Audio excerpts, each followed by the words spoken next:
On the outside, I seem incredibly calm, but that's because all of the chaos is happening on the inside right now. Oh boy.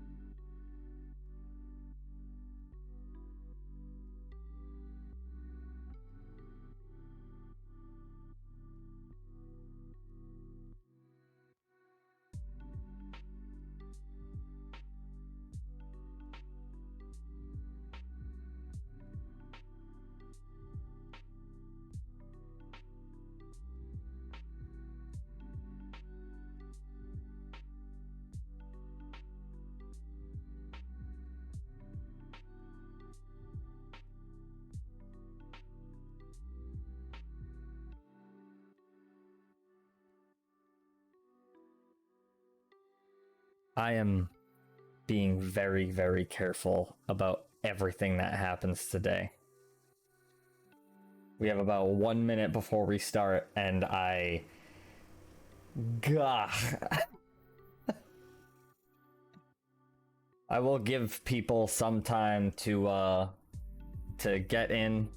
I do have a small opening speech that I do want to say that I did type out myself because otherwise I would be rambling.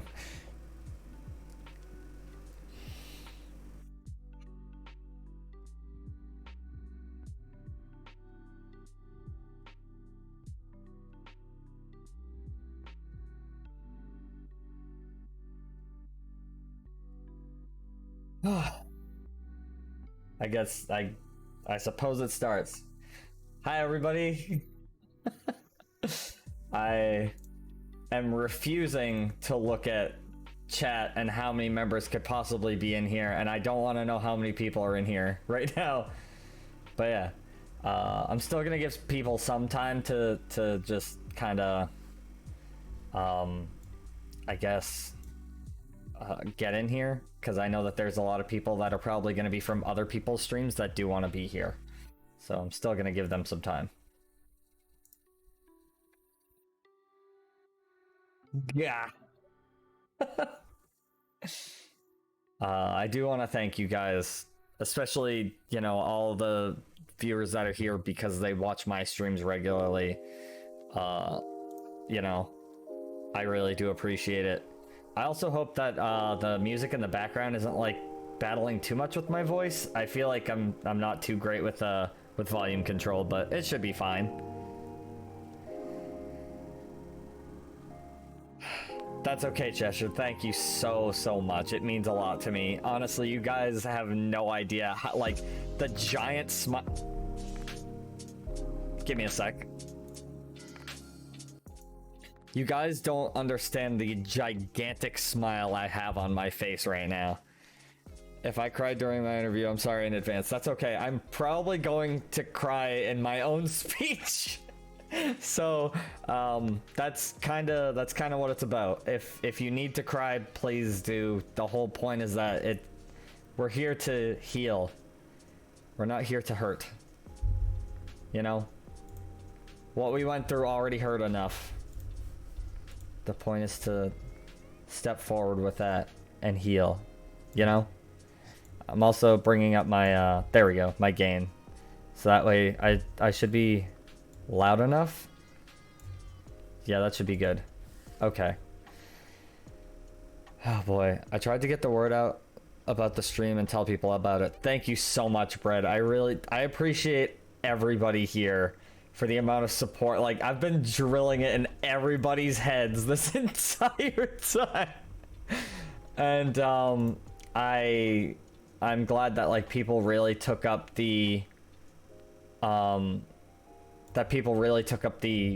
I guess, offer, challenge, the incentive to just get it out there to people, because it does mean a lot to me. I'd probably say in about a couple minutes, maybe at like 2:10, I'll probably start with what I want to say. What I will say to top off the stream is that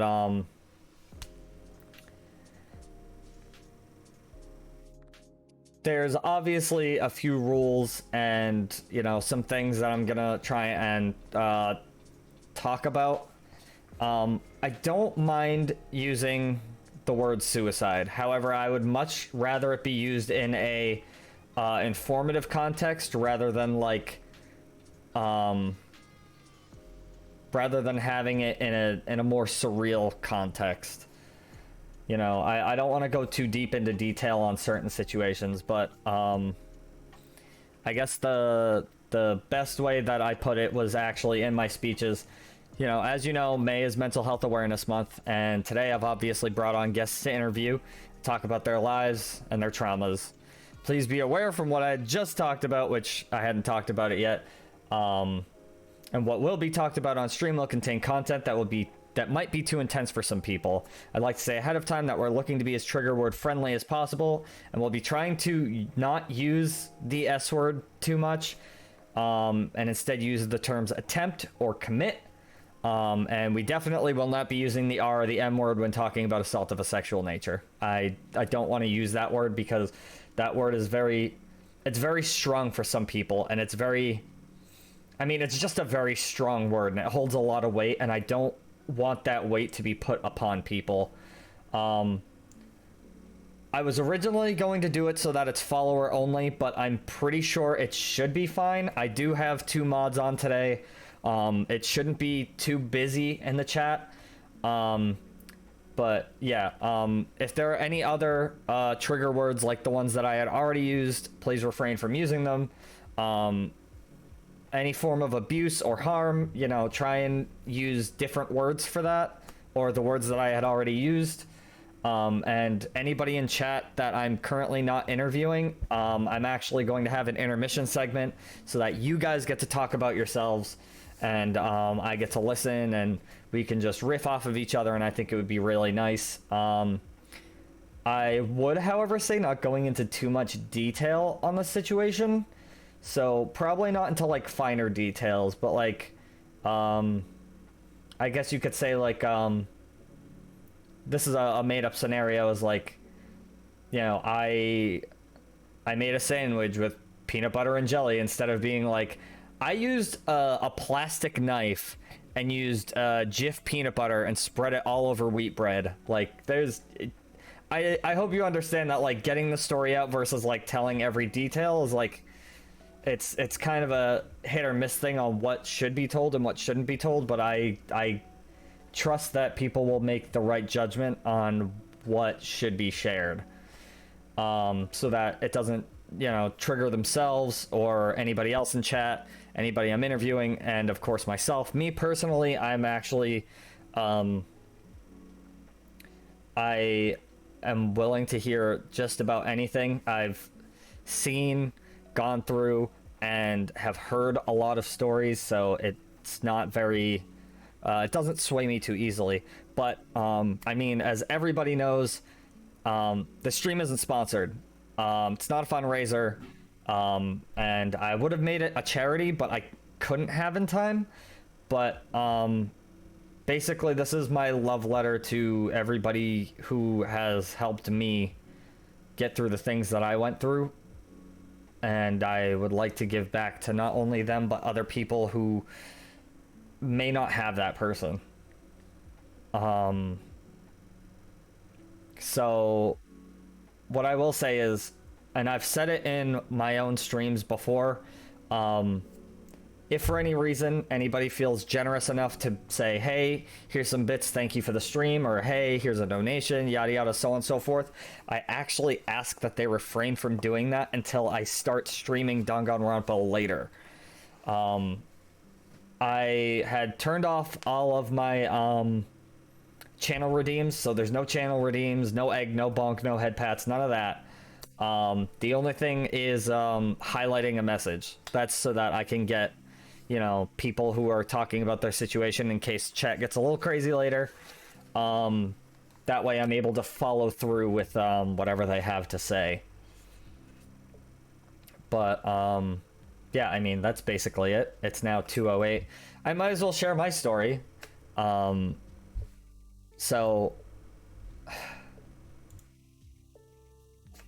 hello. I know just about everybody in here knows me, but to people that don't, I'm Afress Highwind. I'm a Wind 80 VTuber. And to some of you, I am that Wind 80 VTuber. To some of you, I'm a friend. And to some of you, you might just be meeting me now. But to everyone here, I'm a human being, you know, and I've gone through my own personal things that I had a lot of growing up to do when it came to it, and I guess this is where I can share my story with you guys. So I hope you guys are ready.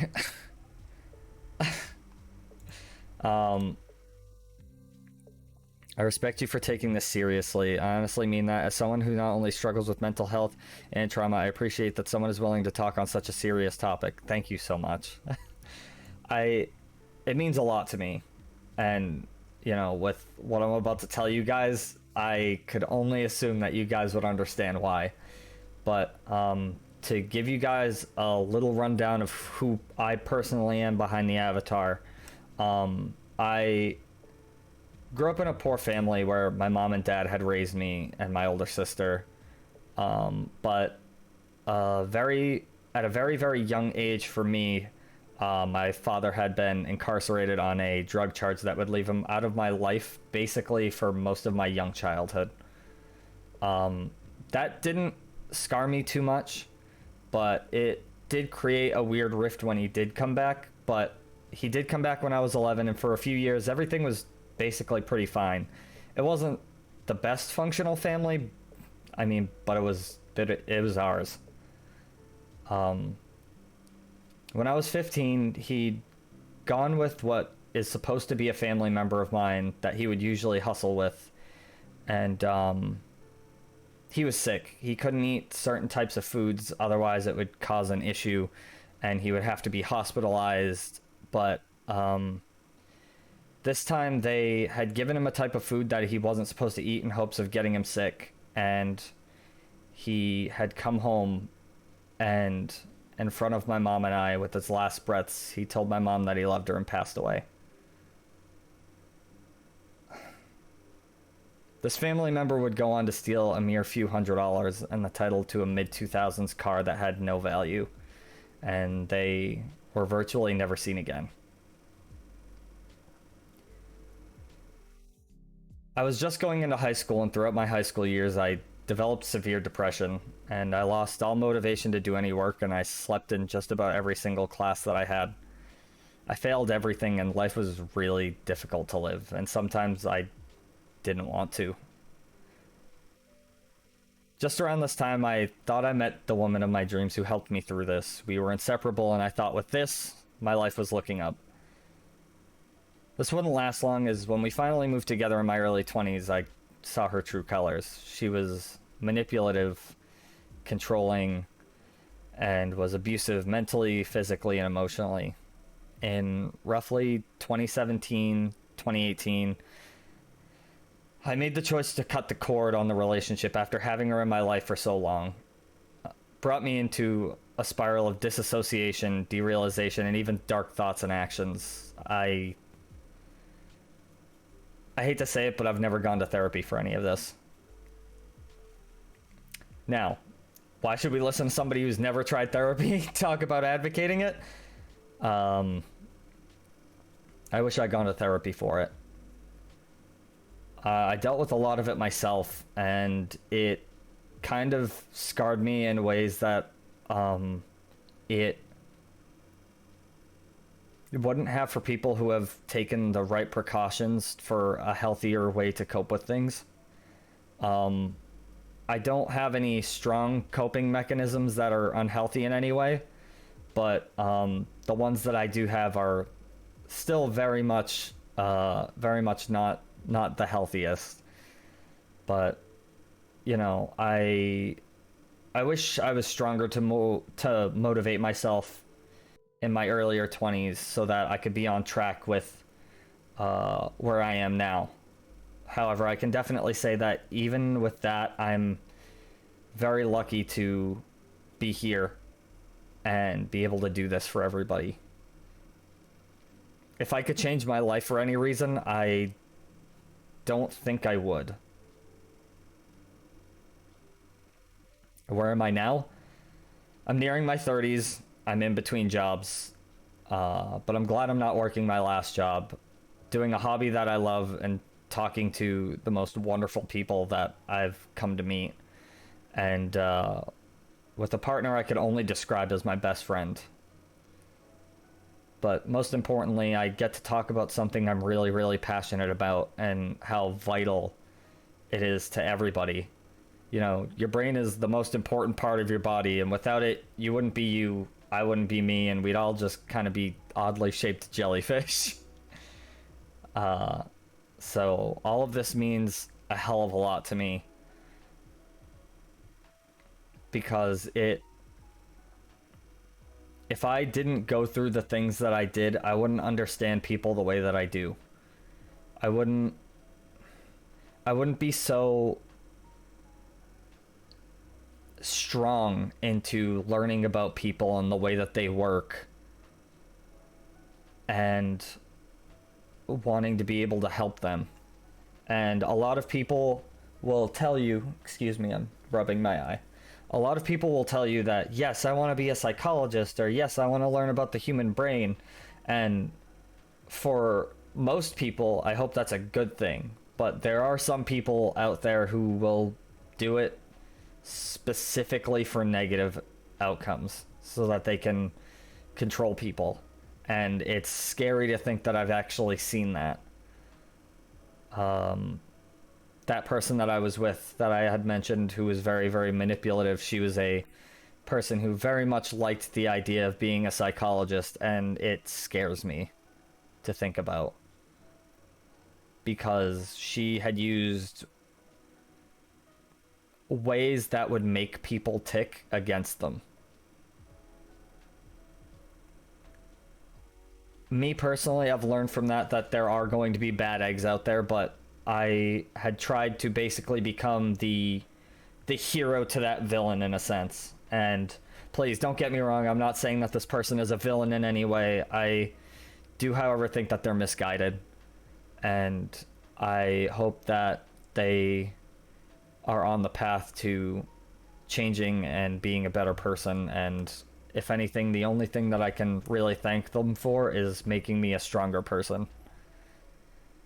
But I basically want to be as much of a hero as possible when it comes to something like this, because it's not talked about a lot. And I actually ran a bit of a social experiment before I had even thought about doing this. And I asked people if mental health is talked about enough. And it's sad to say that every single response that I got was a hard no. It's kind of scary to think about.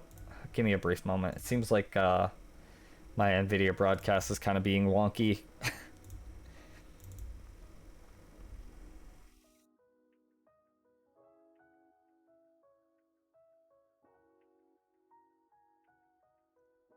Okay. I don't know why it was picking up on something. But yes, it's never too late to get on the path that is right for you. If you can't find that path yourself, then you make it.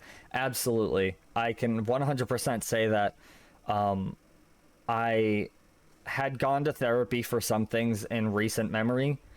I'd hate to say it, but I actually have a story about that. This was just before I started streaming, but I was having really bad bouts of depression. For anybody that doesn't know, I had a partner in between the partner that I have now and the partner that I had just recently mentioned. And they were long distance, so I went to go and visit them for a week. And 12 hours before I was supposed to come back to the East Coast, they were like, yeah, I don't want to do this. And it really fucked me up, to put it bluntly. It really messed me up a lot. And I decided to go to therapy for it, and I actually got ghosted by my therapist because for whatever reason, I don't even know, but I had made the choice to at least try to go to therapy. And I'd like to go to therapy for the other things that I've gone through too, because I feel like I do have a lot of things that have gone unchecked. Not because I haven't dealt with them. Exactly my question. Like, I called them. I tried calling my my primary healthcare provider, and I got nothing. I got no information on them, and that was kind of it. That was the last of therapy that I've had so far. But I can definitely say I have had good therapists in my past about other things. But I would like to go back for things that have gone unchecked, not because I don't know how to deal with them, but because I haven't had situations arise where these issues would come into play. That therapists should lose their cred, seriously. I think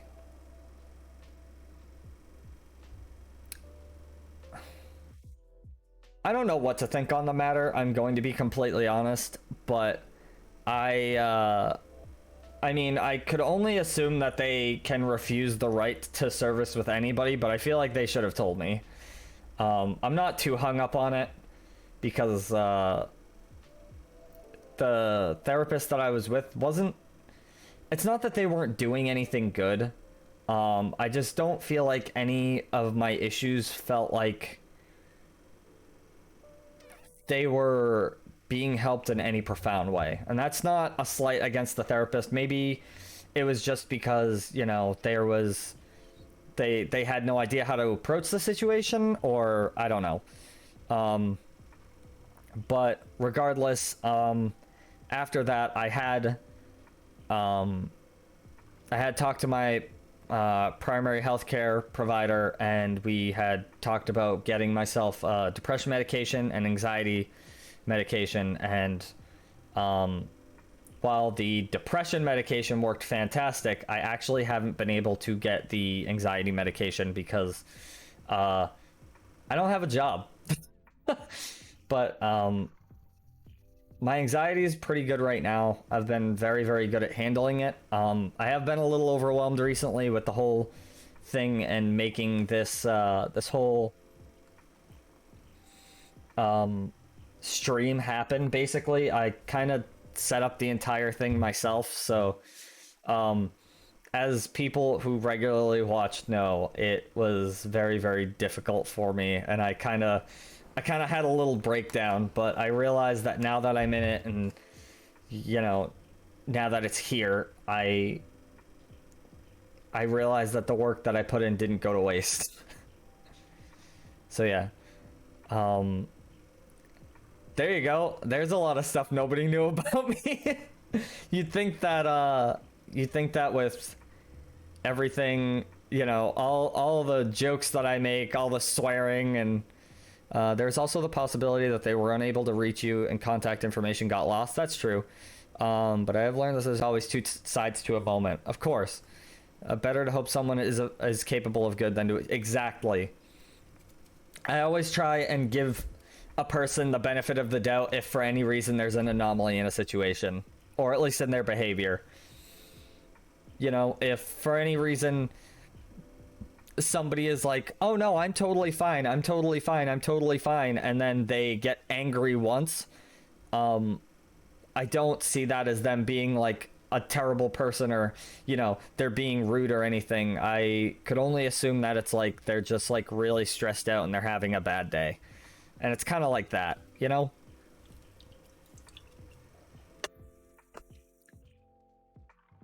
I do have quite a wonderful setup for you guys in roughly about a few moments. All right, give me a sec.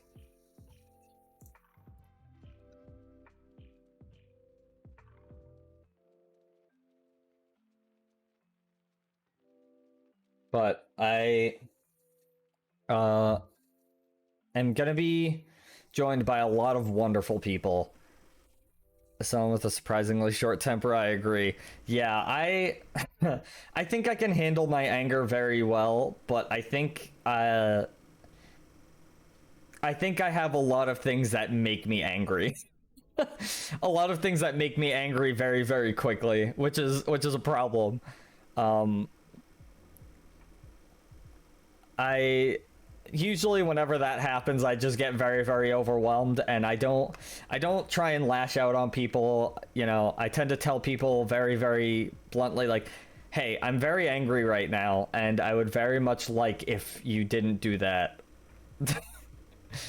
And people take that they take it so weirdly because they're just like, wait, what? You're not gonna yell at me? And it's like, no, of course not. Like, you don't deserve it. I'm just angry. And yeah, it's definitely really daunting for some people. But yeah, a lot of people get very, very sidetracked, or not sidetracked, but they get very taken aback when I tell them that I had watched a parent pass away in front of me. They're like, "Are you okay? Is everything okay?" And I'm like, "Yeah, no, I'm fine." And you know, uh, just a little. I probably want to say a couple months ago it's been 12 years since it happened. So I think I've gotten to the acceptance stage. I'm in the same boat with the parent thing. I'm really sorry about that. I do apologize, and of course my condolences. I'm not sure how long ago that happened, but still. You know, I do see that it's kind of a really harsh thing on a child, and honestly, I could only assume that as a parent who has lost a child, it's the exact same pain. You know, I always make an effort to say, hey, I'm already angry, tired, depressed, and would like to be left alone.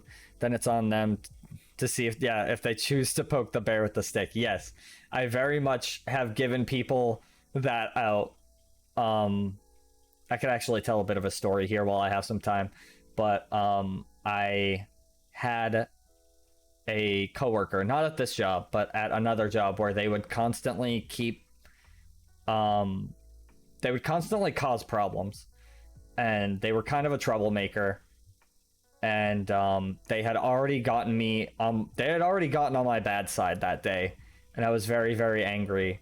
And I turned to the person and I was like, listen, you have one chance to not do whatever you're going to do to make me angry, because you're not going to like it. I'm not I'm not getting mad at you right now, but I am giving you this one chance to stop doing whatever you're doing before you see the worst side of me.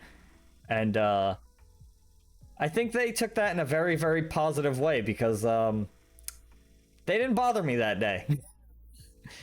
I think it's definitely better to just use your words than to use your feelings in situations like that, because then it proves to people like that you're very, very good at handling your feelings, because you know the implications of that. So it's it's definitely a it's a double-edged sword, because you're like, I know I could get fired for this, but I also know that I'm really good at not getting fired for this. But we are starting to get towards 2:30, and I can definitely say that with all of the wonderful guests that I have on, I have on somebody that's actually going to be talking about their depression, and I think that's going to be really, really interesting, because I obviously had just talked about mine, and I get to see what it's like for other people, and hopefully you guys get to. So we're gonna move over to here. Look at my nice little studio. I hope that you guys don't mind. I do have to add in guests as they come in, so give me just a moment. All right. For Sumi, I know that you're in the stream right now. I currently have myself deafened, I'm actually going to be setting up having you actually on the stream right now. So if you want to step in so that I can add your reactive image to the chat, that would be fantastic. I would very much appreciate that.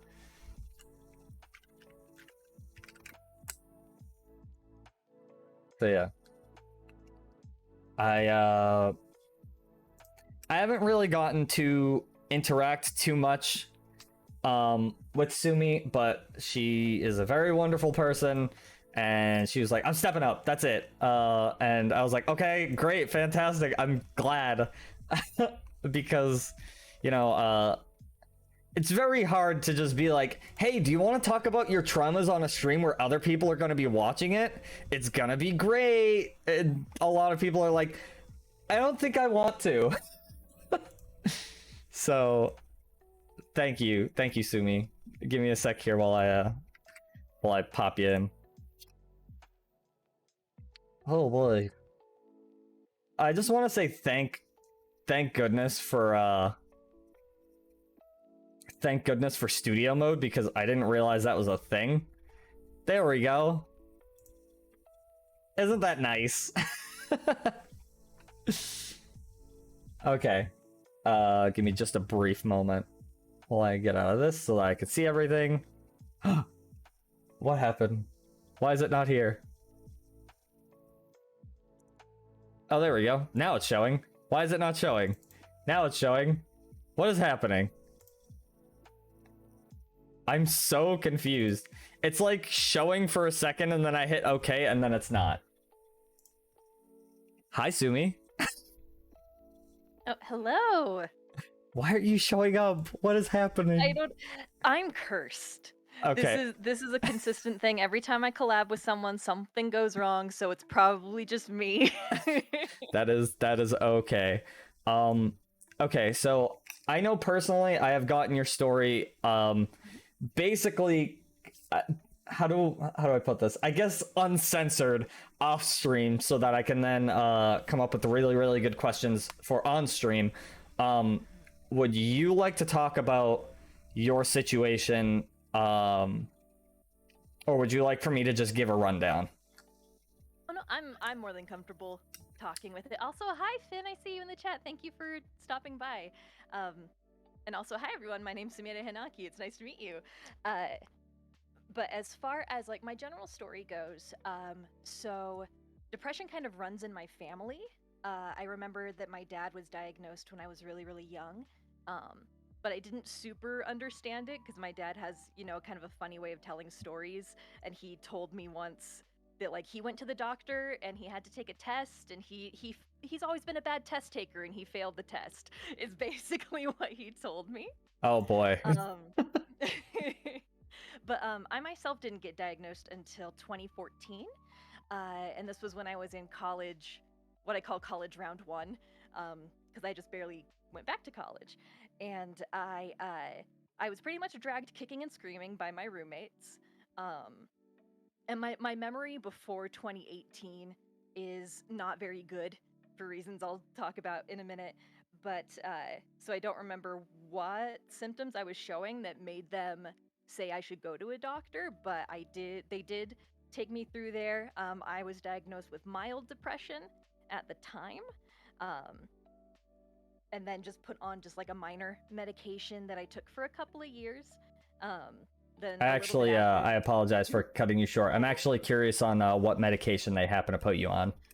Oh gosh, I've been on about 5 or 6 different ones, so I'm trying to think about because my body acclimates to medications.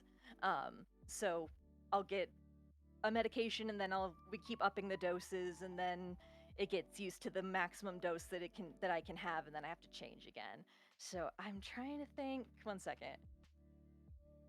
I'm literally just gonna Google depression medications because I probably take your time. Sertraline. Yeah, sertraline was my first one, which is Zoloft. Oh boy, I've heard that that's really rough with the side effects. Yeah, I remember vaguely that I slept a lot. I did have a time during during like that first medication where I was like sleeping through classes. I ended up having to write a very passive aggressive letter to a to the board of my school because I almost lost a scholarship because a teacher that I had like an 8 a.m. morning class, I let him know what was up because I was told that I might get hypersomnia as a side effect as I'm acclimating to it, and he still tried to fail me for non-attendance. So I wrote like a 4-page passive-aggressive letter to the board of the school to keep the scholarship, and I did luckily get to keep it. I could only Um, imagine that, like, writing something that's 4 pages like that, people would just be like, clearly they want to do, like, schoolwork and they want the scholarship if they're going to be writing 4 whole pages. I was also in school to be an English teacher at the time, so I knew how to write essays. That's about right. But yeah, so I was on Zoloft for a little bit, and then in um, a couple years after that, I was out of school and I ended up not having health insurance, so I stopped taking my medications just because I couldn't really afford it, and also I didn't feel like my symptoms were very severe when I got diagnosed in the first place. So I was like, oh, well, maybe like I don't need this, which is very wrong, very incorrect. But so I was off it for a little bit, and then in 2016-ish, I ended up getting in a pretty bad relationship that had a very huge implosion in on itself in 2018. Um, and in 2018, I ended up having a fairly severe mental breakdown. That's why my memory before 2018 is not good. Um, I I started understand calling that. things that I can't remember as they're being like locked in my mind vault. They're just locked behind something because like I can remember that like sorry, this is a slight tangent, but I remember that like if I've seen a movie before 2018, I don't remember anything about the movie, but I can remember if I liked it or not. Yeah, I tend to call those fuzzies. Yeah. Yeah, I just say It's like the like details are TV locked away static, in my yeah. phone.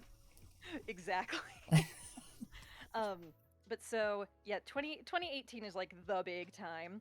I was living with my ex at the time of my big breakdown, and we had already broken up. At that point, we broke up literally New Year's Day 2018. Oh, Yeah, it was, oh gosh, it was a whole thing that I won't get into, but I ended up still living in the same house for another like monthish or so before I had my break, and then he gave me basically 24 hours to move out.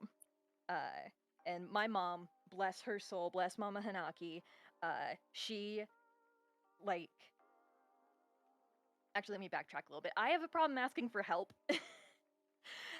So my mental health was on the decline a little bit before this. Obviously, like breaks don't just come out of nowhere.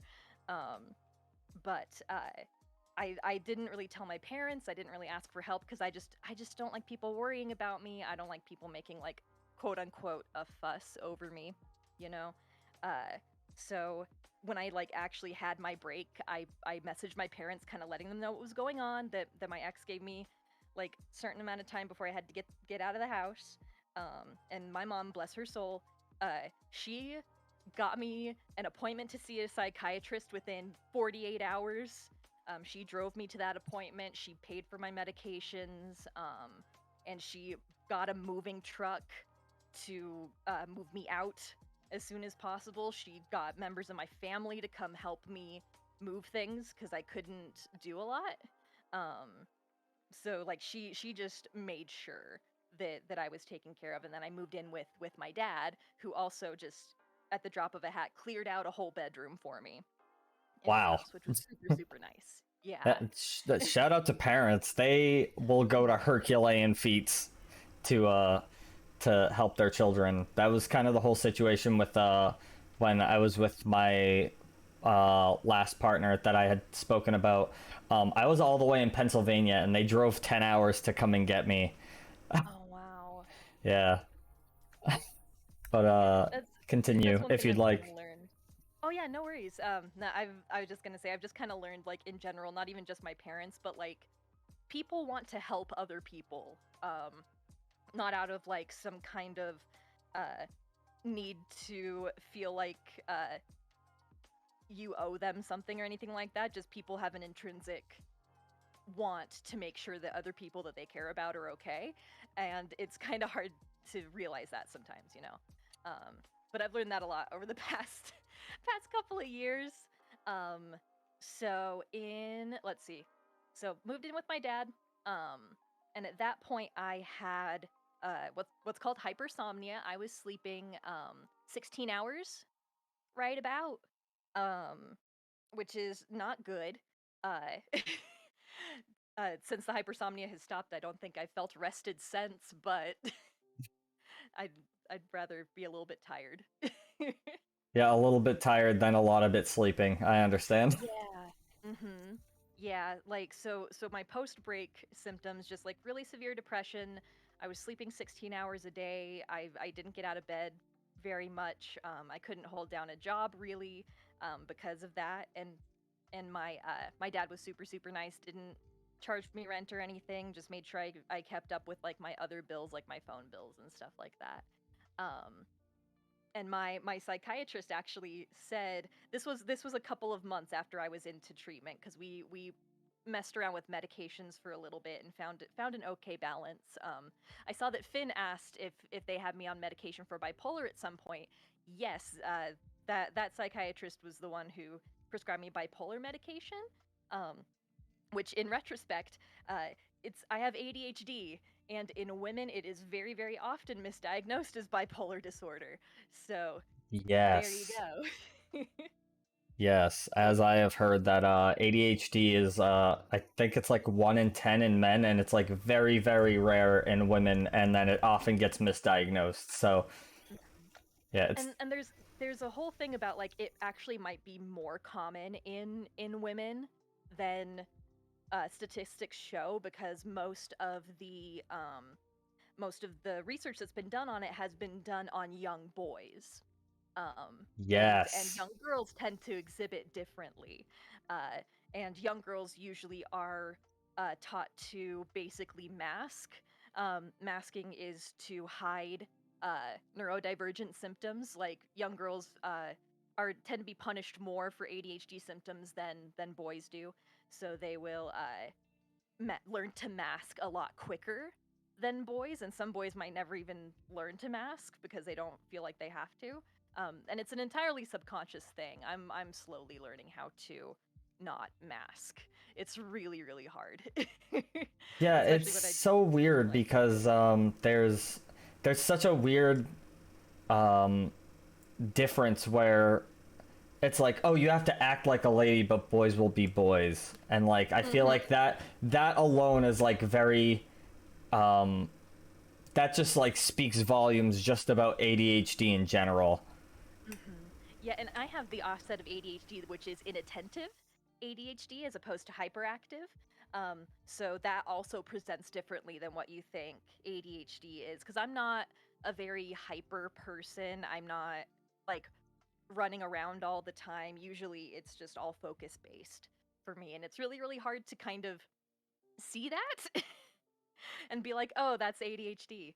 Um, yeah, it's a whole thing. I was just barely diagnosed with ADHD about 2 years ago, right about, and I've been on Adderall for that, and that has been so helpful. It's been great.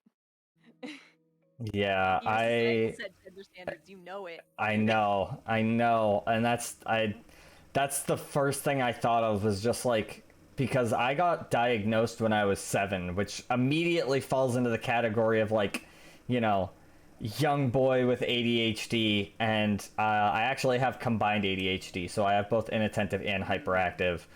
Mhm. Um, That's usually but that's usually the rarer one, yeah. yes, it is very rare, and people are just like, "Wow, you're not bouncing all over the walls," and I'm just like, "Huh."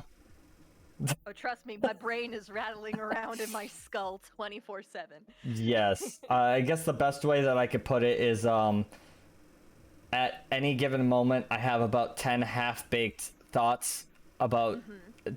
10 different topics, and none of them will ever have any sort of solution or closure. Mm-hmm. So, Exactly. Exactly. I've one of the things that made me like look into maybe getting diagnosed for ADHD was I was describing my thought processes to people, and I usually have multiple trains of thought happening at once. I'm focusing on like a main one.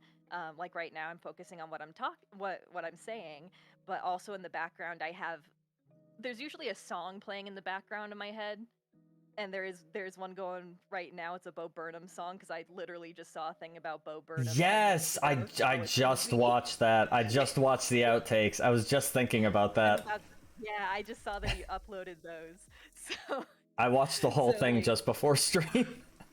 I'm probably gonna watch it once I'm done.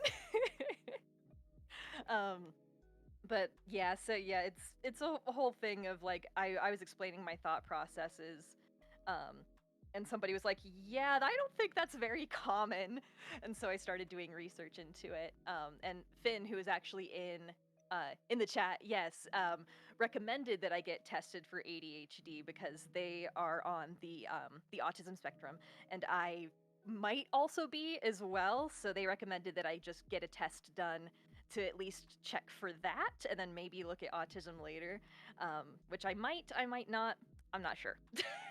I actually It's had a little seen bit. an article relatively recently that was talking about people who were studying to see if like ADHD and things like that, if it should be considered to be on the spectrum, which is a very interesting topic because I I don't know a lot about the spectrum, but I can definitely say that it would definitely belong somewhere on there in terms of like, you know, the more mild end of the spectrum. Mhm. Yeah, and like there's a whole thing about like spectrums and things like that too, but ADHD is the most comorbid um personality disorder that goes along with like ASD. Um so there are I've seen a lot of things of people being like maybe it's like related in some way. Perhaps one causes the other, or one is the other. It's just so hard to tell with stuff with brain things because it's all just like we have to observe because we can't hear other people's thoughts, you know? So we have to just observe their behaviors. And some people can't explain their thought processes very well. I've gotten okay at it over the years because I've had to do it a lot. Because of psychiatry and therapy and things like that. Um, and that I just research things for fun.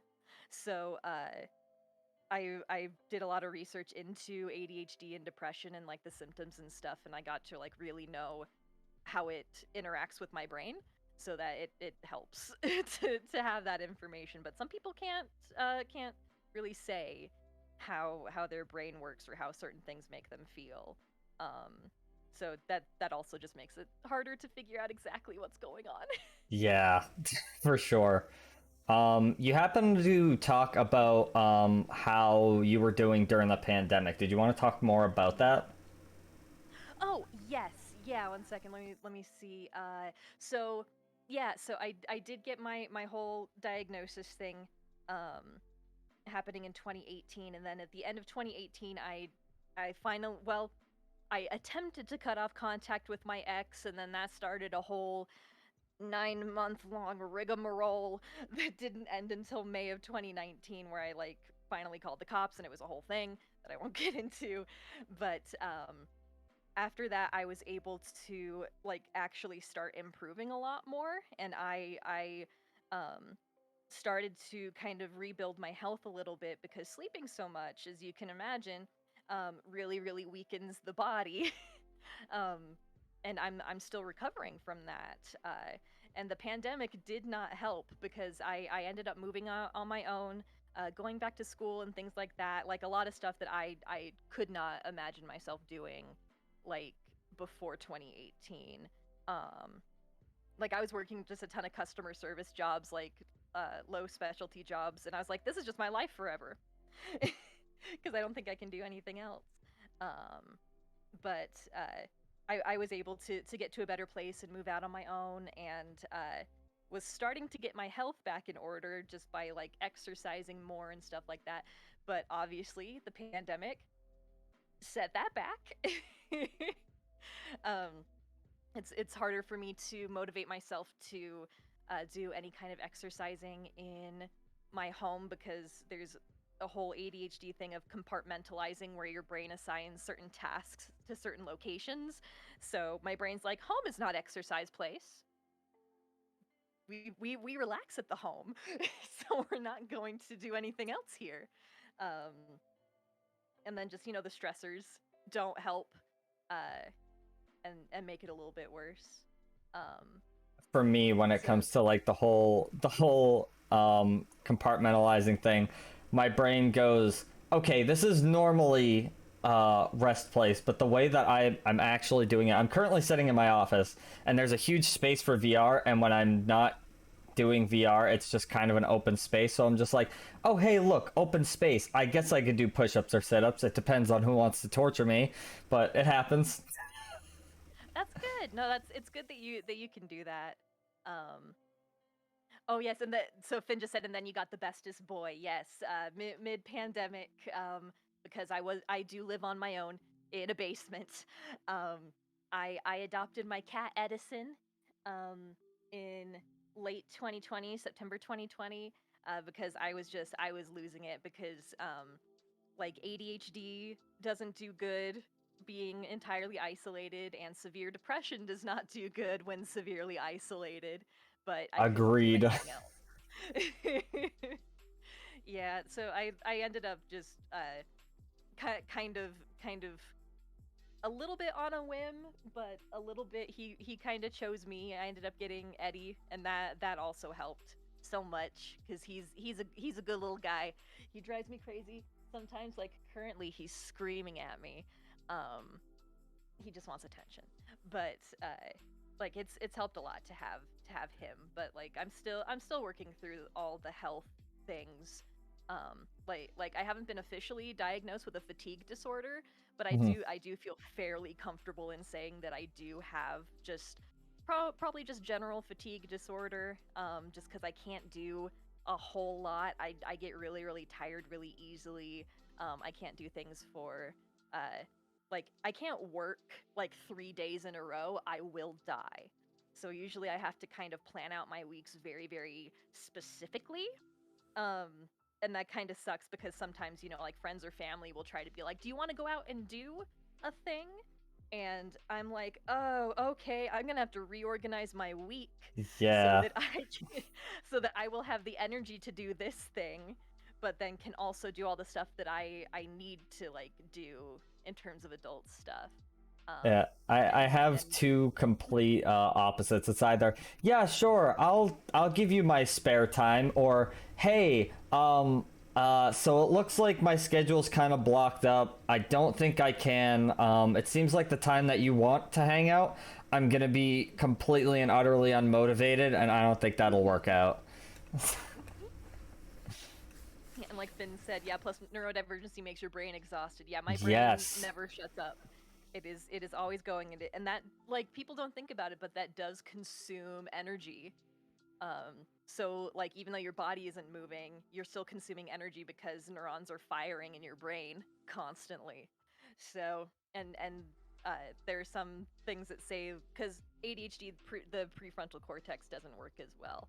So like the other parts of the brain work harder to compensate for it. So we might be expending even more energy and not getting as much done. You know, Right. it's great. It's so fun. Um, but I will say that I am frustrated sometimes that like I can't do a lot of things that I want to do or that I was able to do pre 2018 breakdown, but also I like 110%. Um, I don't think I would be a VTuber. Like I do not think that that would be a thing Well, I because guess I can it, cross that question off. oh yeah, yeah. I'll go into this a little bit. Just because because it is this is the weirdest chain reaction ever. So I mentioned in our conversation that I had a situation happen mid 2019 where I had to be kind of watched pretty carefully Right. just to make sure I was okay. and this happened at the time when I was living with Papa Hanaki, and he happened to be going to Vegas that weekend to see a band that I had never heard of called Ghost. And if you've ever watched my channel, you know I love the band Ghost with my whole heart. And I am like in love with the character lead singer, not the actual person who plays him, just the character. Um, but like I got to uh go to the Ghost concert in Vegas. I had no idea who they were. I got like their lore breakdown over breakfast and I was so confused. They're like, "Oh yeah, they've had four different lead singers, but it's the same guy." And he's all just like in a latex masks and they're a Satanist cult, but they're not really a cult. And it's so it Yeah, was a lot. I had somebody try and explain it to me, and I'm just like, cool, I'll just stick to my Breaking Benjamins, and we're just gonna, that's it. Yeah, no, it's a whole thing. But during that tour, Copia, the character that is the lead singer currently, he used to give this big speech about how things are constantly changing in your life, and because I was in a really really bad spot at the time, like that really really resonated with me. Um, and that's part of the thing that like helped me get out of my bad relationship with my ex, like finally cutting off contact with him. But also through that, I ended up in Ghost, you know, fan spaces and making some very very dear friends. Finn is one of them. um and I don't think I would be a VTuber if I hadn't met them. Just because like I started watching VTubers and I've always wanted to do content creation and stuff, but I just really dragged my feet on it because I have an issue with like perfectionism and stuff. Right. Um so like it's been like a whole thing of me to even like get to being a VTuber, but my friends, bless them, I might get weirdly emotional over this. That's what They we're here really really for. pushed me. Yeah, they really really pushed me and they really really supported me. And they still support me. They are wonderful wonderful people, and I'm really happy to have them. And yeah, I can definitely say that love I'm also really happy you have them, because then I wouldn't have met you. So Oh, I thank do you. very much appreciate them, and yeah, you know, we haven't really talked much. I haven't really been on your stream too much. I've been kind of busy, and you know, vice versa. And you know, Oh my obviously, at the end of the day, it's not like, yeah, it totally matters. I'm so angry, but you know, from what I did get, you seem like a very wonderful person, and you definitely had a story to tell. And when you had contacted me, it I was actually very very excited, because I was like, oh, this really cool person I just met wants to do the thing that I had like a half baked idea on. Well, hey, But I'm glad that you were excited to have me on. It's really great that you're doing this. I've since like post break, I've been very very vocal about my mental health situation, just because before, like when I was initially diagnosed, I didn't really talk about it a lot because there's like a weird intrinsic shame with mhm, it, you know.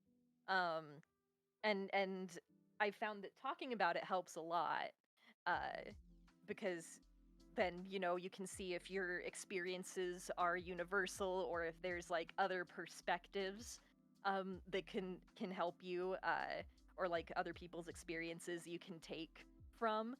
mhm. um, and like I've obviously done a lot of research into mental health and stuff, but I've actually at my school I won an award for a speech that I gave about mental health stuff. Like that is how vocal I am about it at this point. Just because I do think it is so important. Um, just because like I said before, you you're stuck in your own brain, and other people, you can't hear other people's thoughts or their thought processes. So a lot of the time, mental health struggles can feel very isolating, because if you don't have, you know, somebody else telling you, oh, I understand, I also experience this, here's what I do, or here's something that can maybe help. It feels like you're the only person experiencing that ever, and that can make things like so much worse, you know. Right. I actually do have a few questions for you, Okay, just yes, so that yeah, go ahead, we start. can round out the end of the interview. One thing that I was going to ask is, what's your stance on healthcare and the way that they handle mental health issues? It's so hit and miss. I've been so lucky in that I've gotten good psychiatrists, and I've been going to therapy consistently for years. And I've bounced around therapists a few times just because like one of my therapists changed focuses to child psychiatry, and then I moved and things like that. So like but all of the therapists I've had have been really great, and I've been very lucky with that. But I've also seen examples of really bad situations in healthcare, particularly with women.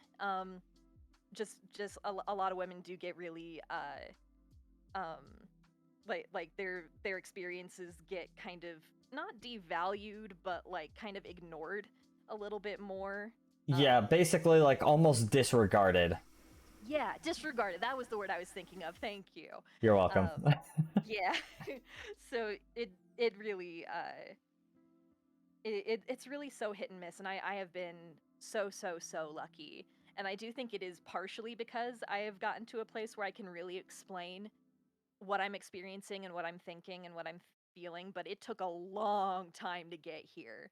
Like I had to do a lot of like just kind of self work, I guess. And I should say my depression hasn't gone away. On a scale of 1 to 10, I sit consistently at about a 4 or a 5, but that's just because it's genetic. It's never going to go away. Um and you kind of come to terms with that at a certain point, you know.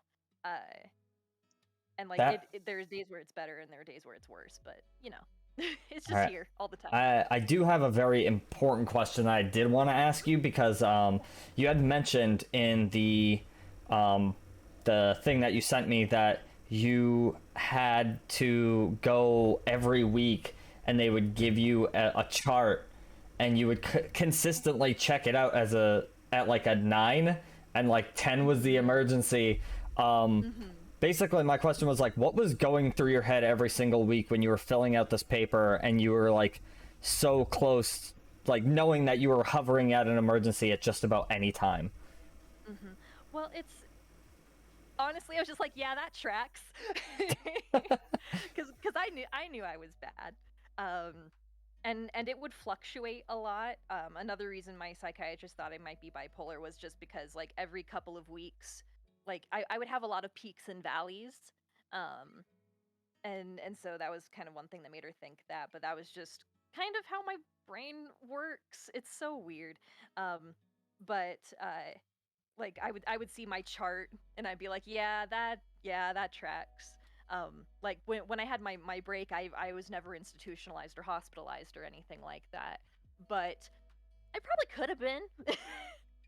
That probably was not out of the realm of possibility if I really had like asked for it, because my therapist told me a couple of months after she started seeing me, after I started improving, um, that when she first saw me, she thought I was dying. Oh Like boy, yeah, you did tell me that. genuinely thought I had like a disease that was killing me. Because I looked I like it affected me physically so much that I looked like I was dying. I don't have any pictures of me from that time, but I can probably imagine if I did compare contrast between like how I look now and how I looked then, I probably did look like I was dying. Oh boy. It affects you physically. You don't really think about that. Yes. Okay, so last thing, Yes. plug whatever the hell you want. Gosh. Well, I'm currently on a streaming hiatus because I've been figuring out my transition out of college and into being an adult. But I I did will see that. be yeah, I will be re-debuting on my birthday next month, which is June 21st, exactly halfway through the year. So if you want to follow my channel or like follow me on Twitter, I'm Sumire Hanaki VT on everything. Um Go and do it. yeah, I'll be doing my birthday stream, and I'll be debuting my 2D model then that I'm working on Yay! myself. I'm very excited. I'm excited. It seems like a lot of 3D VTubers are transitioning to 2D, so you know, 2D Yeah, supremacy. I'm No. hoping to get a really good artist. I love my artist did a really good job, and I'm excited to show her off. She's so pretty. Thank you so much for coming on. I'm gonna have to mosey on to the next guest, but let me tell you, it was very much wonderful to talk to you. Good to talk to you, and again, thank you for doing this. But yeah, I won't hold up your stream. And put you Of course. your first guest, so I'll keep watching the background. But good to talk to you. Yeah, likewise. Thank you so much. Hey, bye. Bye.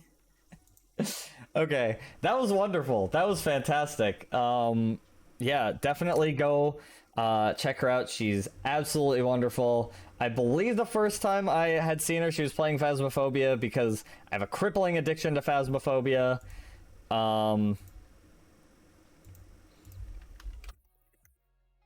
Sorry, I had a message. But I forgot what I was saying. Sorry. Yeah, it was super nice, and she just seemed like super exciting to engage with. So when she was like, I want to be interviewed, I was like, yes, absolutely. If you don't want to, Rosie, it's okay. You don't have to. It's understandable, but just know that you do got this. If you're feeling really stressed out about it, it's totally okay. I have no problem just letting you do your thing. That's the whole point, is if you're feeling really stressed out about it, and it's putting you in a place of like if it's putting you in a bad place, then yeah, if you don't want to, then you do not need to. That's the entire point of this. I have no problem just talking with chat, because, it seems like everybody also has a lot that they want to talk about. I saw that people were, Chesh and Finn were sharing their stories back and forth, and, I'd actually love to learn more about that too, so. Thank you, comrade.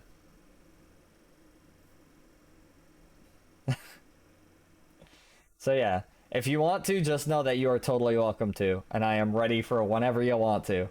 In case you didn't know, Puggy Gaming's, who is Rosie, she's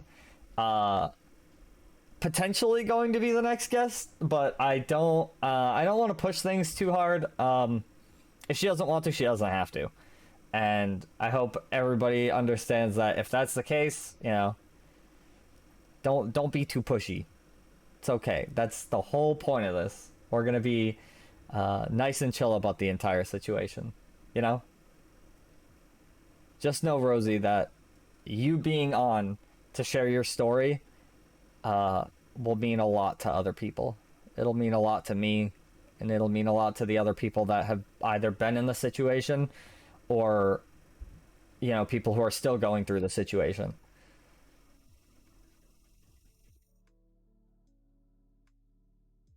But yeah, if you are ready, just go right ahead and get on in here. And, oh,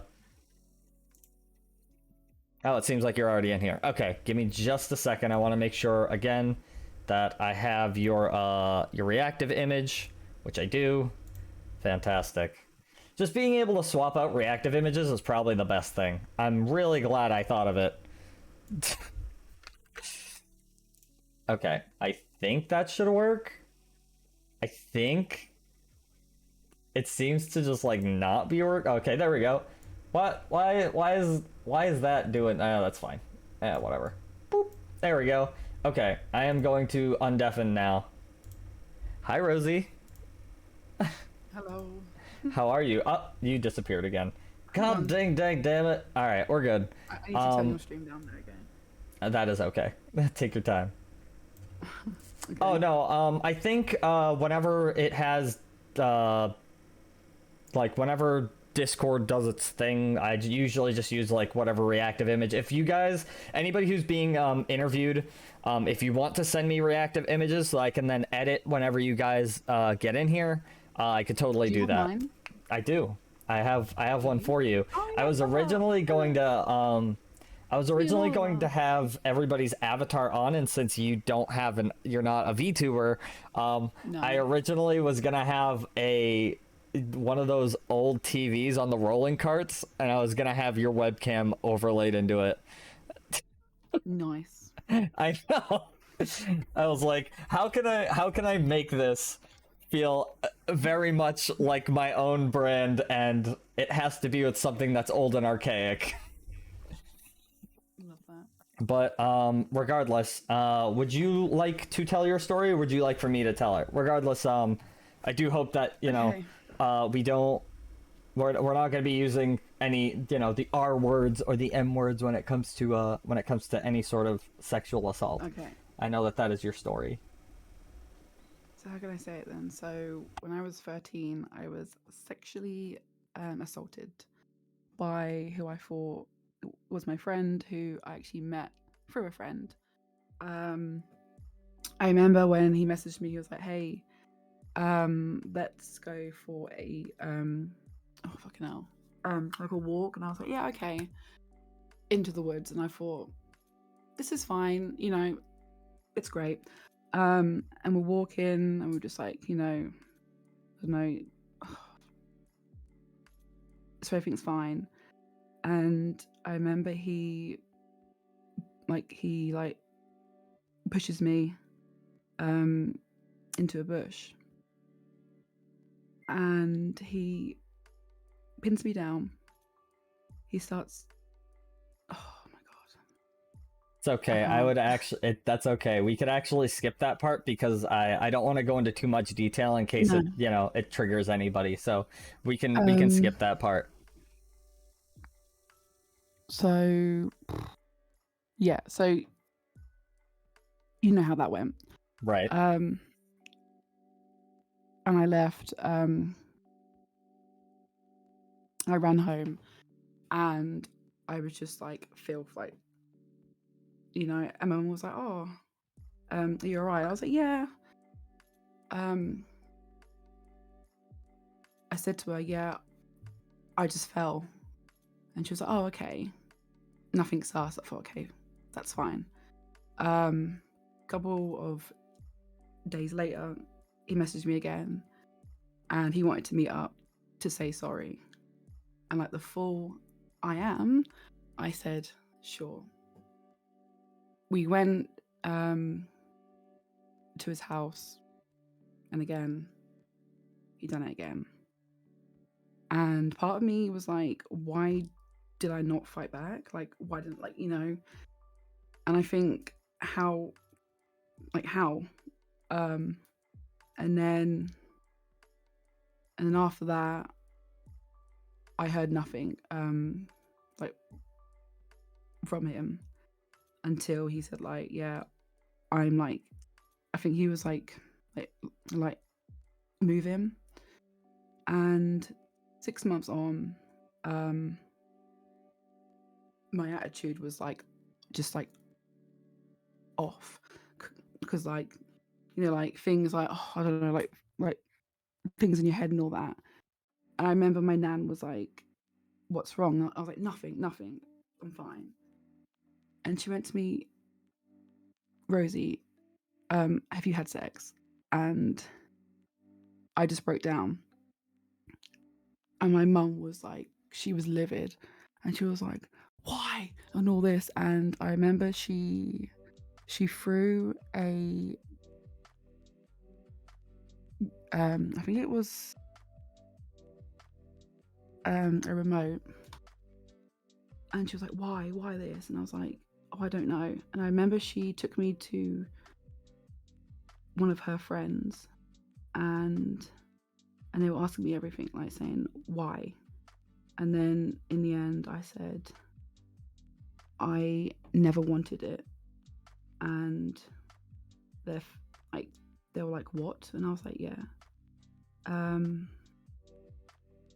Looked at that,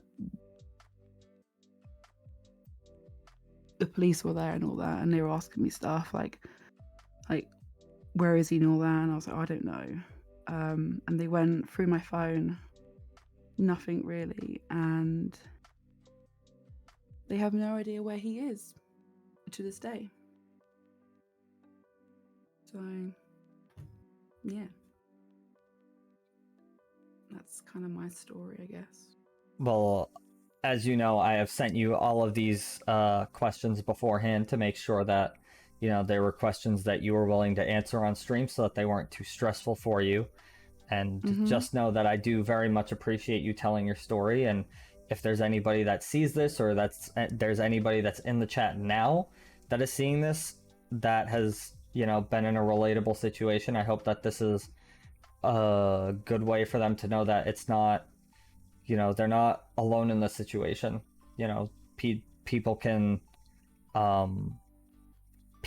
relate on, you know, very strong and very hurtful things like this, and realize that, you know, people are definitely stronger together.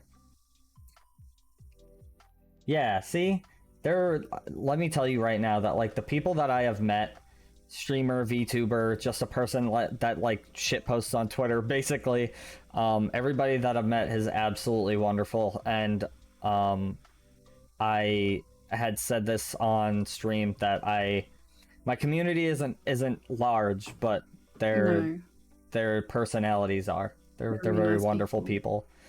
But as you know, I do have these questions. The first question that I had, I'm surprised that you didn't strike it, because it's kind of a rough question to ask. But with all of this intense stuff going on, did he ever like take any sort of aggressive action if you ever denied what he wanted?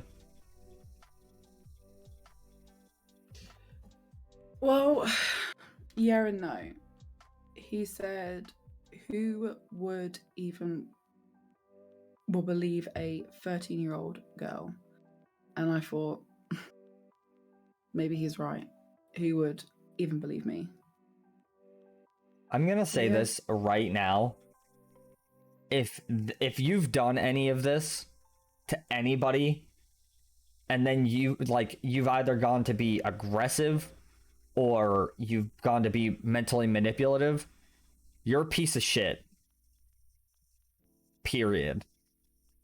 And honestly, I hope to God that I don't ever find out that a potential viewer or, you know, friend is going to be in that situation, because good God, may hell be kinder than I am. But and I remember I remember this. So where I met him through a friend. So my friend went around school and told everyone I had sex for fun. And you know how school is. I was called a slut. I was called a whore. I was called everything under the sun. I just think if only they knew what exactly happened, they wouldn't think those things. And like, oh, I don't want to cry. That's okay. That's what we're here for. Crying is the gateway to healing. And for years, I've been scared of men. It's like, if I have to see, say, I don't know, a male friggin', I don't know, say,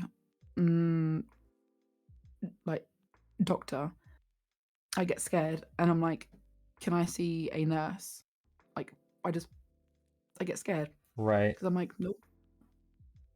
And that scarred me. I could totally imagine that it would. Like, if just being around people like that is, you know, even if they seem like the nicest person on earth, they could very easily turn and be, you know, evil incarnate. And I've seen it time and time again, and it's the worst, honestly. Yeah. And I also want to say is that people always say it's always what you wear. No, it's not. I wore a t-shirt, and I wore I remember wearing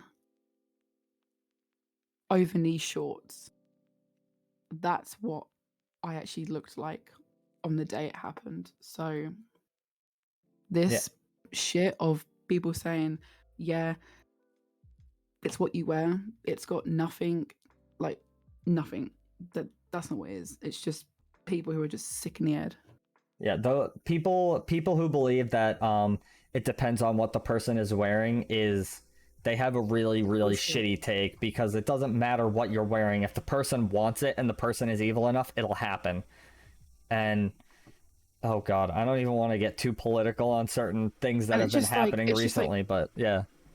It's just like thinking of it. It's like I wore a fucking t-shirt, Street clothes. a t-shirt. Street I wore clothes. clothes, Right. and yet And- he wanted me. I know that you said that you have a husband, and I'm pretty sure you mentioned that you have a husband on multiple Yeah. occasions. Was it really hard to get that sense of Tell him? comfortability around him? Do you know what? Yeah, it took me 4 months to actually say yes to him. To so we met 6 years ago, and I Mhm. remember he was like, "Oh, like, do you want to be, girlfriend and boyfriend?" And I was like, "I don't know." It took me 6 months to actually say yes to him. Right. I was like- And it's funny that you say that, because even with, first of all, you and I joke a lot sexually on stream, but in Oh, yeah. reality, like, you're married and I'm in an open relationship, so like, we both have partners, but my partner hasn't really been in a relationship before me, basically. So I gave her as much time as she needed, and that wasn't my end goal, you know what I mean? Whatever she was willing to take, I was willing to give, and she Yeah. she wanted to be with me, and I thank her very, very much. But that alone took from August to February, so that's roughly like 4 or 5 months, 4 or 5, 6. I don't even know, but yeah, just about the same amount. And even still to this day, like, her and I, it hasn't been long, but her and I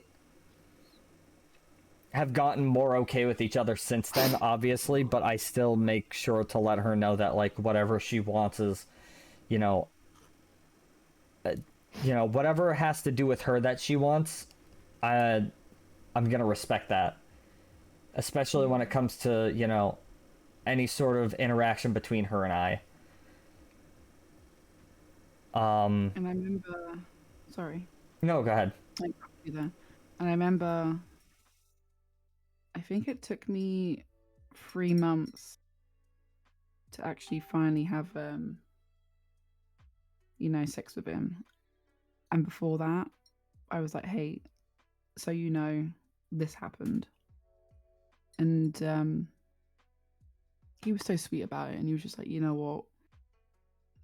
Like, we don't have to, like, I'll take your time," like, things like that. Like, he was just like so sweet about it.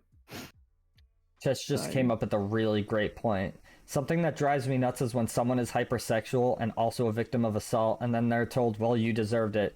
Like, just because someone is hypersexual does not mean that they don't want to be that way with every person they meet. As somebody who can be hypersexual, and somebody who has, I guess we could just be super blunt here. Like, everybody in my chat knows, before I started VTubing, I actually used to do OnlyFans. So, like, Nice, hell yeah. I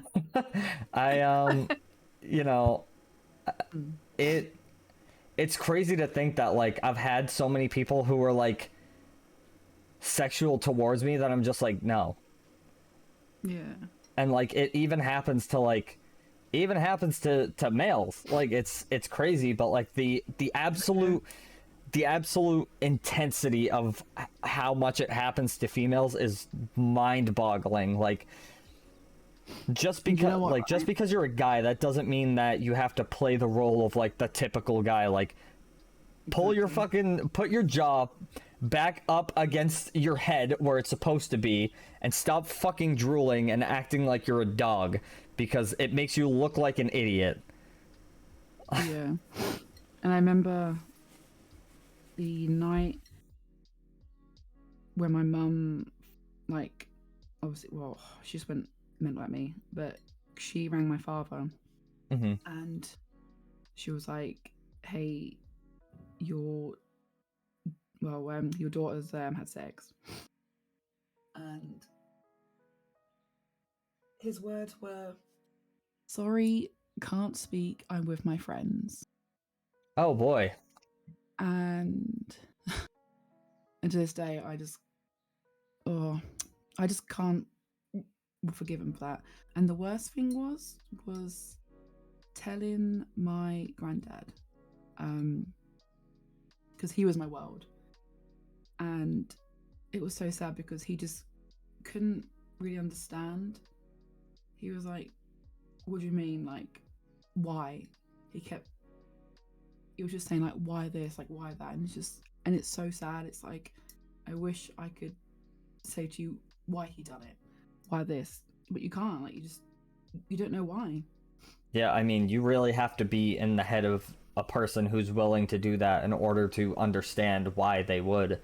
And even then, like, that's optional. That's not even, sometimes it's just like a because I wanted to situation, which is disgusting, you know? And it's horrible because to this day, he still has not been found. And I remember seeing this man walking the street a couple of months back, and it literally looked exactly like him. And I stood there and I just froze. And my husband was like, "You're right." I couldn't speak. I was just frozen, thinking, "Is that him?" But I weren't sure. Well, I hope that with you telling your story here and, with, I mean, this is a long shot, but let's put a little hope in this, but I hope that with you explaining this and, with the fact that they're gonna keep looking for him, that eventually he is found, because fuck that dude. Not All it literally.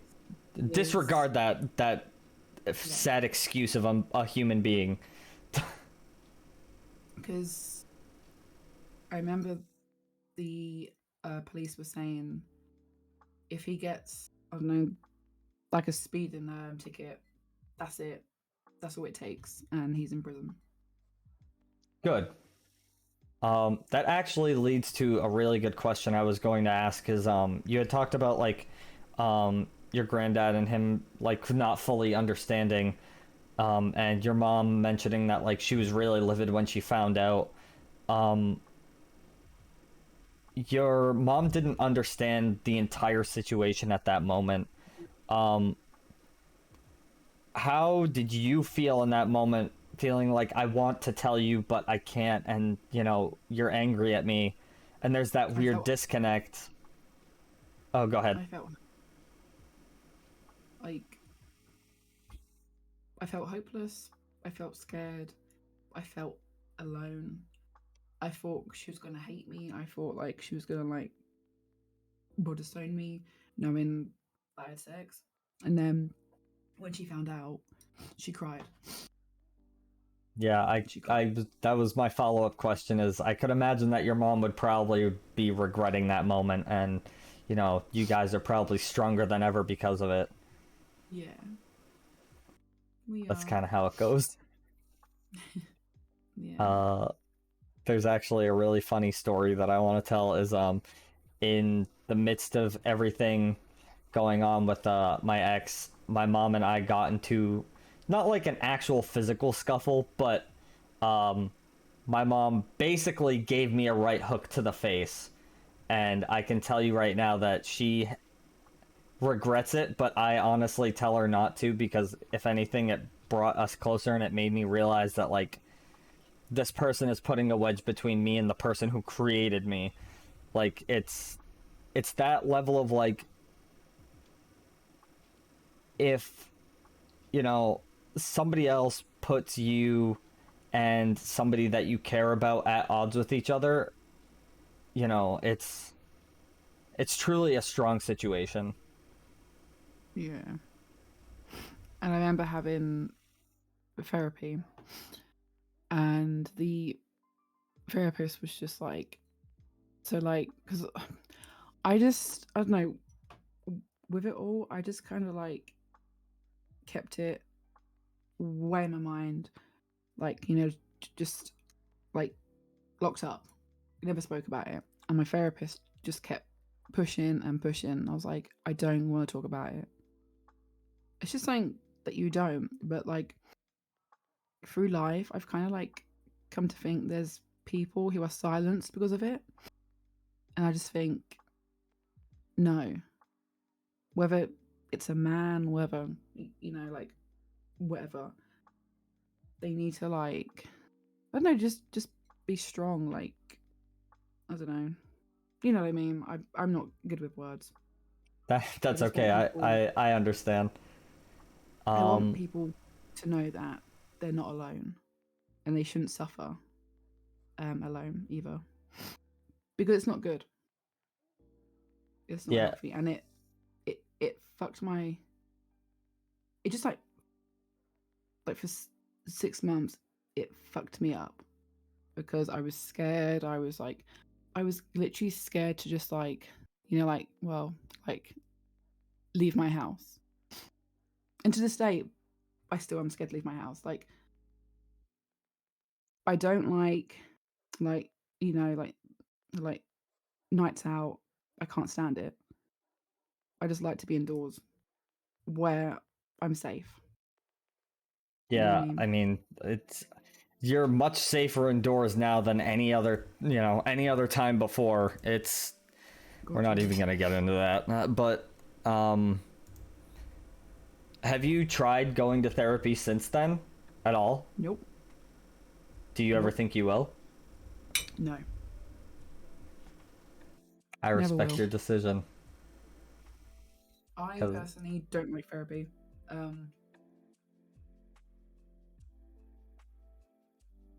Well, for me, it made me worse.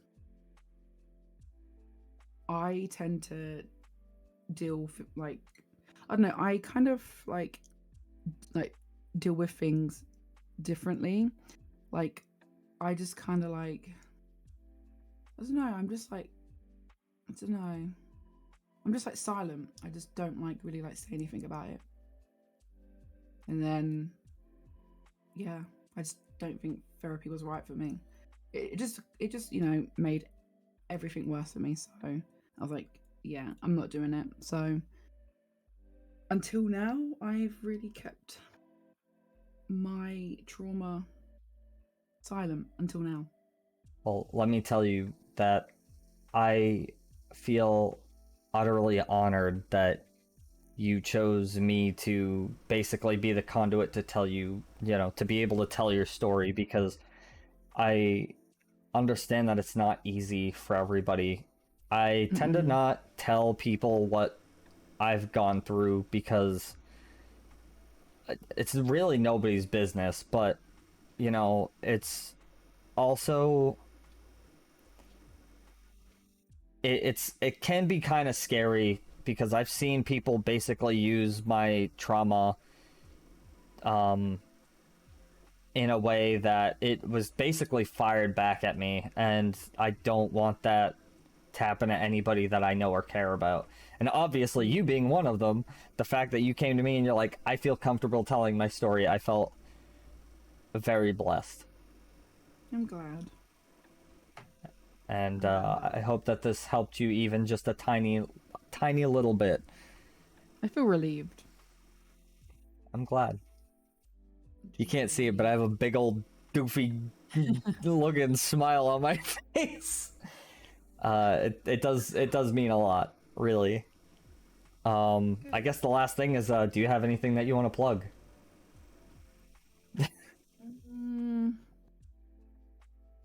I don't know. Men and women here, don't be afraid.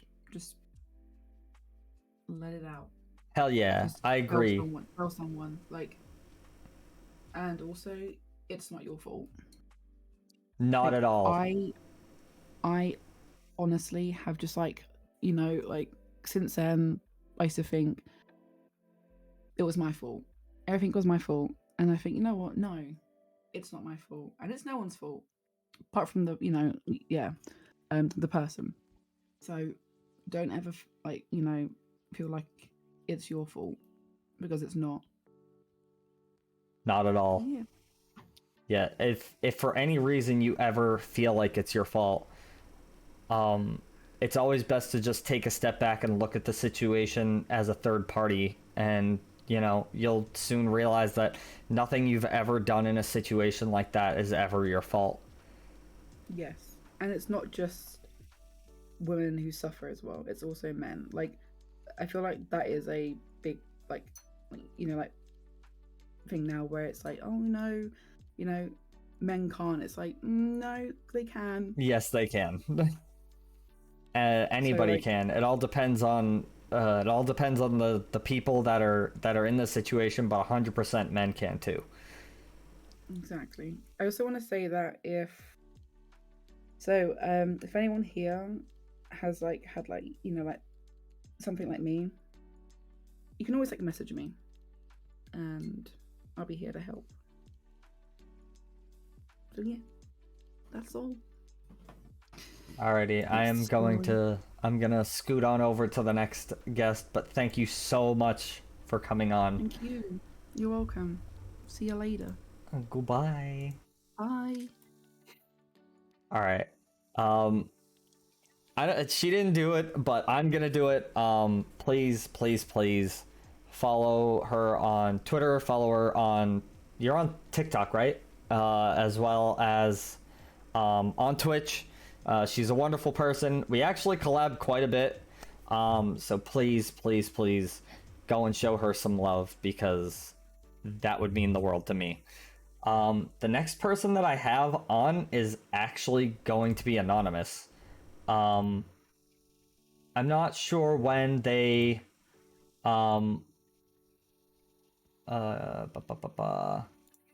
yes, give me a sec. I'm just getting people's PNGs and stuff so that I have them for later. But this next person, they are anonymous, and whenever they decide that they want to come into the chat, I'm gonna mute volumes and everything so that I can make sure that this person has their voice changer on, so that I can give them their bit of anonymity. But if you would like to join the chat, you are very much welcome to. And I'm actually gonna mute for a little bit, so I will be right back, guys.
All right, sorry. We are here.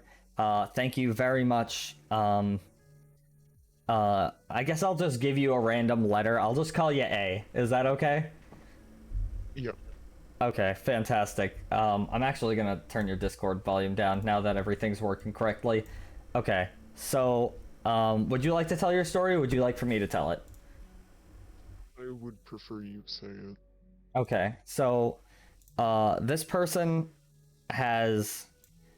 Give me a second, I'm actually still trying to pull it up because I'm a little crazy right now, but, they had gone through a situation where give me just a moment. I'm just rereading it.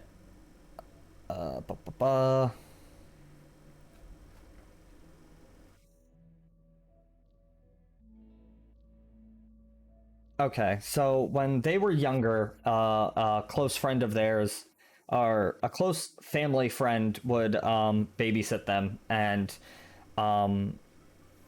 unknowingly, up until about like 12, they were actually sexually assaulted. And unfortunately, by that, they had told their parents and were then, or they told their parents and were then told in return that they were doing it for attention, which really sucks.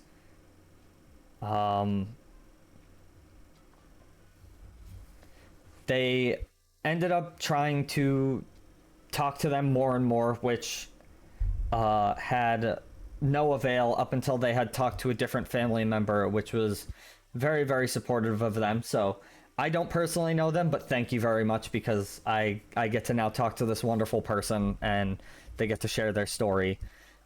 However, a note that happened was their mother had pulled them aside and had explained a situation relative to the situation that this person has gone through, only for them to, in a weird way, to try and connect, but their mother wasn't really too... How do I put it? Okay, I guess I'll just read it off. But, when this person was 14, their mom pulled them aside and was talking to them about sexual assault and her experiences. And this person had brought them up and said that it was still for attention. And they unfortunately hadn't this assault what am I thinking of? Not the victim. Oh my goodness. I apologize. I'm screwing this up so terribly right now. But the attacker in the said situation did not get at all what they deserved, and I totally agree with that.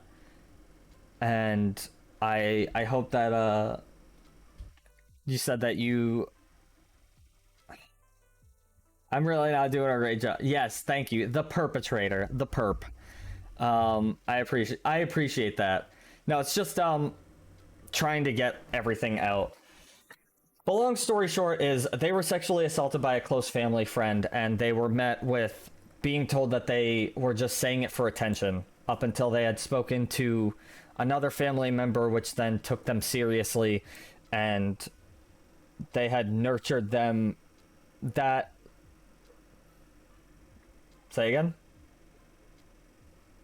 Oh, never mind. I thought you were saying something.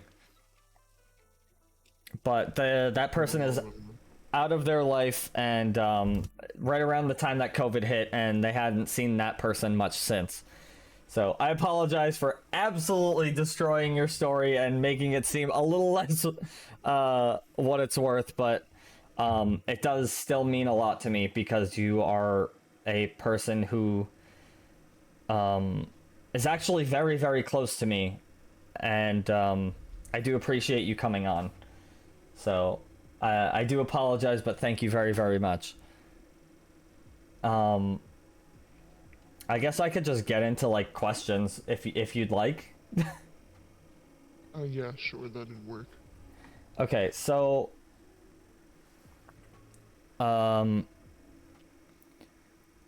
what were the kind of things that were running through your mind when you first realized that, like, it was an assault and not just something that was just a regular occurrence? Like, what was your thought when you realized that it wasn't right? That's totally okay, Minx. Pretty much what I was thinking was, I can't believe this happened to me. It was more of like like you've heard things about it before, but you'd never think it was really happening to you. And so I was dumbfounded by it when I realized what it was. It wasn't even me that brought it up. It was my dad's boss. And so when he had said, like, hey, are you not worried about this happening? It clicked in that that's what was happening. And so for me, I was kind of blindsided by it in a way. I can imagine that it wouldn't exactly just be like a feeling where it's like, oh, I didn't even realize this. It's more like a, oh, this totally happened, and now all of the feelings are rushing in all at once. Yeah, that's exactly what happened. So, as we grow up, we come to this conclusion that our parents should be our guardians through thick and thin. What kind of things were you feeling when you basically came to the realization that they didn't believe you? And I guess a piggyback question is, does it make you hesitate opening up to them now? Yes, it 100% does. I don't open up to them much anymore about anything. When I realized that they were not gonna be the person I should be telling, it really affected me. But over time, I realized that if they're not the ones that are gonna support me, then I shouldn't really, like, be too hurt about it, because if they don't care about me, why should I care about them? Like, yes, they're my parents, but at the same time, if they're not gonna believe something like that, that's understandable because it's pretty big. But at the same time, they should have at least given the benefit of the doubt and, tried to get help for me at the time and try to help me understand everything. So your mom had pulled you aside and had spoke to you about her experience. Was it really weird having that disconnect where she expected you to believe her story, but she didn't believe yours?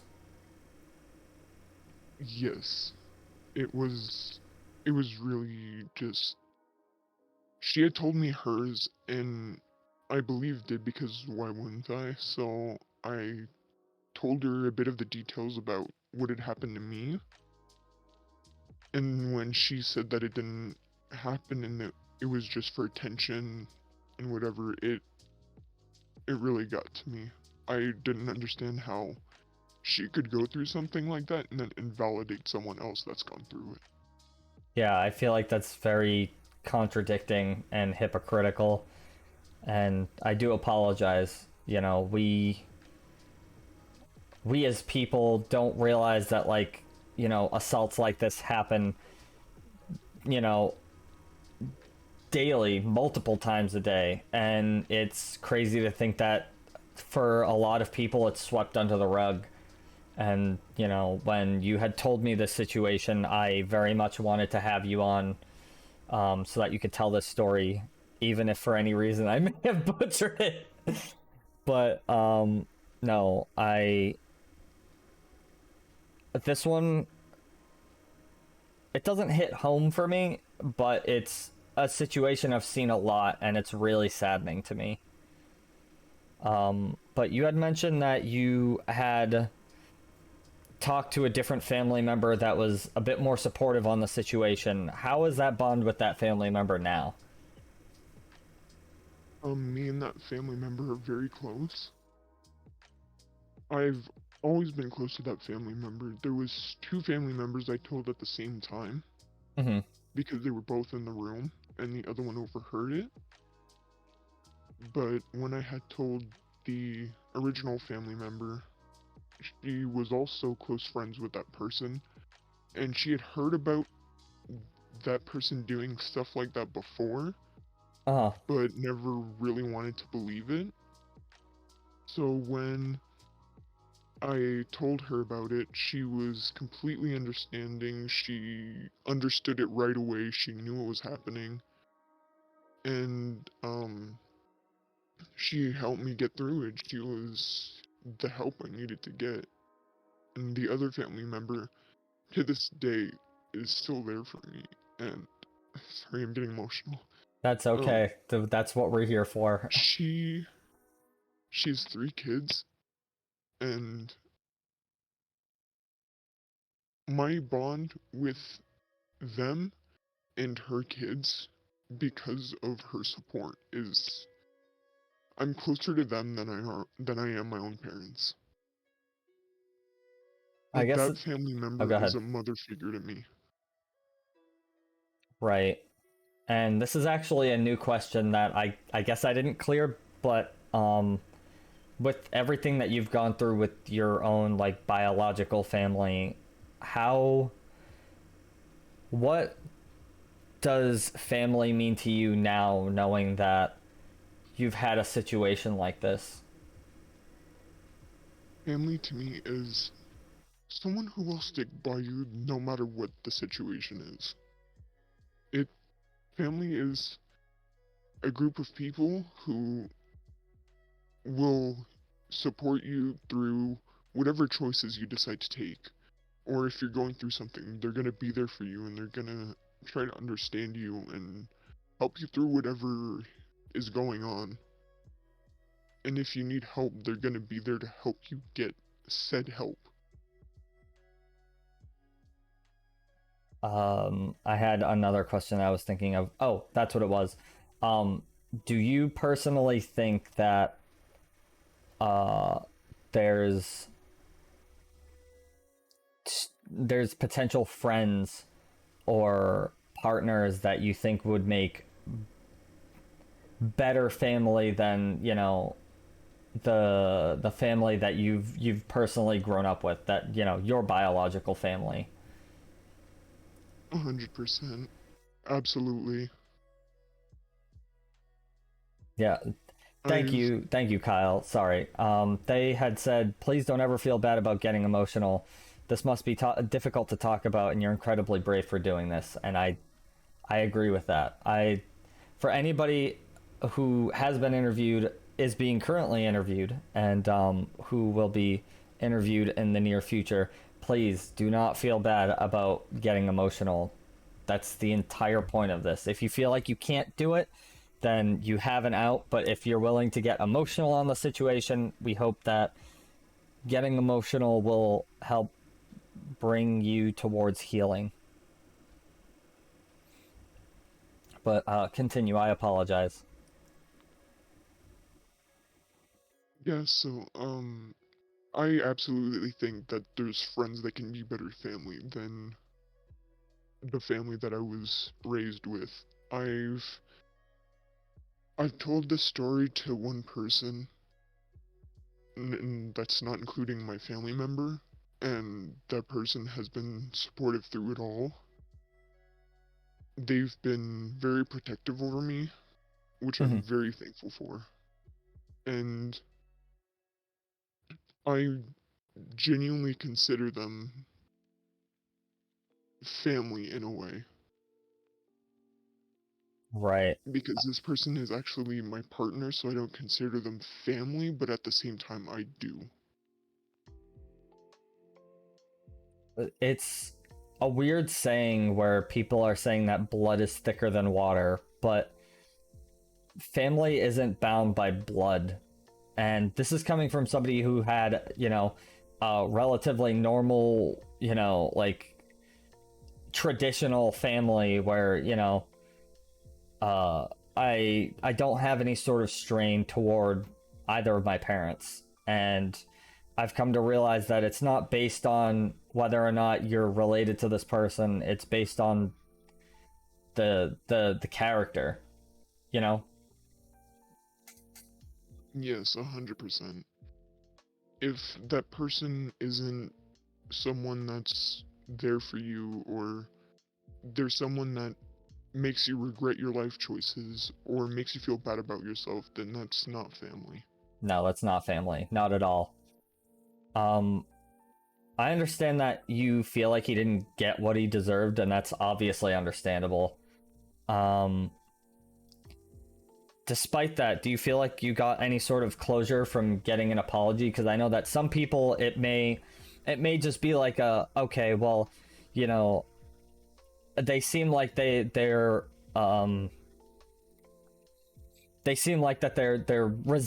resenting of their own actions or their past actions. Do you feel like that was a good enough amount of closure, or do you feel like there's a lot more that needs to be spoken about and squashed? I think that there's more that needs to be talked about, because if I would have been older when this all would have happened, I feel like it would have been a lot worse, a lot less bad. But because I was so young and he was the age that he was at, I don't think that it's right to do it in the first place. But the fact that he was willing to do it to a child, it's just an Disgusting. apology isn't worth it. Oh yeah, no, absolutely More should not. have been done. I mean, personally, anybody who's willing to prey on a child like that, especially if they're over the age of 18, just their rights to have a normal life should be completely revoked. You know, I mean, that's kind of where people are like, oh, well, you know, they could go to jail for that, and that's the same thing. And it's like, no, that's not the same thing. Because if they're going to traumatize and ruin a person's life at a very young age like that, and they're going to be completely altered for the rest of their life because of it, that person should also be altered and not having any sort of human rights. Exactly, and I agree with that 100%. I've dealt with a few cases similar to this specific one, but this was one that wasn't the worst and wasn't one of the lower ones that I was willing to talk about. Mm-hmm. This one's kind of in the middle of what I've gone through. So I Oh wanted boy. to give like a bit of information about what people are genuinely capable of doing without it being not enough to prove a point. Yeah, I mean, people in general are...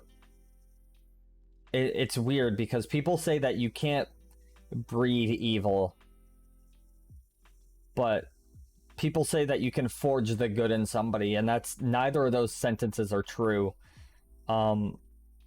Humans in general are just like any other animal, and you know, when you give them enough good traits or enough bad traits, that basically forges who they're going to be. And you know, it's not dependent on like if you were born good or evil. And it's crazy that a lot of people think that, like, you know, people are just born that way, and it's not. It's like it's the environment that they grew up in, and you know,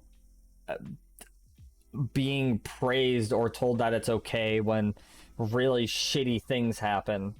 And this is one of those situations where, you know, just having an apology and then disappearing, you know, they could immediately think it's fine, and it's not. And honestly, you too, I know you're probably never gonna watch this, but if you ever find it, I hope you know that you are also a piece of shit. So yeah. I know it's both. Someone can be given a loving home and turn out as a shitty person. Exactly. It's weird how it's a matter on how you take it. You know, if you're given good, you want to give good back, but if you've given good, you don't feel like you have to, because things are for you. And it's so weird how like the mindset of people can change. But I guess really the last question that I had was did you feel like you wanted to... Okay, do you feel like you'd want to tell him anything right now? If you could. If I could, there's a bit of things that he's going through that I found out about not long ago, Mm-hmm. and if I were to tell him anything, I would tell him that this is karma for the stuff he's done to me. That I absolutely, I feel no remorse for what he's going through.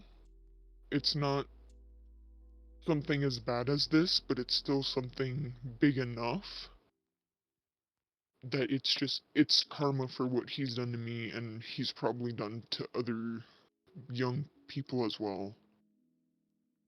Right, because there's potentially other people who were and are of that age who, you know, have gone through that even by this person alone, and you know, it's a really disgusting thing to think about.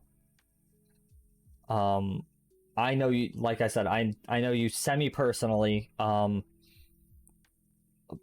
but I do want to tell you that if there's ever any moment that you feel like you need to talk about something, I mean, you already know that you could talk to me just about any time, but I'm just gonna reiterate it. Yeah, I really appreciate that.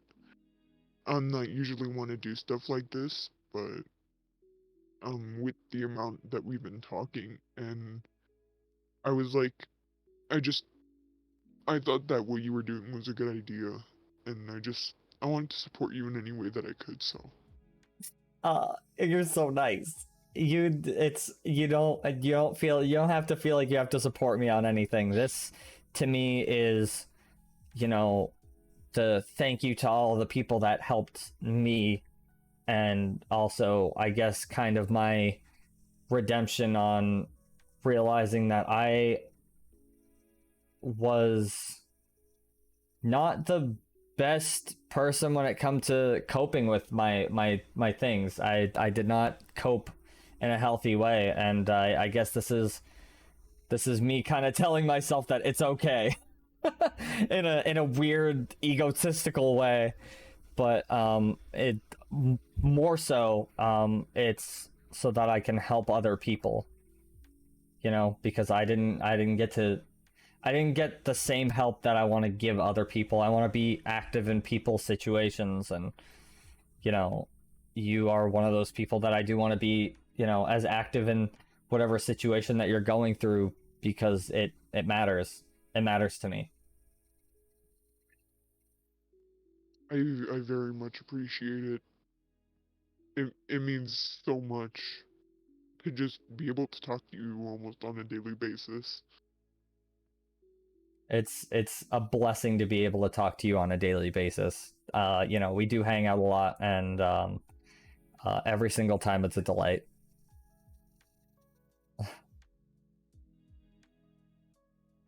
But yeah, I unfortunately can't ask you to plug anything, but what I will say is thank you so much for being on, and I don't really have, I'm pretty sure the next thing that I do is the intermission. I mean, if you want to say anything else, you're totally willing to.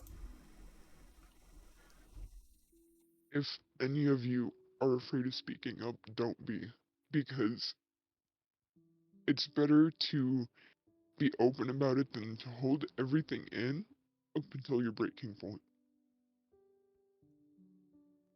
Yeah, it's definitely, don't be afraid of letting things out, because I know a lot of people who internalize, and it, as a person who has internalized, it's really not good at all for you. You just end up ruining yourself. And there's a lot of people out there who are willing to listen, me included. So thank you so much for coming on. And I'm gonna move on to the intermission. So if you're still gonna continue watching, thank you very, very much. Hey, have a good stream. Thank you. Bye. Okay, so we are gonna be going on to the intermission for now. I believe there it is. There's my intermission stream. This is where I get to talk to you guys. Just you and I for right now.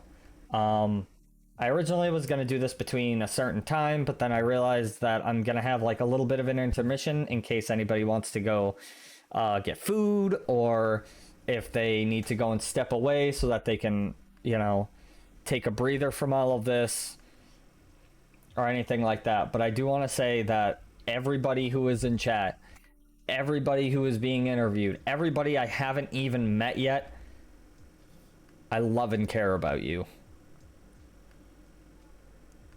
Even if for any reason you are the shittiest person to me, I want you to still be happy, because clearly if you're going to be very, very malicious toward other people, then there's clearly something going on. And I understand that. But yeah, if there's anybody that wants to talk about their situations in chat, this is definitely the time. Again, sorry I ended up having to be busy during all of this. That's totally fine, Chesh. I mean, again, I mean, since you're in the chat, if you'd like to share like a situation that you'd want to talk about or anything like that, you're totally willing to. If you ever do this again, I'll do my best to make sure I can for next time. That is okay. I might actually do this again. Next time I might, next year, I think I might do this again. For sure. This was really, really nice, and it's going fantastically. I'm definitely a lot more comfortable now than I was at the beginning of the stream, where I was absolutely panicking. Yeah, sure. I mean, this is open to just about anybody in chat. If you want to talk about any more, if you have any questions for me, you know, I'm totally down. I am totally down. But yeah, definitely, you know, go to the bathroom, get your snacks, get your food, do whatever. Oh, excuse me. all this is taking a toll on my energy, but it's totally worth it. But yeah, thank you. For anybody that doesn't know, Xbrodus is actually the host of the show that or the podcast that I just recently did, which is Tangents, and today, I believe, if I'm correct, the episode with VTubers has been released. So if you guys want to go and check that out, I'm sure you can find it on Spotify. Just look up NH Media and you will definitely find it. And I just want to say thank you very, very much for having me on. It was a blast. I didn't talk too much, but everybody else just had so much more to talk about, and you know, I was just so captivated by everybody else, or by the other two VTubers that were on the podcast, that I told my story where I felt like I could. Oh yeah, absolutely. You know, I would very much love to do this next year too. I can see that this is a really, really good choice that I've made in doing this. I, believe it or not, I've actually gotten some, I wouldn't say pushback, but I'll say that early when I was throwing this idea around. Thank you. I appreciate that. What was I saying beforehand? Sorry, I got lost in the in the compliment. Yeah. Yeah, it's gone. Oh well. No, what I can say though is that's what it was. I had gotten people who were very, very skeptical of me doing this. Oh, excuse me. And now that I know that, like, I believe I'm handling it in the best way possible, and, you know, I feel like I'm doing good by people, that, it was a really good choice for me to do this. And to the people that, you know, were skeptical, I totally understand. I'm not, like, hating on you for it. There's no negative intention. I do want to say thank you to those people because they gave me a reason to be grounded on this entire situation. Because without people stressing their worries, oh, excuse me, oh my goodness, without people stressing their worries, I wouldn't have, I wouldn't have taken this as, I can't say I wouldn't have taken this as seriously, but I would have been blind to a lot of things that could have potentially happened, and one person that I want to definitely shout out who was skeptical, and this is just because I very much love the fact that they told it exactly like it was their name is Midia. I'm trying to think of their what's their entire profile. Nope, that's it. But they had come from oh, excuse me. Oh, sweet Jesus. They had come from what? Jesus. They'd come from Sugoi's stream. A little Sugoi. They're a Sakura bunny VTuber, and they're absolutely wonderful. And I was originally going to give this idea to them. Yeah, and back with the coffee. Yeah, no, it's another Pepsi for me. I had not told Sugoi, despite, I was going to tell Sugoi, but I ended up just not doing so because of time and forgetting. But I feel like Sugoi would have definitely helped. So I do want to thank you for at least giving me the opportunity, even though I didn't get to get in contact with you. But I do want to thank Midia for pointing out the concerns. That way I had an idea. Oh my god. That way I had a better idea of like what I should be careful for. Thank you so much, Alex.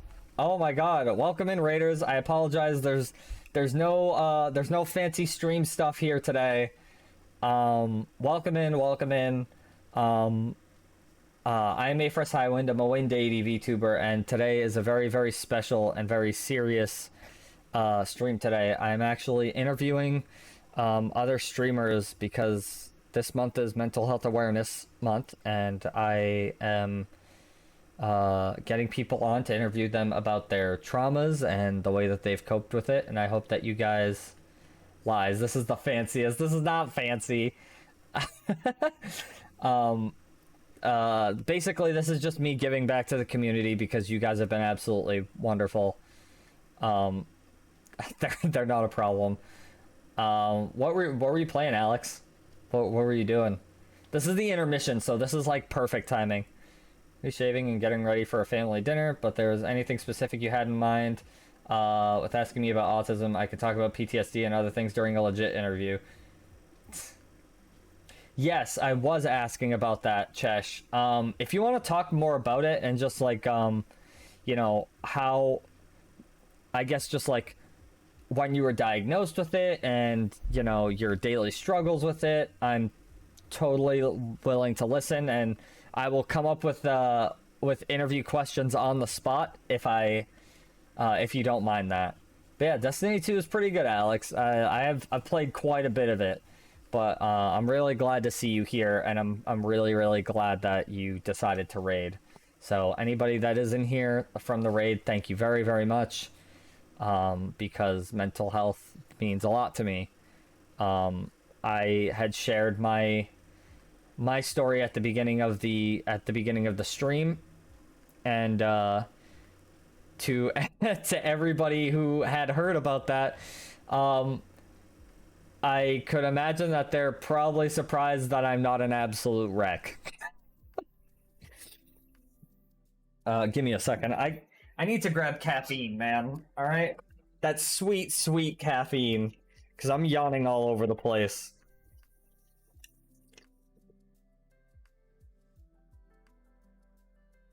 Yes.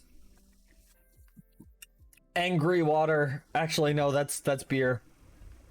Spicy water. Oh, thank you so much.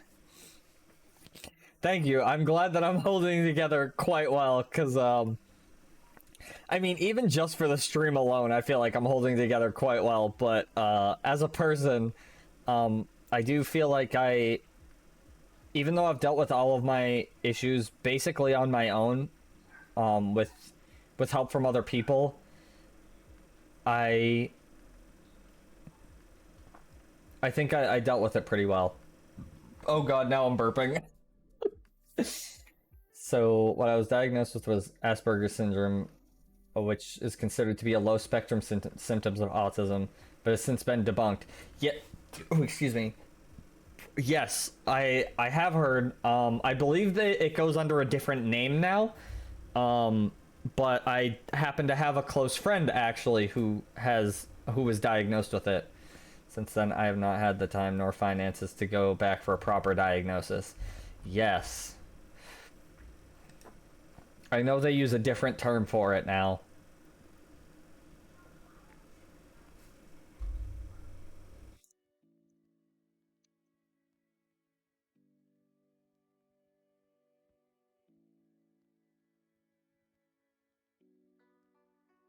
Oh, wait, why? Oh no.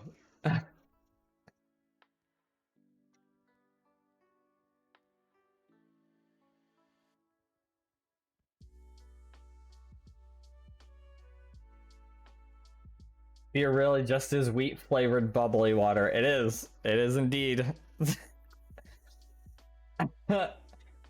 Beer is 100% liquid bread. That's exactly what it is.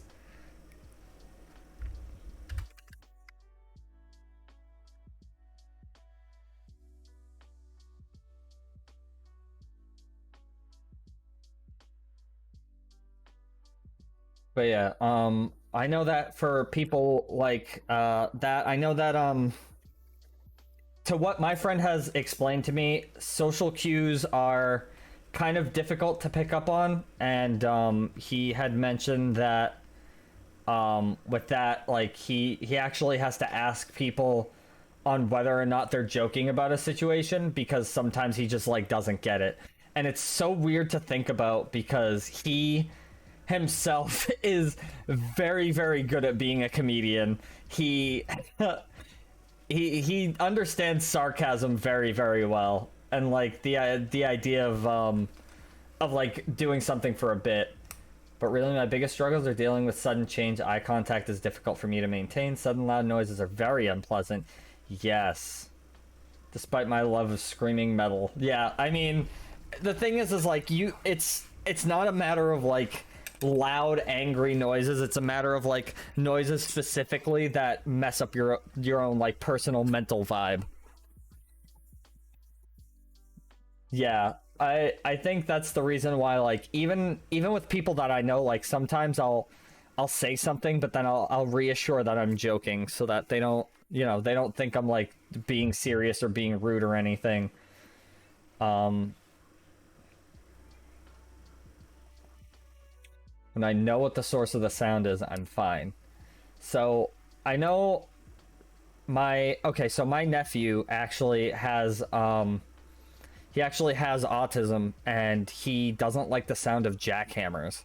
He very much hates the sound of jackhammers, to the point where anytime it's heard, even if it's like in a show at low volume, he immediately goes into a meltdown. And I see my sister struggling with it, and it's tough.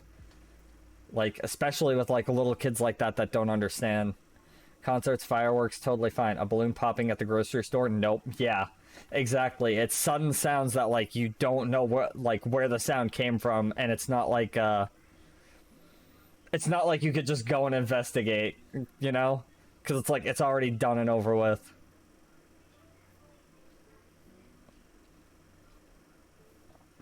But yeah, I can imagine that like maintaining eye contact would be really, really, really, really tough, because like with most social situations, like maintaining eye contact is like it's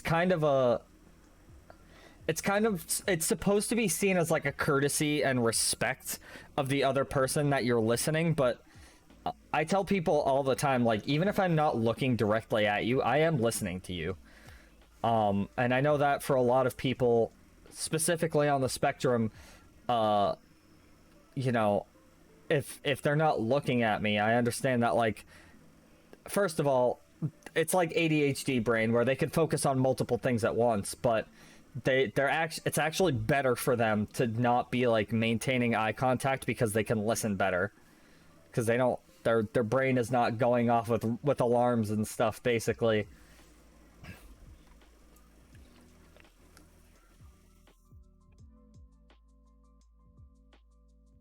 That's why I listen to music while I work. You think I'd be overstimulated because multiple sources of input processing, but in reality, having something I can mentally hold on to helps me focus.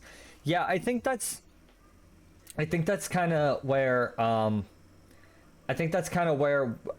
paths cross, is like when our brains are meant to like go absolutely crazy. We need something to have an anchor, and usually music is a really, really good anchor in keeping us steadfast, basically. And it's super helpful. A lot of people, I feel like I'm the same way. I listen to a lot of kind of angry music, but I'm like very, very calm. And a lot of people are like, how can you just be like so calm listening to music like that? And I'm just like, well, it's meant to be, you know, it's a thing where like it's comfortable for me. So I'm able to just relax because it's something that I like.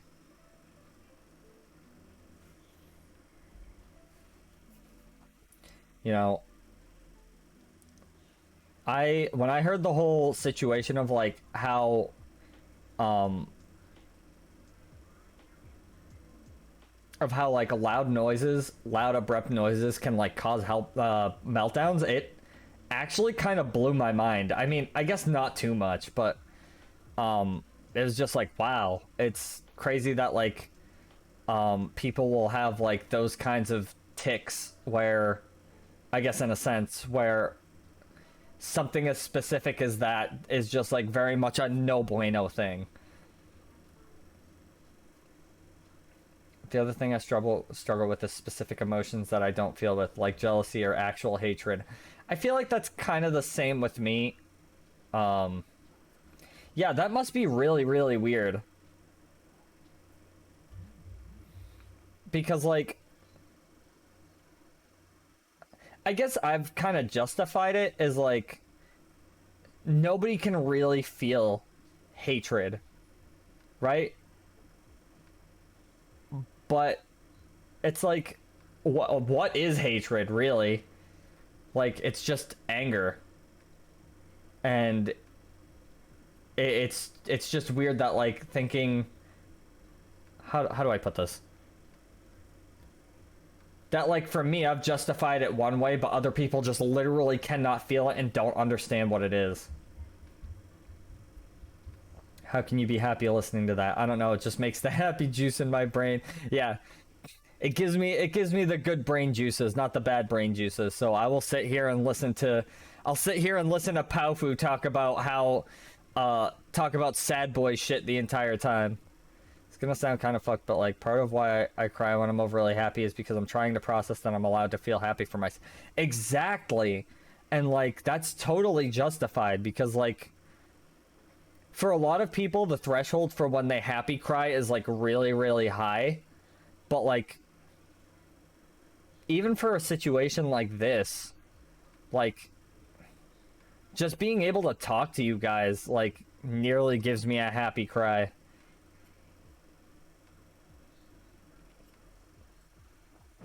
And you know, it's tough that like, you know, tears of joy aren't like, they're a thing that are considered rare, at least for me and, you know, for a lot of other people. But like, if anything, I'm really glad to see that it's common in other people, because you are allowed to feel happy for yourself. And it honestly, it doesn't sound fucked at all. I mean, I totally get it. You know, it's... I personally tend to not, I guess, focus on things that, quote, make me happy, in a sense. I focus on things that, you know, will make other people happy, and that in turn makes me happy, which is really weird. It's like a filter, a buffer of sorts. So, yeah, I mean, I guess this was kind of this entire stream is literally just one big buffer for me to feel the happy brain juices.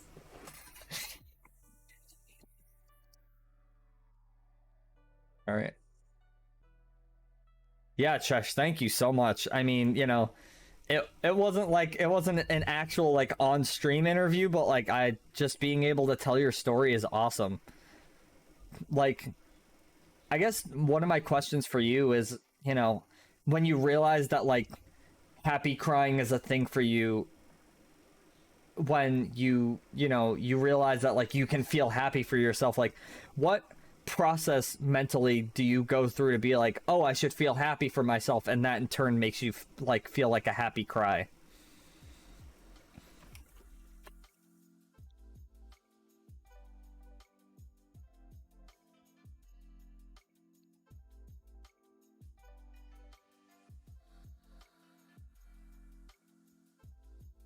It's actually interesting that you say that, because people who have been in like traumatic situations also display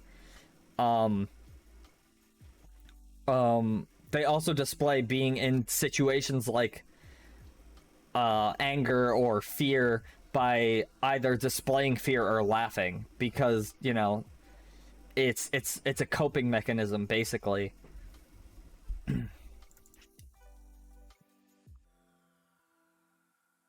And it's crazy to think about.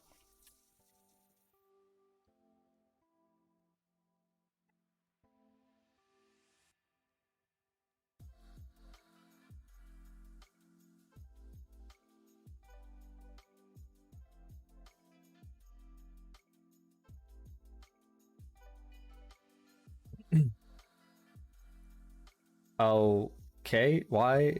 Okay, there we go. Sorry, I was setting up Discord stuff here, and it was like, looks like your mic isn't detecting any input. Why don't we fix that? And I'm like, okay. Exactly that, actually. If given an opportunity to process an emotion properly, I can display it properly. I need to consciously think through it like math. This plus me equals happy, therefore I should be happy. Right. And it's weird that, like, for other people, it is just like kind of a no-brainer in a sense, where it's just like, this makes me happy, that way I'm going to feel happy.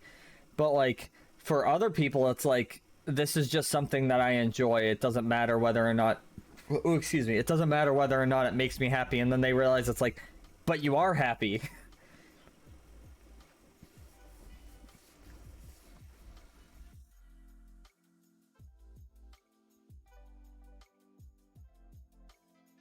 And that's, I do the laughing thing when scared too, or I use humor to mask when I'm upset. That's kind of the reason why a lot of people say that like humor is the best form of coping, because people who joke the most have the most pain, weirdly enough. Humor mostly is like ingrained in trauma, and you know, that's kind of the reason why like everybody today is a comedian, you know? That may be a part of why social cues are so difficult to pick up on for someone with autism. Personal theory, since everyone is different, but we see the world as math. Yes. I noticed that people who have autism look at things in a much more logical sense, because they have to basically put the pieces together in a sense. So it's like having yeah, like puzzle pieces, like doing a puzzle. It's either keep laughing or yeah. For me, it's either I tell jokes or I'm just going to lose my mind and continue to cry like for 40 days and 40 nights. And just unleash upon the world a flood of tears. You know, I don't make the best jokes all the time. Like, most of my jokes that come flying out of my mouth are absolute shit. But let me tell you, just being able to get it out of my system is really, really healthy for me. You know, that and just like being open about like things that I've gone through. Like this is probably the most open I've been on stream about anything. You know, it's really hard to just like to be like, hey, people that don't know exactly who I am, I get to tell you about how my parent passed away right in front of me. It's like, how are you gonna try and like explain that while also being on a fucking stream where you're supposed to have a good time? Like, it's so hard, you know? So it's like you gotta be light on it, you know? Like actually, okay. I have a story. I don't think I told this story, but I have a story that happened pretty recently. I was sitting here, and I believe I was Was I streaming at the time? No, I wasn't streaming at the time. But I was sitting at my desk. I was on my computer, and my partner was next to me, and I got a call from somebody, and they go, yes, I'm looking for father's name here. And I was like, oh, this isn't him, this is his son. And they were like, oh, well, we're trying to contact him about what's the best way to reach him? I was like, well, unless you have a time machine that goes back 10 years or a way to contact the dead, it's probably not a good idea to contact him. He probably won't be too happy. And they go, oh, well, I'm sorry. And like, just for me, like something as morbid as that, I find fucking hilarious. Because like, you know, obviously people don't know, but like that to me is like a coping mechanism of just being like, yeah, I would totally let you talk to him if you knew how to contact the dead or like had a time machine. Like, get a Ouija board out, we'll do this thing together.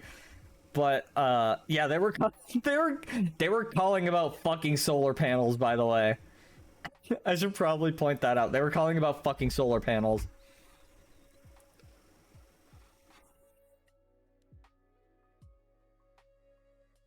So clearly nothing important. But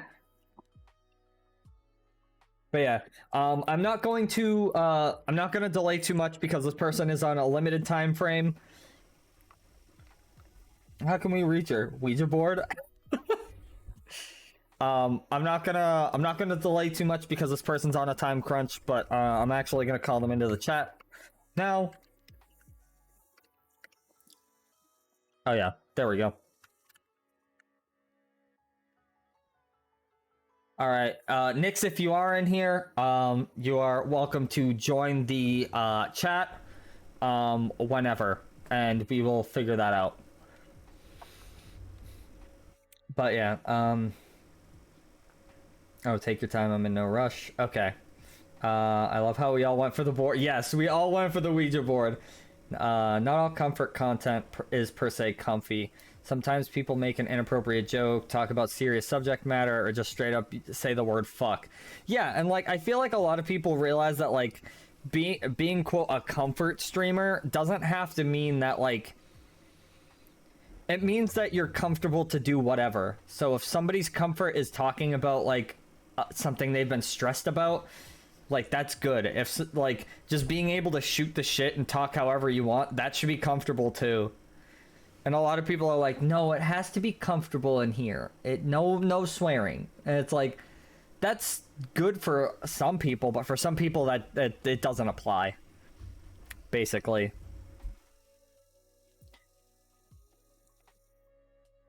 I'm pretty sure I got the schedule right. Did I do this wrong?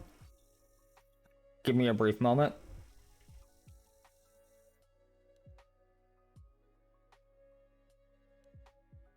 Oh yeah, you are at 4. I'm sorry, Violet. You're right. I goofed. Never mind. Violet, you're up. Sorry. I did not read the schedule correctly. So no, they're in a certain time crunch. So I thought it was at 4:30, but it's at 5. So please, if you will, join the chat. That was totally my fault. All right, give me just a sec here while I pull up everything.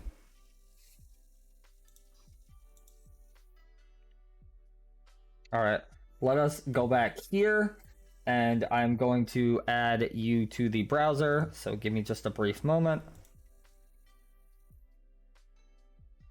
Okay. I believe you sent me files, so let me grab those. Sorry, I was so caught up in all of that. All right, all I need to do is just save the one image. Reactive images. Okay, fantastic. Oh god, there's like 80,000 different things on my screen right now. Okay, beautiful. I have it here.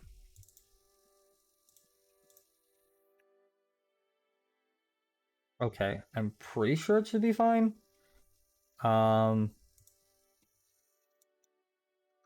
Okay. There we go. We got you here. All right, let me undeafen. Hello, Violet. Sorry. You're perfectly all fine. I was like, oh yeah, that should totally work, and then I realized, oh, that's the wrong person. What is happening? Don't worry. I'm Don't trying worry. to- I don't have legs right now. Oh, that's okay. Let me flip you horizontally. Bam, there you go. But yeah. If you'd like to tell people who you are, and you know, I mean, you're obviously a streamer, but tell us a little bit about yourself, because I actually don't know too much. So. I'm so lost. Am I just talking about myself, or am I talking about this situation? Or do I talk about myself and then we talk about the situation later? Exactly that. So go right ahead and introduce yourself, and because we haven't really gotten to talk too much. There was the life story that I sent you, and that was probably about it. Yeah, it really was. But yeah, please do. That was probably a lie. Hello, my name is Violet Silhouette. Everybody just calls me Vi. I am currently a Twitch streamer. I'm not really the best, but I am trying my best to do better. I want to say that I'm a very competitive type gamer, so anything that's FPS genre with a competitive scene, I'm very interested in. And currently, I'm trying to go for Challenger League for a game called Rainbow Six Siege. Heck yeah. I know nothing about Siege, but I do hope that you get there. So No, Cheshire's lying. No, I'm a great burden. I'm not funny. Don't watch me. do it. Go do it. No, don't watch it. Honestly, you should just check out Cheshire. Cheshire is much funnier than I am, and actually has a consistent schedule of what they do. I think you should check both of these people out. And because I'm the resident streamer of this channel, I think I may have a little bit more power in saying go follow them both, because they're both lovely people. But yes, you did give me a lot, but the main story that I got that I wanted to talk to you about is you're trans, right? Yes, this is right. Okay, so you use she her pronouns. Mm-hmm. And I wanted you to talk about your I guess your time figuring out like who you were, and like your whole situation with gender identity and the things that you've gone through. Mm-hmm. Gender identity is definitely one that is very difficult to understand, because not everybody feels the same, and especially since the fact that you can feel one way at one time, and then in just a little bit of time later you can feel another way. um and I wish I found the photo before the interview, but there was a specific like comic strip that accurately described how some people with gender dysphoria can feel. It was basically just, just Thor and Loki in some of their times, and it's like Thor or Loki was like, "Man, I don't feel like a guy. I want to be a girl." And it's like, all right, and Thor was like perfectly fine with it and started calling him sister. And then it's like a little bit later in another portion, it was just like, I'm a guy again. And then in another one, it was uh, showing, it was using male terms like being a guy but presenting more feminine. And then one where he was both, and Thor was like perfectly accurately like being nice and using the right pronouns, and if made a mistake would correct them. And I really wish that the world could be like that. Unfortunately, it's not. um Definitely, it's definitely very difficult. I personally started wondering about my gender dysphoria when I was probably about around 14, 15. But my family grew up very Catholic. They were strict Catholics, so I was too afraid to really uh, get too into it with anybody, because I did not want them to yell at me, or I didn't want to get punished for anything for, I guess, feeling the way that I felt. Um, when I want to say probably when I was about 17, I started socially transitioning, or I guess you could say experimenting, to see if, using female pronouns actually felt better for me. And so I just socially transitioned online. And the fact that, what is it? Um, within a week of hearing people use she, her over he, him pronouns made me feel more comfortable in just that 1 week than my entire life of being used he, him. Right, and you had told me about that. Um, and you had also mentioned that it seemed like it was more liberating to know that like the people that you did tell were just like they were just like okay for Yeah, the most it, part. it's it was definitely like very um I guess relaxing, or I'm not sure the correct term, but I guess relieving to know that people could accept me, even though like I've been going by certain pronouns or a certain type for the longest time, and then them allowing me to be able to change and be like, this is how I feel and I feel better this way, and them accepting the terms and being like, yeah, that's amazing, that's great. Yeah. um Go ahead. Oh no, I was just going to say as someone who was raised in a generation where like trans people were either very quiet about it or there were far few and in between, I was never really brought up to, I guess, not quote accept it per se, but to find it as regular as it is now, basically. I learned in my very recent adult life of like this kind of change in people is like very very common, and it's it's not only a thing where I've come to accept it but even celebrate it, because I want to see people be happy to freely express themselves however they are.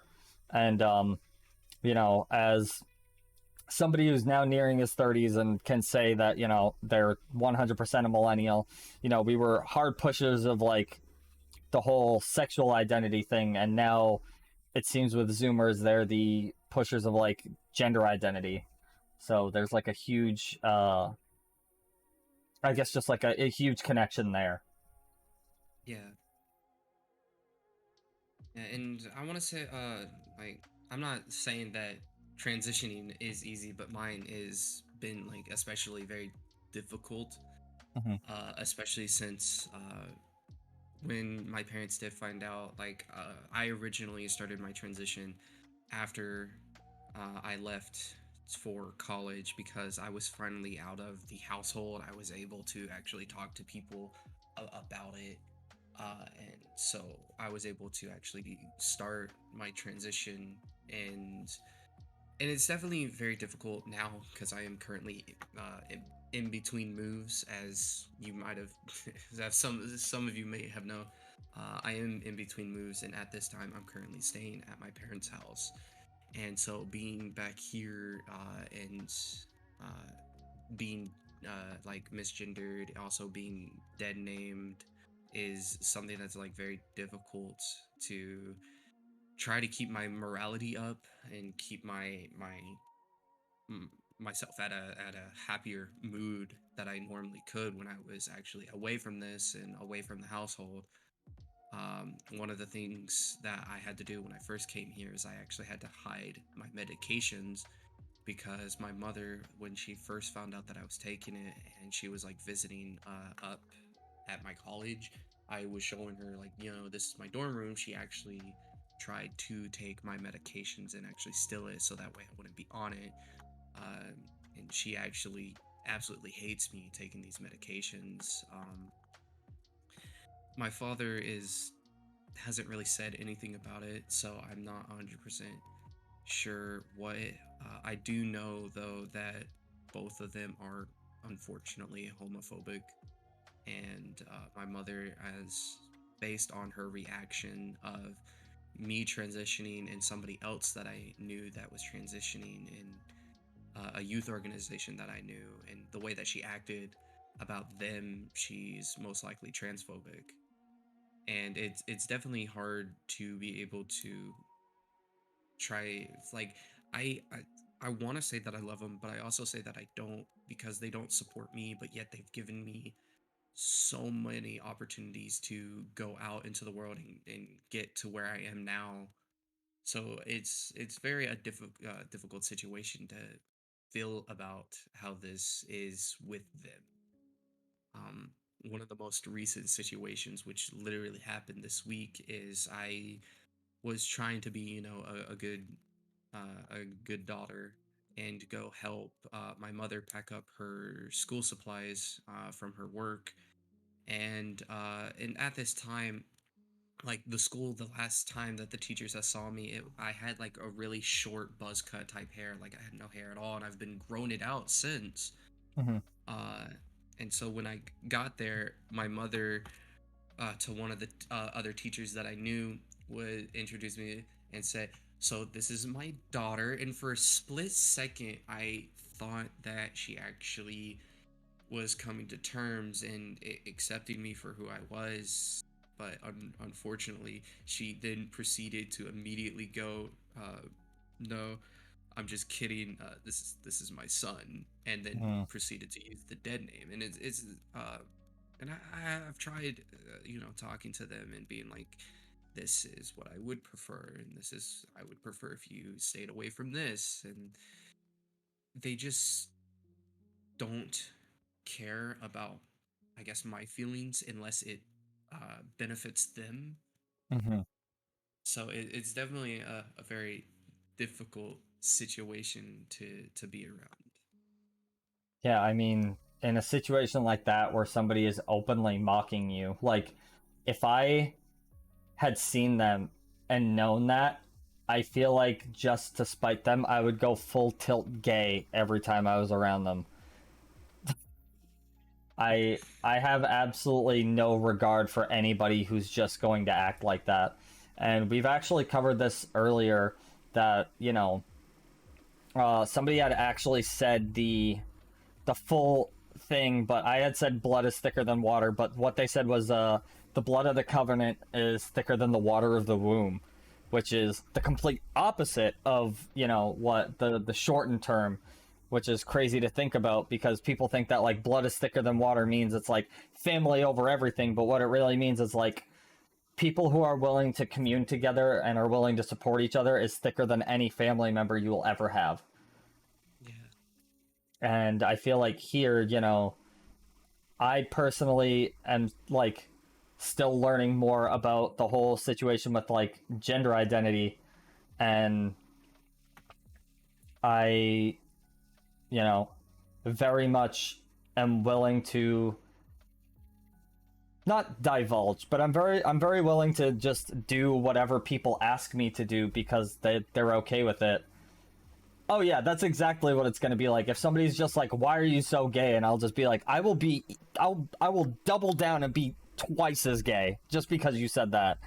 Like, I have absolutely no regard for people who are willing to just like be that malicious. But I did have a whole bunch of questions here that I was going to ask. I think I got, yeah, for some people I had like 5 or 6 questions. For you I had 11 questions. Because I do want to know more. But so as we know, like obviously trans is like, I wouldn't say a relatively new addition, but within the 2010s, it was an addition to the LGBT community. And I guess my question is do you see things or behaviors within the community that like that need to stop so that everybody can see eye to eye with one another? The only thing that I can really see within the LGBT community is the fact that there are some people, and I'm not saying that this is everybody or, other people associate with this, but unfortunately, a lot of things that I see a lot of darker side of things. Um, I have seen a lot of people, and, I don't want to say like the I don't let's say quote unquote hunter uh have said that they were trans just so that way they could get into female restrooms and h word people, and so it's definitely it's, it's hard to be such an open community when there's people like that try to take advantage of it, and that we need to watch out for those people and be like, these people do not accurately represent what we are trying to push here. uh, and then I know there's like some people that are supportive, that's like rather gay or lesbian, that are like, if you're straight you're wrong, and I'm like, that's not the case here. The whole point of the LGBTQ community is so that way we can support those that don't feel comfortable with what they were originally, rather being like neurotypical. And Right. that's the whole point of the community. It's not to belittle other people that are neurotypical, or push beliefs of, oh, if you're not gay then you're homophobic, and that's just not the case. Right. And I had omitted this originally, but like my my mother was raised in an era where, you know, somebody being trans was basically non-existent. Even less so than like as a millennial, but you know, my mom is very, I guess, hip with the times, and like even when I told her like, hey, I'm pansexual, I basically will date just about anybody as long as, as long as they're consenting of it, she was just like, whatever makes you happy. And it's the same thing with like, you know, trans people. Like she said, I may not understand it, but if it makes somebody happy, like that's all that matters. Right. So, one thing that I did want to ask you that to me I felt was super important was you had mentioned that like with your younger self, like you felt like very conflicted because of your gender dysphoria. Do you think that there's anything that you would personally tell your younger self to either look into, you know, either transitioning sooner or doing something that's, much healthier? Like what advice would you have for your younger self when it came to identity or transition? I would probably just tell myself that it is perfectly fine to have these feelings, and that if you're really interested, you should look into those feelings and see where it takes you. Because sometimes you can have a feeling and it could just be in the moment Mhm. and not actually how you fully feel. And one of the I'm kind of drifting a little bit away from the question, but some people um talk about like transitioning really early. Personally, I feel like you should wait till you're 18 to start transitioning, Mhm. because when you're 18, then you fully understand this is where I want to go. This is how I understand. Now, I'm not dishing people that transition early if they feel like that's what is right. Let them be them. But when you're 18, you fully understand where you want to go with your life. You understand what's happening, and you can get a better scope of how you actually feel and how you do things. It's actually really good advice because a lot of people, I feel like, especially like teens that haven't reached 18, are like, this is something I want to do, which isn't a bad thing. Um, but I feel like, as somebody in my teens, I mean, these are not considered the same, but like, did I really think I was going to be an emo kid for the rest of my life? Like, no. And I feel like it's kind of the same for, you know, people who, I guess this is a really good question, is what's your personal take on people who, I guess teens who like have figured out, yes, absolutely, I am trans or non-binary or I'm gender fluid, and then there are people who say that just so that they feel like they are, they're fitting in, basically. That's why one of the things that I highly suggest is waiting till you're 18, because of the fact that it could just be a phase. Mhm. It's like and it can be, phases are definitely weird. Phases can last for maybe a month, maybe they can last for 3 years.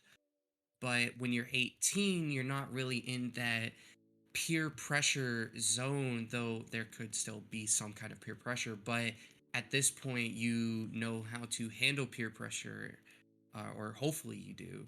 Mhm. And you should be able to accurately make a decision that you feel and how you want to go on. Right.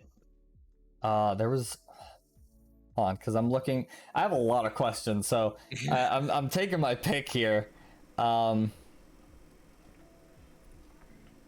uh, t- t- t- okay, I guess I'll ask this question because I may have gone. Okay, actually, no. Chesh has a question, so I guess we'll ask that one. I've seen some medical facilities offer puberty blockers and hormonal supplements for younger teens, or figuring out whether if they are trans. Is it that it helps expand the phase of thinking on it, or is it actually to ready the body for transitioning at 18? I'm not 100% sure how puberty blockers really work because I haven't really looked into it. Um, I would assume that it's basically a thing to kind of like, because like when puberty hits for males, it's a situation of lowering the voice, the Adam apple grows, so it makes that, so putting on puberty blockers for males transitioning to females is really good, because then you won't have that really deep voice, you won't have to do voice training, so it in turn is a way for transitioning, but also is a way for non-transitioning. So, oh, there's a bot in your chat. Oh, There is sorry. indeed a bot in my chat. That's okay. We're just gonna get rid of that. Sorry, that caught my eye really quick. Where was I? But it's a situation of both, because it can wait for a bit, and then if you just don't feel like it, then you will. I want to say you'll probably hit puberty really late. For males, so that might be.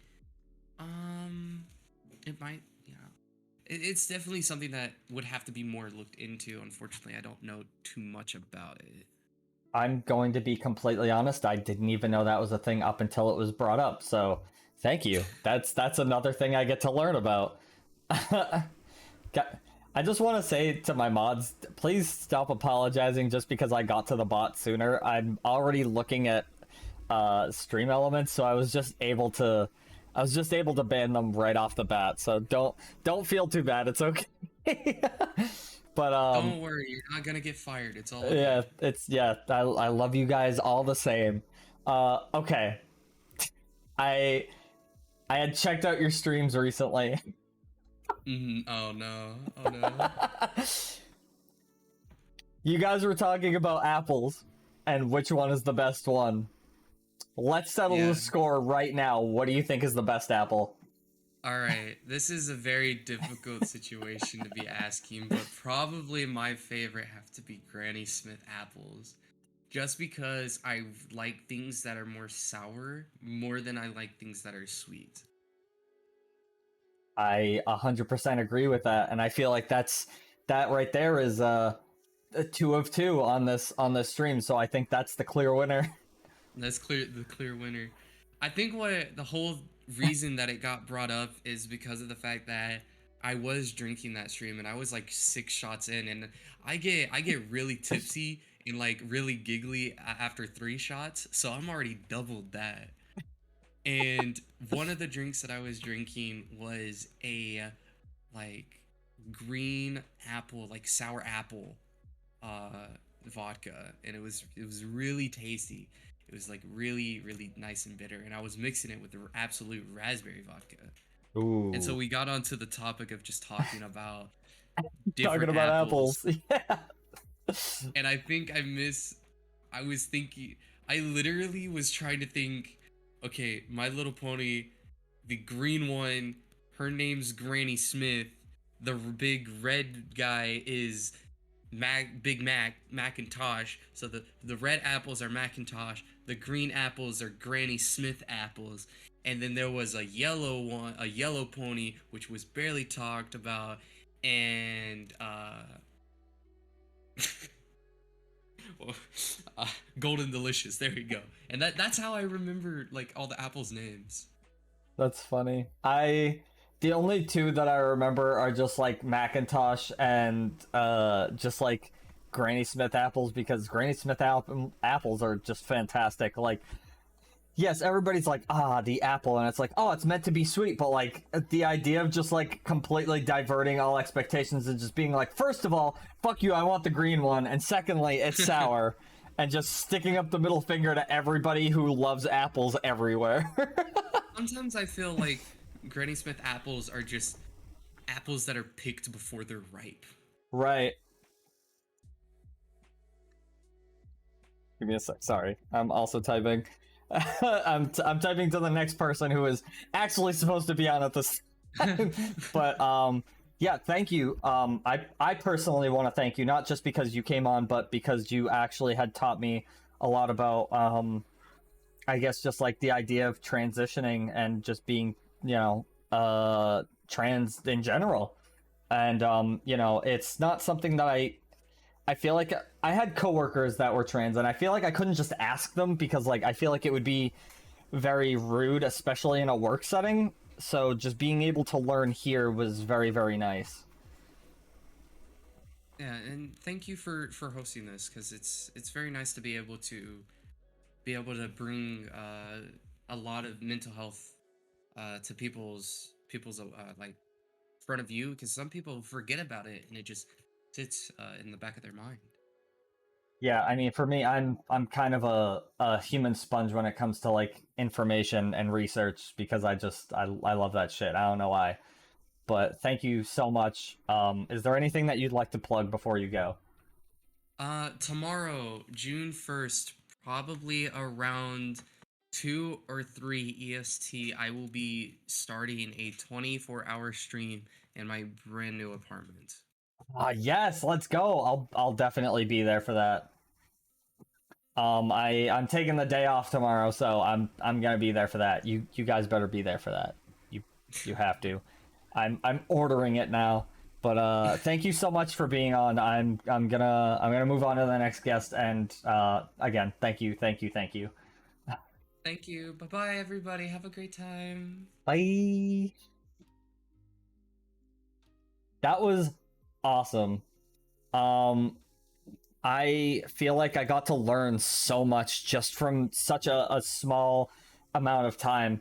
And I think next time I'm gonna give people a bit more I'm gonna give people a bit more time to be able to talk about the stuff that they want to, because I'd very much like to get into, you know, more questions. I guess I didn't realize that, like, believe it or not, having conversations takes time, and 30 minutes is not enough time.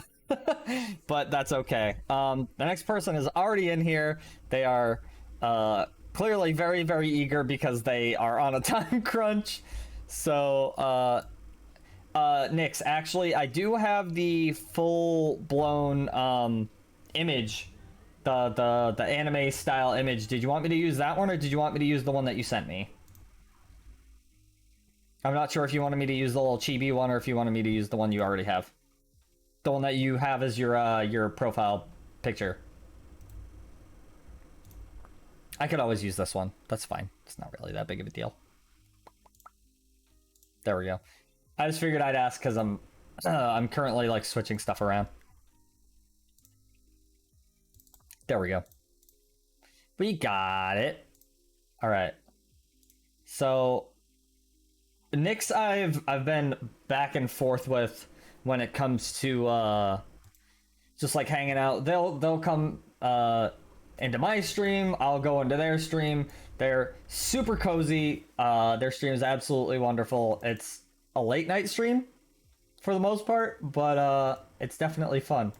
I'm gonna undeafen now. Hi, hello. Hello?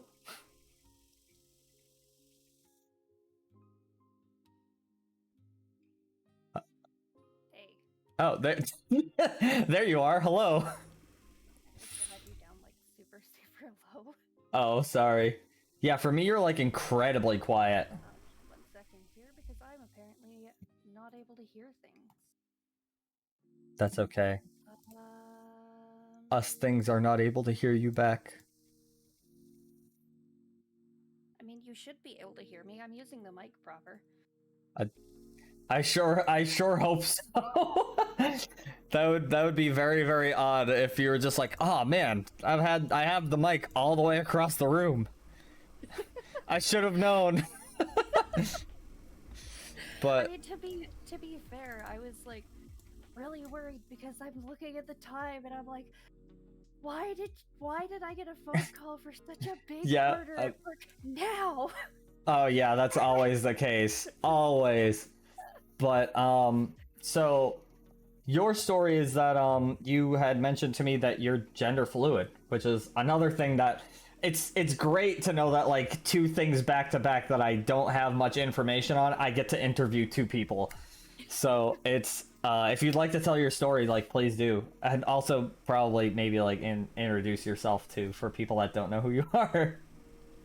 Fair, fair. Hi, I'm Nixurukit Melisire. I am half fox demon, half wolf demon. I'm gender fluid and demi-pansexual. It kind of a strange mix of things, I guess. But I run a very mental health forward stream. People come into my chat often having bad days, things like that, and if they want to talk about it in chat, they can. Obviously, we make sure that it's not going to trigger anybody or be anything like that. And if they don't want to talk about it in stream, they can just send me a message, and it's totally cool. But we do a lot of chill games, a lot of art stuff, and a lot of random things. Give me a sec while I'm trying to get your volume back up. All right. Let me. No, that's okay. I'm actually gonna. There we go. All right, we're gonna give the music a rest on this one so that we can make sure that Nyx can be heard proper. So, Sorry. feel free to. No, that's okay. All right, I think I fixed the volume, so we're good now. You should be able to be heard pretty well. Your voice is now on par with mine, so fantastic. But yeah, my story is definitely one that, some people probably either have experienced themselves or heard somebody else have. It's kind of a bit of an odd one too. I grew up the same way most people do. They think, well, most people from like my age group and past age groups, that they think that, you know, gender is male or female. That's how we were raised. And I started realizing about halfway through high school that, you know, I'm I'm maybe not completely normal for what I was raised to think normal was. I'm glad that it's no longer like a thing where it's like, oh well, this is normal. But I was about 16 and I told my mom that I thought I might like girls too. Mm-hmm. And I while I understand her response now, I will never forget that the first thing she ever told me was, "It's just a phase. You'll get over it." Oh boy, I've heard that. I understand that it's just, you know, she didn't understand and we hadn't really had a like any kind of an in-depth talk or anything. I didn't know a lot about it at the time. She didn't know a lot about it at the time. But I had realized that I was like super close with like a lot of people that I had an actual connection with, Mhm. and that I was starting to like, well, like them. And that to me was like, oh, well, that must mean I'm bi, because that was all we knew back then was lesbian, gay, and bi. Right. And then it it's since expanded, and my partner that I am currently with IRL is partially transitioning, and I have since discovered that it's not just, you know, male or female that I'm attracted to. I don't care what people are. I don't care if they're trans. I don't care if they decide that they're like um you know, in between, gender fluid, anything. I like people for who they are, and the only thing is that I have to have a like a connection with them. And I discovered all of this in the process of finding out that I'm actually gender fluid. Because growing up, I always felt weird, like uncomfortable with myself. Like I hated how I looked, but there was never like I couldn't pinpoint a specific thing. I couldn't be like, "Oh, well, I'm fat. I hate myself," or "My hair is ugly. I hate it." It was always just I just feel wrong. Mhm. And I could never find the words that I needed to explain that feeling to anybody I that, you know, cared about me. So I never really had the ability to figure it out or anything. And once I met my partner, and you know, we started going through some things. They started going through their like their transitioning and stuff, and some of the struggles that they've been going through. I started reading up on things a lot more.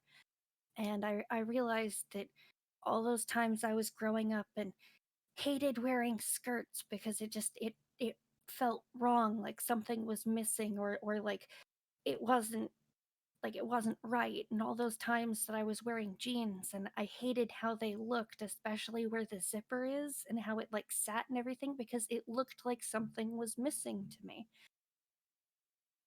And it just I always felt like I had to I was wrong for thinking these things, because you know, I was born and raised a certain way.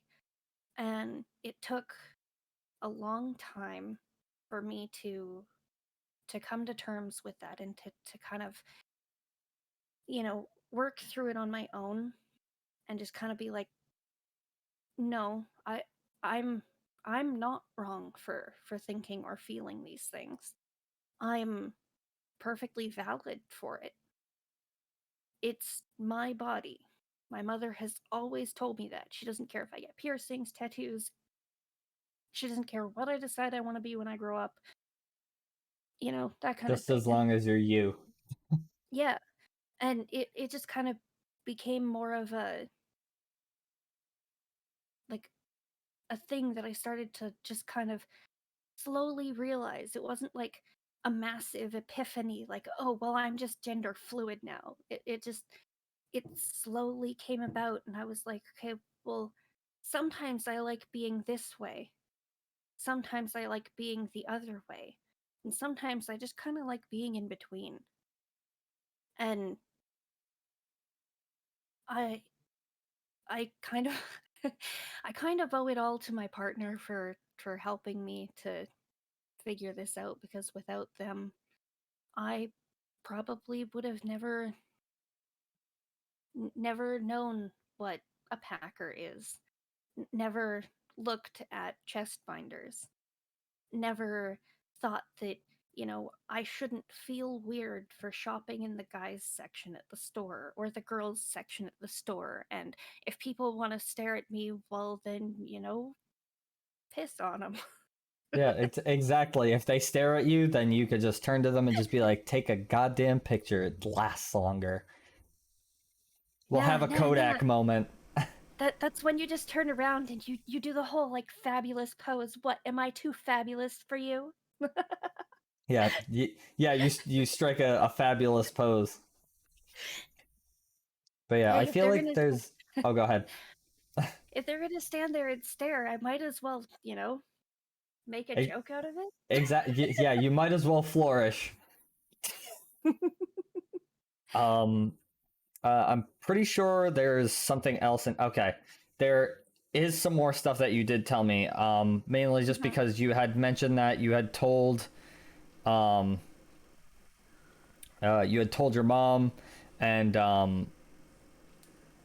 it was just kind of like a thing where it's like I'm learning to understand versus you telling your younger siblings and they were just like kind of whatever.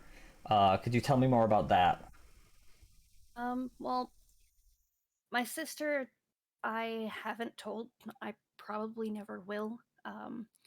There was a falling out between her and the family a few years ago, Oh no. and we've, you know, she's started to slowly come back into the fold. But when all of that happened, uh, she became wholly Christian, to the point that she was like trying to get me to go and everything, and like trying to talk all of us into it and stuff like that. And she's gone down a completely different path that is it's just going to it's not going to be something that she'll be able to understand, because of how she decided to take her life, in like what direction she decided to take her life in. Hmm. um but my brother just kind of turned around and went, well, whatever. I mean, you always were kind of a tomboy. Why does that matter? Yeah. You're still you. Right. um, but my brother and I were always, you know, pretty close growing up, despite the 5-year age difference. And mom is she's trying, but because of the like time period she grew up in, and how she was raised from like by my grandparents who came over from Scotland, so they think in a very very old fashioned kind of way. Right. And um like grandma would never understand. She will probably leave this earth never knowing. And it's sad to me, because I used to be like super close with her, but in the later years, she's become somebody that I can't recognize. Um, Unfortunately, her mind has started to massively slip from her because of all of the years of over drinking and alcoholism. Uh, so she would never have the ability to think about that and you know, deal with it accordingly. Right. Um. But Mom has been trying. She asks a lot of questions to find her own way to understand what the what the various different things mean. Right. I mean, your mom and I are currently in the same boat because I kind of understand the idea of like gender fluidity and just like somebody who is gender fluid, but I don't understand like I think I actually have this as a question of like is it more or less just like a thing where you're just like, oh, I feel this one way or I feel that one way, or is it more just less just like, okay, I'm sick of feeling this way, now I want to switch over to this? It's more the first one, because now I'm gonna be as generalizing as I possibly can with this. Mhm. Let's say you're born with all of the things that a male would typically have, right? Mhm. All the equipment a male's typically gonna have, or vice versa, all the equipment a female would have. Mhm. And then one day, you're going through life perfectly comfortable being like that. But then one day you wake up and now you have the exact opposite of what you've had your entire life. You would feel very odd. I mean, maybe at the beginning you would be like, oh, this is cool. I get to experience what it's like to be, the other side. But then after a period of time, you would start to, naturally feel wrong and miss the things that you're used to having. Right. It's like that for people who are gender fluid or wake up realizing that they're not the right gender, like outwardly presenting. Right. And to what I know, at least from information that I've gathered, is like with gender fluidity, it could be either one or two, or it could be just about any gender they feel like. And what is your I guess what is your mindset on that? Do you feel like it's either male or female, or do you feel like sometimes you feel like a different gender? I'm honestly all over the spectrum. I'm not exactly a huge one for specific pronouns or labels or anything. So I'm probably just any. Yeah. All of the above. Yes. You cannot tie me down Yeah. with your Your heteronorm. labels don't matter to me. Whatever they are, I'm all of them. I will be an Apache helicopter if I want to be. Thank you very Exactly. much. It's like collecting Pokemon cards, except they make me happy and I don't have to spend a single dime. Exactly. But there's actually another thing that I wanted to talk about. So you had mentioned if I could find it in here. Where is it? Oh boy. I don't think I could find it in here. Give me just a moment, cuz you had sent me a lot and I sifting through it is like, okay. So to what I can recall, you had mentioned that you um have a child that you explained this to? Um, she's uh preteen technically, Uh-huh. and it, it it was a bit of an interesting thing because she was raised mostly by my ex-husband, who is not he's extremely misogynistic, rather genderist, and can be quite racist at times. Ugh. And he probably doesn't even realize that he does that. But uh like for example, he hates that I'm goth, and tried to like turn her against people that were goth, saying that they're bad. And it's like, no, we just dress and think differently than you. I think I mean I think that once your daughter gets into like the teen like the teen ages, she's definitely going to just be like, I totally understand what my other parent is like entire worldviews are when it comes to fashion, because fuck, I love black. Like I feel like that's definitely a thing that'll happen, because like when you have that type of thing in your life, you're like, okay, this is something that I know, maybe I'll try it. And like that's kind of how it was for me. I mean, I'm not sure if you had heard me earlier just being like, yeah, I at one point in time was an emo kid that wore black, and I had my hair swept down over my face, just like the entire thing.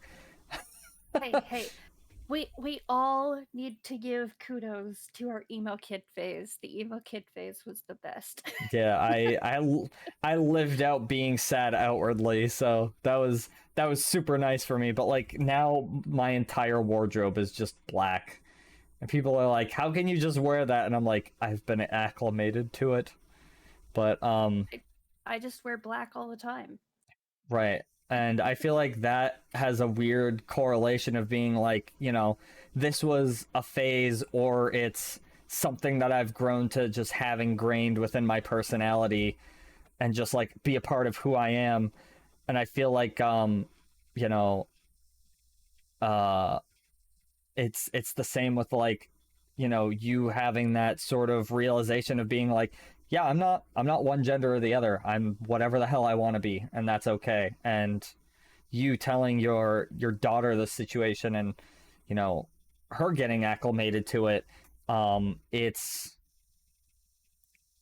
I could assume it's slow going, but I also could assume that it's not terrible. It's not a bad experience to have. It's a little bit easier just because she's like she's also considering that maybe she's lesbian, because she likes well, she has this girl that she used to go to school with that she decided she really really likes, and it's to the point of like obsessing over her. Oh man. She just keeps going, when am I going to get to see this friend again? When am I going to get to see this friend again? And it's like, okay, well, I mean, first of all, chill. Second of all, I don't know how you plan me to have the ability to do that. I don't own a car.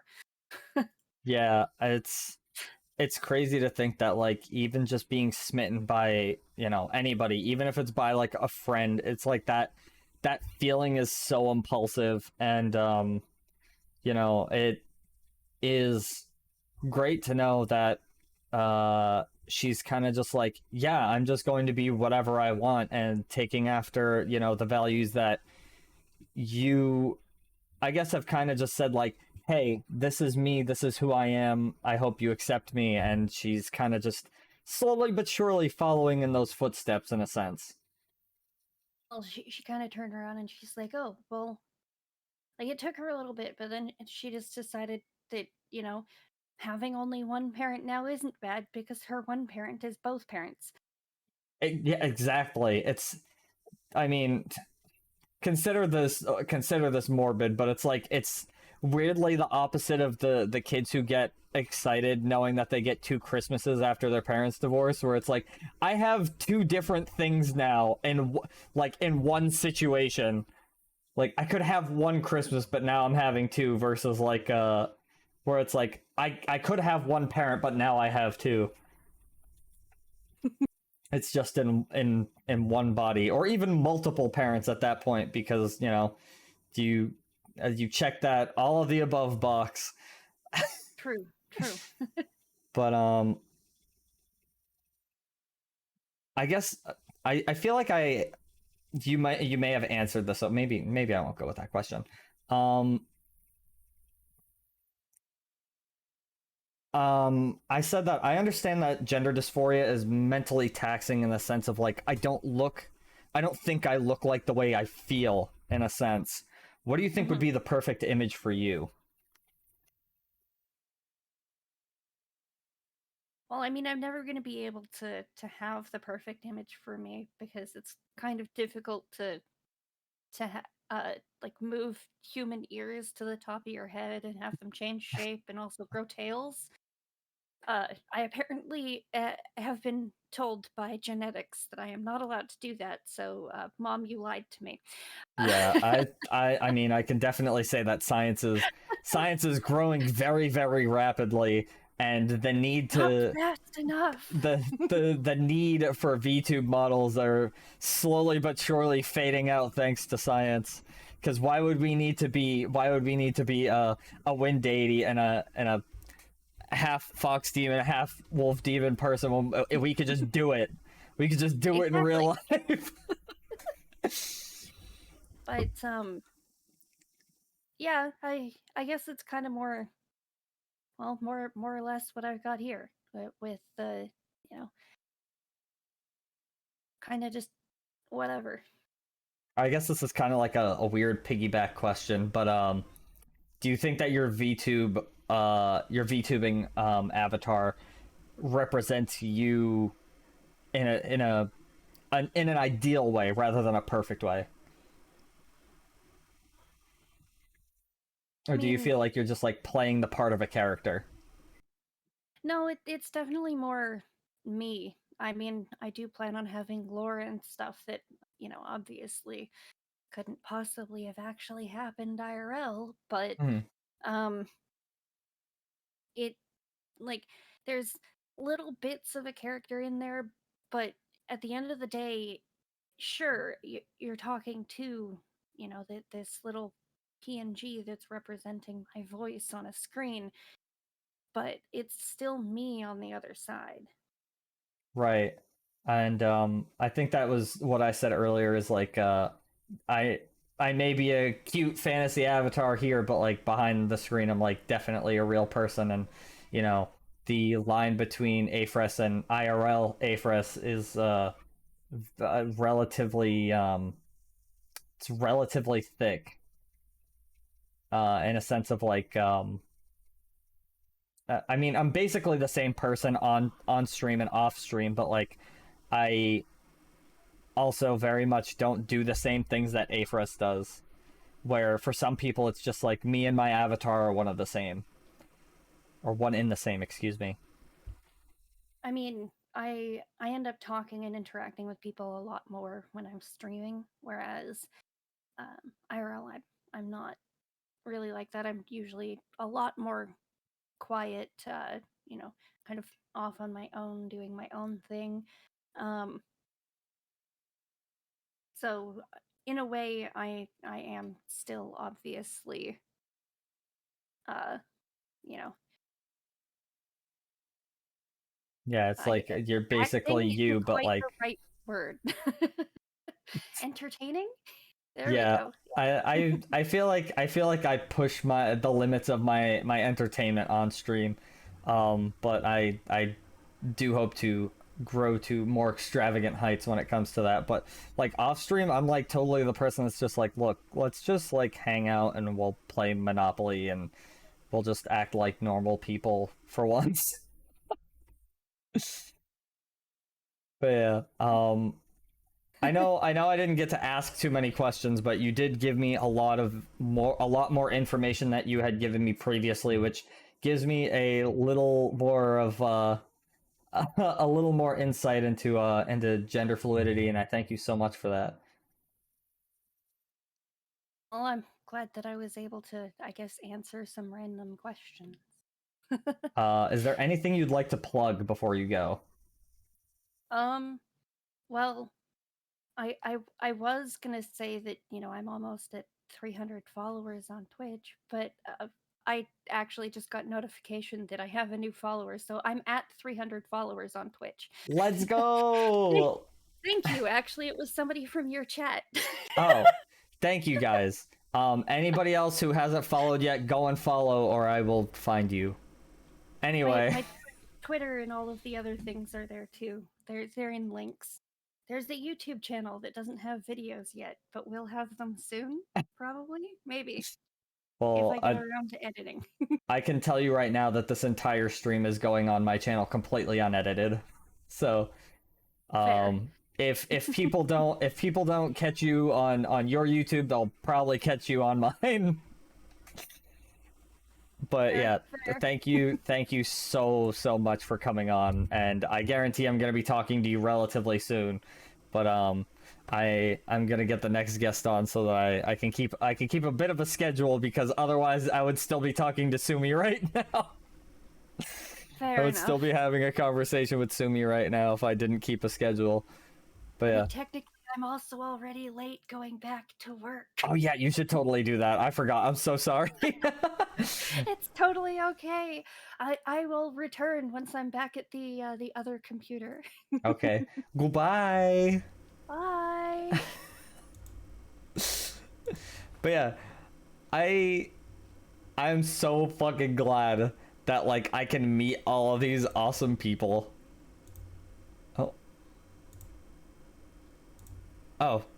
Thanks, Minx. Sorry. So do act like my succubus IRL. Certain things, from music to looting, and is not in character. It's just how I joke around. Yeah, I'm not a Zelda character. Stop memeing me. This is too wholesome of a stream. Please. I'm kidding. I don't mind. I very much like it. Alright, let's turn this back down because we were making sure that we were able to hear Nyx, and because I have lost all track of who's on because I goofed. I'm pretty sure. Okay. Sky is on next. It's Sky. I also forgot to let him know, hey, you're on next, so I'm gonna do that now.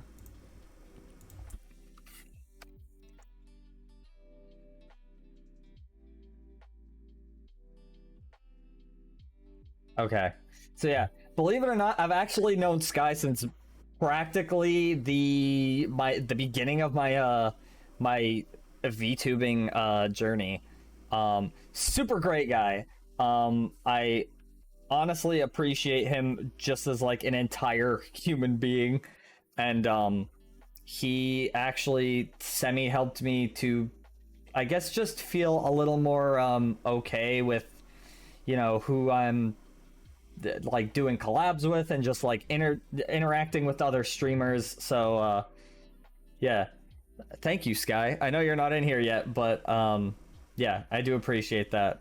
We're gonna give him a little bit because he hasn't responded yet, but in about maybe about 10 minutes or something. I'm sure he'll be in here in like 5, but other than that, okay, my world remains unshattered. Yeah, I'm telling you right now, if you don't actually act like a succubus and completely and utterly suck my soul out of my body in whatever way you want to take that, like, I'll just end stream right now. I'm kidding, of course. But yeah, giggity. Yeah. I honestly want to thank everybody who's already been on, like, oh, excuse me. There I go again, being tired. No, I want to thank you guys because, you know, being able to just talk to you guys on stream, and, you know, seeing that everything's kept a pretty good pace with everybody's interview, it's great to know. Hey Snow, how are you? Welcome in. Oh, Sky's here, so we're gonna make sure that we can get his avatar in. I'm pretty sure it should already be up and running. Yep, it's already here. So I'm just gonna get the link and I'm gonna post it in, and then we're gonna undeafen ourselves, undefend ourselves.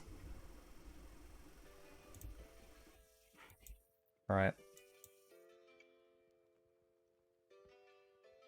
There we go. Yours is the first one. Okay. I just want to say before anything, yours is the first avatar that worked after I've pressed OK and not had to have, like, I didn't have to open up the browser settings for it to work. So the Oh, fact hell that, yeah. the fact that you got it to work is fantastic. Give me a sec. I have you at 200 because of whenever the last time we spoke. So it was incredibly loud, and I was like, "Oh, those are my ears, my poor ears." But yeah, hi, welcome back. Ayo. But if you'd like to introduce yourself, feel free to. Yeah, hi everyone, my name is Skyor. I'm a Demon Hunter VTuber for hire. So yeah, that means Nyx, be careful. I'm coming for you. No. Listen, you gotta give me a reason. I don't hunt for every random demon that's out there. Fair enough. I'll take that. But yeah, we got to meeting. I don't even remember when. I think I was just looking for oh, you don't hunt Daiokai, do you? I don't know what that is, so you're fine. Literally, Fair I have no enough. idea what that is, so you're fine. There you go. But yeah, we met. I'm assuming because I was just like, hey, I'm looking for more VTubers to collab, and you were like one of my first collabs. I'm pretty sure. So yeah. we did a bit of Phasmophobia, which was pretty neat, and then we did the randomizer race, which we didn't get to finish, unfortunately, but I'd definitely love to try and do that. I was thinking of doing another Nuzlocke, but probably not anytime soon. So if you're up for it, we can do a Nuzlocke race. God, I'm gonna fucking lose. I don't know, man. I am terrible at Nuzlocke races. It's sad. I'm not sure if you saw, but Go I'll ahead. just forget I'm in a Nuzlocke, and then be like, yeah, I could sack something here, and then be like, aren't you in a Nuzlocke? I'm like, Totally. Oh no, I have come to realize that I'm really not great at Nuzlocks at all. I'm terrible at Nuzlocke. But cool. I don't eat humans, so we should be cool. So there you go. hey, you're good. If you'd like to tell people about your story, please feel free to. It's weirdly enough not as strong contented, but it's definitely important all the same. Yeah. So about 2 months back, I finally decided to seek therapy about an issue that has been bothering me for pretty much a majority of my life, to be honest. And basically, it was years back. I had these friends who I pretty much considered to be my best friends for years of my life, and even got to the point where I even considered them like brothers to me. And it was always nice to have them around. We did literally so much together. We went to like PAX East. We did our own D&D campaign in my friend's basement. Every like Friday night, we would meet up at his place and just hop down in the basement and just do some D&D. I was the DM. But then I started to notice things started to like change. They didn't really talk to me as much or address me all that often, and kind of like left me out a lot of plans and ideas. And basically, what happened was one day an argument started, and they were basically planning like a D&D campaign behind my back. They didn't even tell me, didn't even invite me, and I was like, hey, what's going on here? Like, you know, we all play D&D together, what's going on here? And pretty much they said, we're making our own D&D campaign, we're gonna leave yours. We weren't going to tell you, we were just gonna leave. And I was just like, why, what's going on? And pretty much that was the day where they pretty much told me that for literally 8 years that I knew one of them, and like the 5 that I knew the others, they just felt bad for me. That I was, I wouldn't get friends, and that we were only your friends because they pitied me. They felt bad for me. And ever since that day, it hit me hard because I would get into arguments with my dad, and my dad would kind of use that as like it's like an insult. He'd throw it at me, and be like, "This is why your friends left you. Oh. This is why you're alone." And it really, at first, I didn't let it bother me at first. But then as time went on, I started to realize like maybe that was true, and it started to affect me a lot, and I didn't even know. It got worse as time went on, to the point where, as of recently this year, I actually had a panic attack and an anxiety attack because of it. Mhm. It basically led to me developing a social anxiety. I used to be this really outgoing person, this person who always liked to be around people and talk and hang out.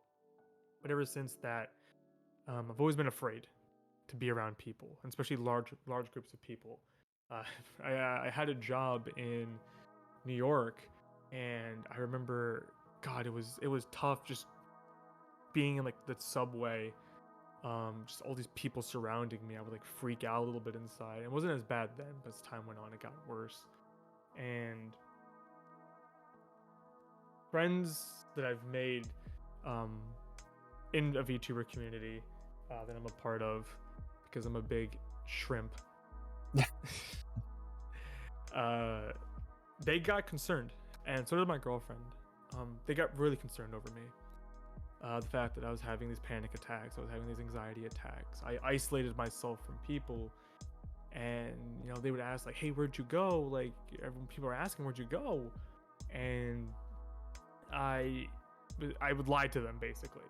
I pretty much would say like, "Oh, I'm busy, I gotta do something," or "I'm not feeling good, I gotta go," or something came up, I have to leave. But in actuality, I was terrified. I was afraid to be there. I was not comfortable being around people, and for the longest time, I always thought I was the problem.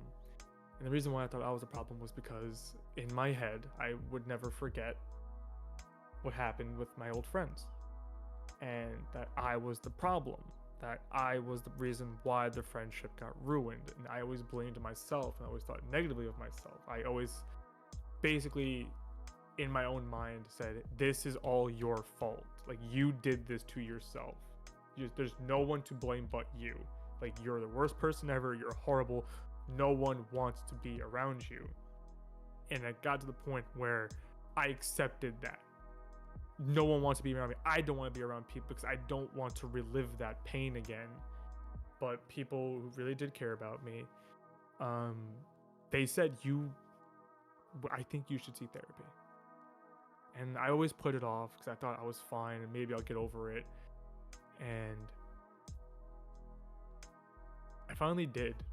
I finally went through BetterHelp, saw a therapist, and for a month and a half went and talked to her. She was an incredible doctor. She helped me a lot with a lot of things that helped me. And after a while, she said, "I think you're okay. Just keep doing these things and you're good to go." And I said, "Are you sure?" It's like, "You've shown growth." And it does help a lot, actually, the exercises that she has taught me to help myself. And it's actually helped me a lot, to the point now where I'm no longer uncomfortable being around people. Like, if someone like raised their voice or screamed at me, I would immediately like freak out and like cave in and just like protect myself, being like, "I need to go, I need to leave, I need to get out of here."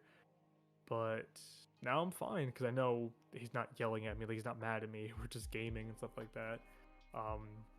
But more importantly, it just finally helped me be around people again, and it's been great to finally be able to just sit down and being able to talk to people again. Right. And I noticed this weird pattern with your posts on Twitter during this time, where you'd be like, "Oh yeah, the stream's canceled, I got this to do," or, "Oh, I'm not feeling too great at this," and I feel like it wasn't my place to do anything, so I didn't. And part of me kind of regrets that, but I did have a strong feeling that something was up. Do you think that there were other people that had that sort of inkling and took more action upon it? Yeah. One of the topics, like, with my good friends now, they pretty much brought that up. They'd be like, you would tweet out that you're streaming like that day, and then 2 hours later you would cancel it. It's like, are you okay? And this was before they knew what happened. I was like, yeah, no, I'm fine. I'm just, something came up, not feeling well, or I just got busy with the project. And what it really was, I guess I was just afraid. I was afraid to put myself out there in this, like, weaker state that I was in. Like, I felt like I was more, what's what I'm looking for. I can't really think of the word right now. I was in this, oh gosh,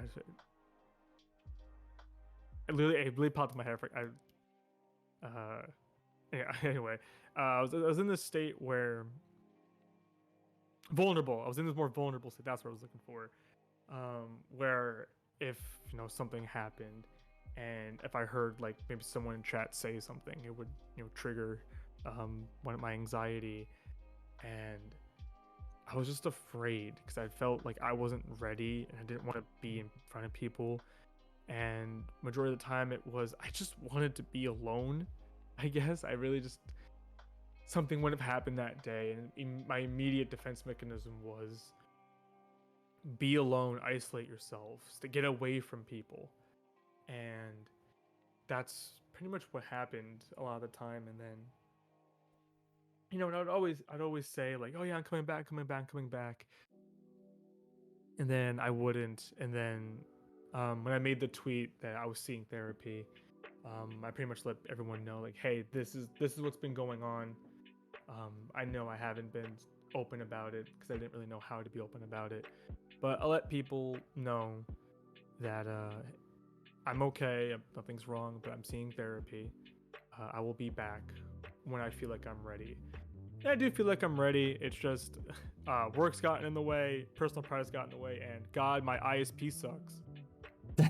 I actually remember that post of you saying, I believe you said it along the lines of something like, I'm okay, but I do want to let people know that I'm going to take a hiatus because I'm going to be going to therapy. And I remember commenting on that and telling you, like, doesn't matter how long it takes, we're here for you and we're going to be patient until you come back to us. And that stands. Like, even still, I'm still very, very patient for the day that you're just like, you know what, fuck it, let's collab. Or, just like play a game, even off stream. Like, I would totally not mind that. And in DMs, I actually have told you, like, I don't care about, like, the entire thing. I don't care about their side, right? The whole situation with, like, your friends and their side, because, like, fuck that. Like, if they for some reason, for whatever reason, didn't like you because of maybe things changed, or, like, I don't know, maybe you smelled a certain way on a different day, like, they should have fucking told you. That's number one. Number two is, like, you're a great person. Like, every time I've interacted with you has been an absolute delight, and I told you in DMs, like, I will be your friend. I want to be your friend. Like, it's not. Yeah, exactly. They're not true friends. Like, yeah, one thing. Oh, go ahead. That was definitely one of the big things that I guess I finally accepted. Was a lot of my friends, and even you told me, I finally accepted after with therapy too, was the big thing that literally I probably just needed to hear years ago to even avoid this happening was, it's not your fault. You did nothing wrong. They left you. Right. And I swear, if my therapist even asked me, like, what would you have done if someone told you that years ago? I said, I probably wouldn't be here. But no one ever told me that, because what happened was my father drove it into my head that it was my fault. I was the problem. And I just kept that subconsciously in my head where I'm always the one that's going to be at fault. I'm going to say something or do something stupid that in a minute or 2 seconds, someone just says, wow, fuck you, Sky. Never mind. We hate you. Bye. Right. And like that's such a strong thing, is like I've had situations where like things seemed like they were going perfectly fine, and then suddenly like everything is going terribly wrong, especially when it comes to like any sort of relationship. And it sucks because you always question like, okay, what did I do? What could I have done to better the situation? And then you realize it's not you. It's somebody else, and like they have put it into your head that like, that you're the issue. And it's stupid that people can't just be forward with it. Like, if for any reason I was just like, yeah, I don't like you, like, I'm going to tell you like, hey, you know what, like, it's not you as a person, it's just more or less the fact of like we don't mesh well. And I feel like that's what a lot of people don't understand to tell people. Like, they're always willing to just blame it on the other person, and that's not how it is. That's not how it goes. At all. Mm-hmm. But, I had said... I have a question here that I can't... Oh, that's what it was. So, I'd noticed that your streaming would be, like, more and more sporadic, and then it would eventually start getting more scarce. Did you ever consider, like, quitting streaming or like VTubing because of the anxiety you were going through, or were you like, this is something that I want to do, I just need to get past this to do it? It was a little bit of both. At first, there was the feeling of quitting, and I remember talking to a friend who's one of my mods, and I was like, hey, I think I might just stop. I might just stop might graduate soon, I might stop VTubing. I was like, why? And he's like, well, I don't feel like, I'm the type of person who could be a streamer. And he's like, that's wrong. I was like, and also like, I don't feel ready to go back out there. And even when I was on stream, sometimes my streams would be very short, where I would get to the point where I felt like I would be okay, but then after a while, I'd be like, I gotta go. Like in my head, would be like, I have to go, I have to leave. There's like, I feel like in my head, I could see like people's faces watching me, waiting for me to do one thing to mess up, and I was just like, hey, I gotta go. And then that pretty much turned into me streaming, I guess whenever I felt like it, and then me not streaming at all, and then friends asking me again, like, hey, when are you streaming again? And because I legit had people ask me, like, to not give up streaming. And one of the reasons what happened was I pretty much decided again, like I said before, to take a step away from streaming, to better myself first, to feel more comfortable with myself, my relationship with my friends, my relationship with my girlfriend, and to finally be able to be me again and not be a person who's always afraid of what everyone else thinks, or to be or even be afraid around people. That's why I didn't do collabs at all. I would always be like solo streaming. So I'd just be like, yeah, I feel better by myself. I feel better isolated. And now I would see like you stream with people and be like, man, it looks so much fun. I wish I was there. But then again, the fear would hit me in the head where I'm just like, maybe it's a good thing I'm not there. Well, I will tell you that retroactively, if for any reason you ever would have come on, I would have totally said yes. And in the future, if you ever want to come on, I'm obviously just gonna say yes. So don't Hell yeah. Please don't feel afraid to just be like, yeah, let's do a collab, because I'm not gonna be like, oh no, I don't want to. I'll probably say, oh man, I can't this week, but I'll probably do it like maybe this week or whatever. Or I'm going to say fuck yes. There's no real in between. It's either I'm going to be busy, let's do it another time, or yes, we are absolutely going to do it. Because that's kind of my weakness, is like I don't really collab with people. It sounds dumb because like I'm on other people's streams or I have people on my stream, but it's not like a collab. It's not something that's like set up or anything. It's very sporadic. It's kind of like a weird anomaly. But I don't plan collabs with people, and I want to do more of that. And I feel like my personal social anxiety and just being like, fuck, I don't want to talk to this person. What if they think I'm lame, or like it's awkward, or we don't mesh well? And then like I realize like doesn't matter. Like just go for it. Yeah, I guess that's the feeling that I really have now, where if it's not meant to be, it's not meant to be. I can't be friends with everyone. There's people who are not going to like me, and I've learned now to accept that and not let that beat me up to the point where I isolate myself from people who do want to talk to me, who do want to be around me. Yeah, because if those people decided to take a wonderful person away from me, I'd have to hurt them. I'm kidding. I wouldn't do that. I'm not here to harm anybody. But I will say that they can go fuck themselves. Anyway, there was something that you had mentioned, like where people being in your life or not, well, it's just like a whatever thing. But I was gonna say, like, do you feel a sense of resentment toward them, or is it like a sense of relief knowing that like these people aren't good friends, so I get to move on and find better friends? Or is it a thing where it's just like people can be messed up and they won't stay in your life forever, so like whatever?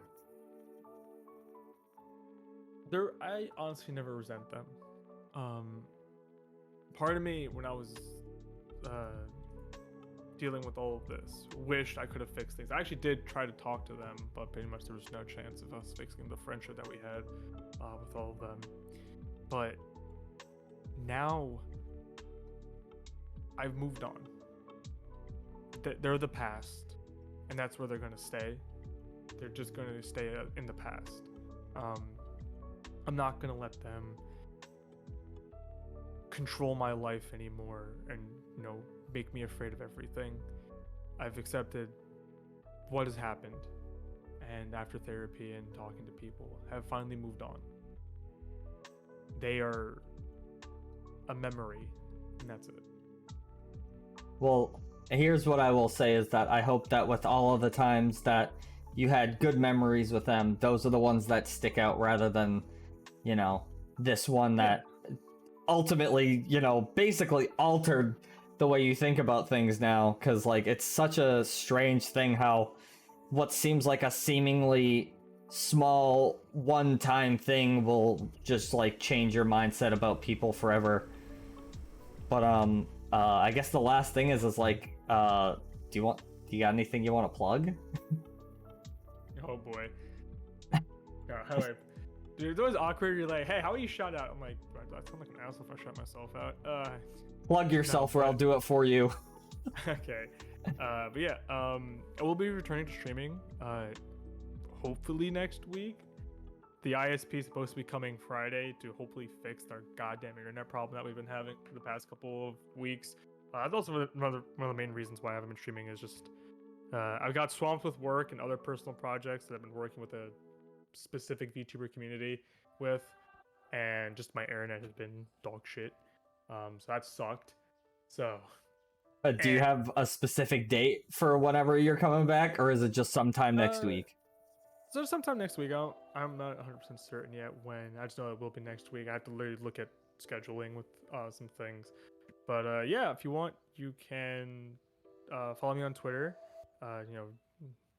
It's complicated because apparently someone stole my name. It's @Skyor _. Somehow someone took my original name, so I had to put the underscore under there. Sag. I don't know how that person got the stupid arrangement of letters. They're like, yeah, mine. I'm like, damn it.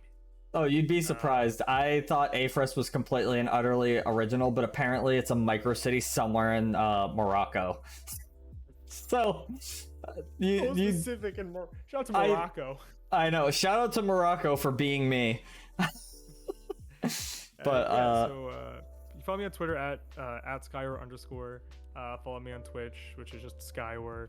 One of the big things to do, I guess plug, is every Sunday at 3 p.m. EST. I run my D&D campaign, Asaurus: The Final Cataclysm. We're about to be 20 sessions in, and it is me DMing 10 players, which is not easy. No, Usually it's not. Usually do like 4 or 5. I had 10 people be like, "Can we play?" And I was like, "I will handle all 10 of you at once." And I'm like, "My God." Oh man, relatable, except not in that context. Sorry. I wish. But it's been fun. It's been great. 20 sessions. About to be 20 sessions. I think we're on we just finished session 19. So yeah. That's every Sunday at 3 p.m. EST. Besides that, yeah, just my Twitter and my Twitch. Yeah, return stream sometime next week. I hope to get the dates before it actually happens. And apparently every Sunday. So do that. Do that. Yeah. It gets very chaotic, D&D. I'm gonna be after stream. I'm gonna be giving an entire list of everybody's Twitter on, of course, my own Twitter, so that people can then find you guys. But thank you for coming on. It honestly means a hell of a lot to me, because like it's so weird that I've like known you for now almost like 8 months, and and I'm just getting like a taste of like who you actually are as a person behind the avatar. Yeah. So I do appreciate that. I think you said the best. I have conquered my own demons. Yeah, weirdly enough. The demon hunter has finally conquered his own demons. Yeah, of course they're the strongest ones, aren't they? Yes, they are. God, they have kicked my ass for years, and I've got them. Yeah, good, because I definitely want to see more of you on Twitch. But yeah, thank you so much for coming on, and I'm gonna. We're doing this, my man. We're gonna mosey on to the last person to interview for this entire stream. We've gotten through it, but yeah, thank you so much, and I hope you have a great rest of your day. You too, my man. Thank you, Chad, for being here. This stream is really awesome that you're doing this Afress. I really do think people shouldn't be afraid of taking care of themselves with mental health. I've become an advocate for therapy. It's helped me a lot, and I recommend it to people who are. If you need it, please reach out to someone. Hell yeah. But yeah, thank you so much. Again, I'm just gonna keep saying thank you a million times to everybody. But yeah, I'm gonna get the next person on, and I will see you whenever. Yeah. Goodbye. But yeah, so wow. This is crazy to even think about, that like I know all of these people with all of these different experiences. Who Minx is already in the chat. Thank you so much, Minx. I know all of these different people who, have gone through so many different things, and I want to know more. Yes, thank you so much, Elijah. To anyone who's joined in on this, thank you for your courage. And of course, all of you, your emotions are valid. Feel free to step up for help if you need it, whether it is Elijah, me, or somebody that you trust. And I will say right now that for everybody, I understand if professional help is not for you. However, I'm going to say it anyway, just as a way for people to consider it, that professional help can work. It can work. It doesn't work for everybody, but it can work. So if you're absolutely sure, that's totally fine. But if you're on the fence about it, try it out. I actually already have your browser stuff here, Minx, so I'm just going to be putting it in, and then I'm going to try it. Oh, there you are. You're already here. All right. Anyway, Hi, Minx. Sorry, it seems like every single interview has been going a little late because I just can't shut myself up. You're fine. But yeah, how are you? If you'd like to introduce yourself, that would be fantastic. Hi, my name. Oh, give me a second. You are very, very quiet, so I'm going to double your audio. Very first person to make that complaint. Am I? Yes. Oh my. It gets slightly warm in here. What happened? Anyway, no. Please do feel free to introduce yourself. My name is Minx. I am a Daiokai. I've been wandering around this world for a couple of 100 years, decided to stop and play some video games. I captain a ship. It's called the SSS More Horny, and I'm a loot streamer. Absolutely, and I happened to just stumble upon you from a random AI who just so happened to be stumbling in. I don't think Alex stumbles. He's my war master. I can very much tell you that he stumbles, but it's all very much calculated. It's terrifying.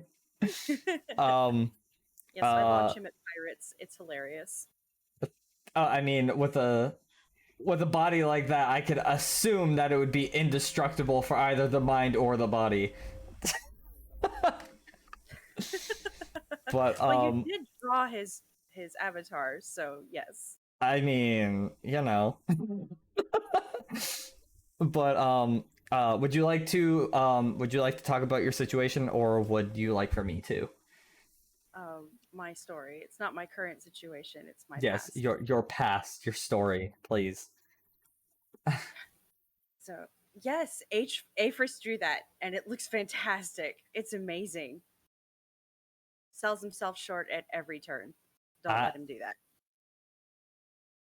I do not. I think I did a really great job with Alex's PNG. I just, you did, and it looks amazing. Oh no, I Afress didn't draw didn't Minx's me. avatar. No, I did artificial Alex. He's in the chat too, but it's an AI avatar type thing. But yeah, no, I did not draw that. I am not great at the female form, so at least not at drawing it. But whatever, we're not gonna get into that. But we got to get back on track here. So yes, I'm a domestic abuse survivor. My ex he started out just emotionally and mentally abusing me, and eventually physically as well. So yeah, it got steadily worse and worse over the time that we were together, and it made a hard right into physical abuse when he decided that he was angry with me and he flipped me off of our bed and tried to strangle me. And I lost control of my body. I started to black out. I was groping around trying to find something to get him off of me. And I think I grabbed a remote control. I think that's what it was. I hit him over the head with it a couple of times. And when I got control of my limbs back, I got away from him. And yeah. He sort of blamed it on me, but after that he started hitting me and pushing me. And I'm only alive today because my grandmother is nosy. Yes, that you did tell me, and honestly, I am so glad, because then I wouldn't have gotten to meet somebody that is as lovely as you are. You have been very, very welcoming to me, and you've just been an absolute gem whenever we talk. We don't really talk much, but whenever we do, it's very, very nice. No, you're sweet. I'm just me. But I actually don't have your questions pulled up because I'm dumb and I forgot. Anyway, You're not dumb. I had a few things that I was going to ask, mainly just because there were. I think I have a little bit more information, and if I need to go back and try and recount it for yeah, the you can question, feel free to ask correct me in anything. any way. But Go ahead. the first thing that I was going to ask is like, how do you view the situation from his eyes? Do you think that it was more or less a taught thing, or do you feel like it was like, Oh, do you feel like he absolutely. learned that it was His like an father okay thing to was do, or was it like a thing where he was lashing out at a world who, you know, taught him that, you know, just like to be evil upon other people? his father was domestically abusive to his mother, and that's why she left. And his stepmom was also abused by his father. All of the boys were abused. Um, so that was just what he was raised with. That's what he thought was normal. But evil begets evil. And his dad was a piece of work and was actually kind of part of everything. That's it's crazy to think because when you had told me your story, um I it had weirdly enough triggered me because I have been in a situation like that, and it's weird to think that, you know, people are like, oh, you know, uh people always know that like in an abusive relationship, like men can for sure be the abuser, whereas like women can't be. And like more times than not, what I would get is like, I would get the what did I do wrong in order to, you know, in order to get that response, which is crazy to think about because there's people out there, like men out there, who are putting their hands on women or their partners just in general. And even though I got to that point, I never actually laid a hand on her, and Like it, when it's I look it's back, weird. uh, there there was a point. Like there's no excuse for putting your hands on another human being in anger, but e- women are just as capable of it as men are. And when I see women in public smacking their men, it makes me very uncomfortable because the guy is just expected to take it, and it that is abuse. It's still abuse, Right. And and I'm not comfortable with that. And I see it sometimes on like in certain places, and the girl thinks it's funny, and it's like no, that's not funny. You're abusing your guy, and he's just standing there taking it because there's a society that's telling him that he can't be abused because he's a guy. yeah, and retaliation immediately makes him the abuser. Yeah. It's that's a whole other can of worms that I don't even want to bother opening, because like let's not even like try and go over the fact that like there's literally an entire court trial going on where this is basically being determined on like who is the abuser. Like I'm not sure if you've been keeping up on the whole thing with Oh, Johnny Depp and Amber Heard. absolutely have. May she burn in hell forever. I don't even believe Yeah. in hell, but I hope it does exist so she can burn there. Yeah, I mean, I hope that her personal hell is other people shitting on her bed. No, She can fall off a cliff, but I wouldn't care. Like yeah, I feel she's a like horrible that's human that's like a huge situation where like, actually this is a fantastic question to ask because oh god, I don't remember the term that they used for it, but basically the term that they came up with was the person is a victim, so that way they lashed out. And I can't remember what the exact term that they used. Um I guess And they called it like a false victim in a sense, or I something know what like you're that. talking about. It's it's when somebody's in a lot of pain and they just lash out.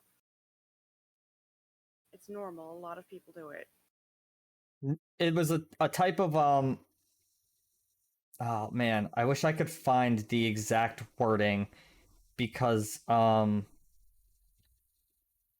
people had basically called her a victim, but they did it in a way that explained her abuse as like her being a victim in a sense, and I didn't like the term that was used. But regardless, like that's key example of like, you know, women can totally be the abuser too. But I'm currently rambling and getting off track. But was there any specific moment of the like abuse that you've gone through, specifically emotional, but I guess it could be any abuse that like rings in your head to this day, where it's just like kind of a thing? But you missed the perfect opportunity to ask, have you heard about this case? What do you? Anyway, What is no, the thrust of your question? What do you? What do you sorry. mean? Basically, like, is it something that like you'll just be doing something random and whatever task you're doing is like reminiscent, it basically reminds you almost as like a trigger for like a flashback or something, where it's like, is there one specific like one specific memory of all of this that will forever just like be with you, you know? One, Like several. I have a lot of triggers I because I'm I was recently diagnosed with complex PTSD, mhm, and um, because um, I have two children, and I had two very, very difficult and very bad pregnancies and mhm. traumatic childbirth. So I was, I guess, re-traumatized, Oh boy. and I'm in the military, so I've had a rough go there. Um, a lot of things just kind of spiral together, and the way PTSD works is it kind of builds on itself like a math problem, and Yeah. it's like a house of cards. So when something comes together like that, anything can trigger any piece of it, and the triggers change and they move. So I could be doing literally anything and just have a panic attack.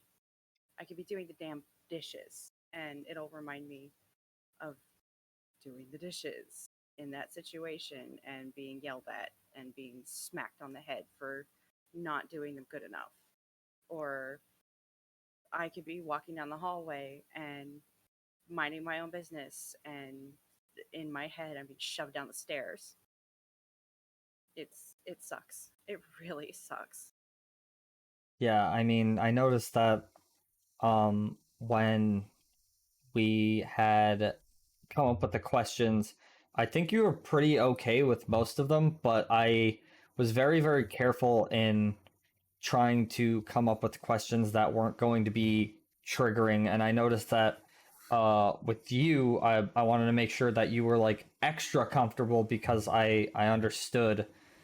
Um, and even earlier, like you had shown that like, you know, all of this that you've gone through is not just like a thing that you've gone through and that's it, like no more, like I'm a stronger person now, like you're still going through it and you know you're still healing.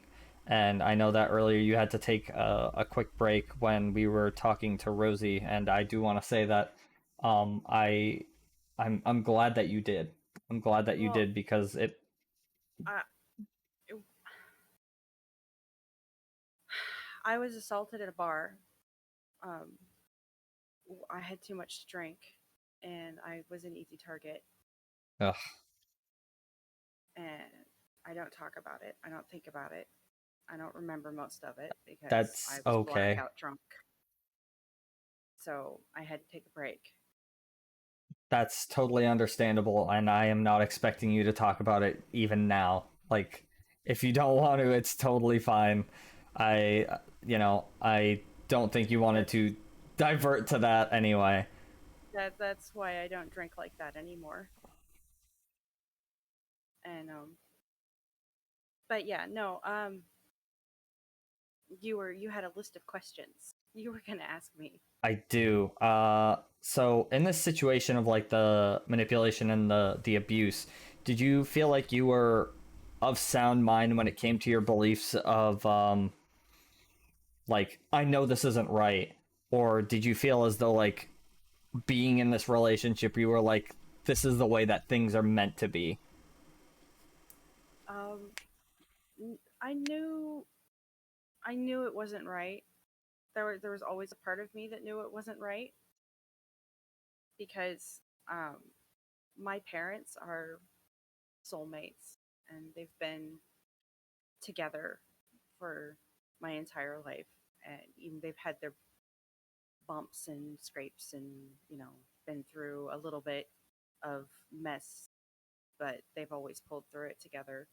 And watching them has been very inspiring, and that's what I've always wanted. And I knew that that's not what I had, so I knew that it wasn't right. And I also knew nobody should be treated like that. Nobody should be shoved down the stairs. Oh, absolutely not. I mean, I have made it already known that just about any person who has done any wrong on this stream, I will actively call you out and tell you you're a piece of shit. But, you know, um, I But I mean, when you're in an abusive relationship and you've been broken down to a point where you honestly believe of yourself that you're not good enough for anyone else, there you don't see a way out. right. It's honestly a struggle because, when you're down that road, you feel, at least it was for me, you feel like either you have to live with it or you don't at all.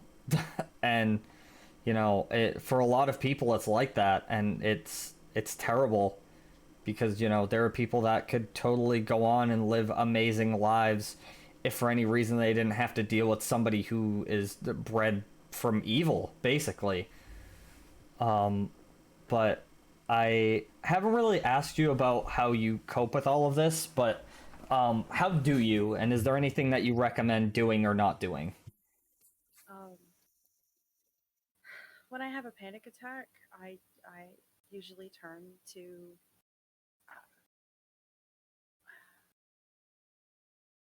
it depends. I would have them when I was at work. Um, if I have a panic attack on the flight line or a flight deck, that's a really bad thing. So they removed me from my job because I was a danger to myself and others.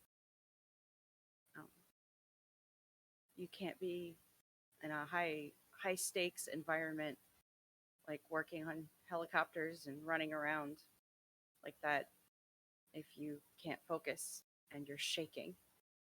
Yeah, I could totally imagine. And I do want to say, because I'm not sure if it's just because it's like difficult to talk about, or if you feel like you're getting to some sort of like anxiety attack, but like if you ever feel like you need to stop, please do let me know.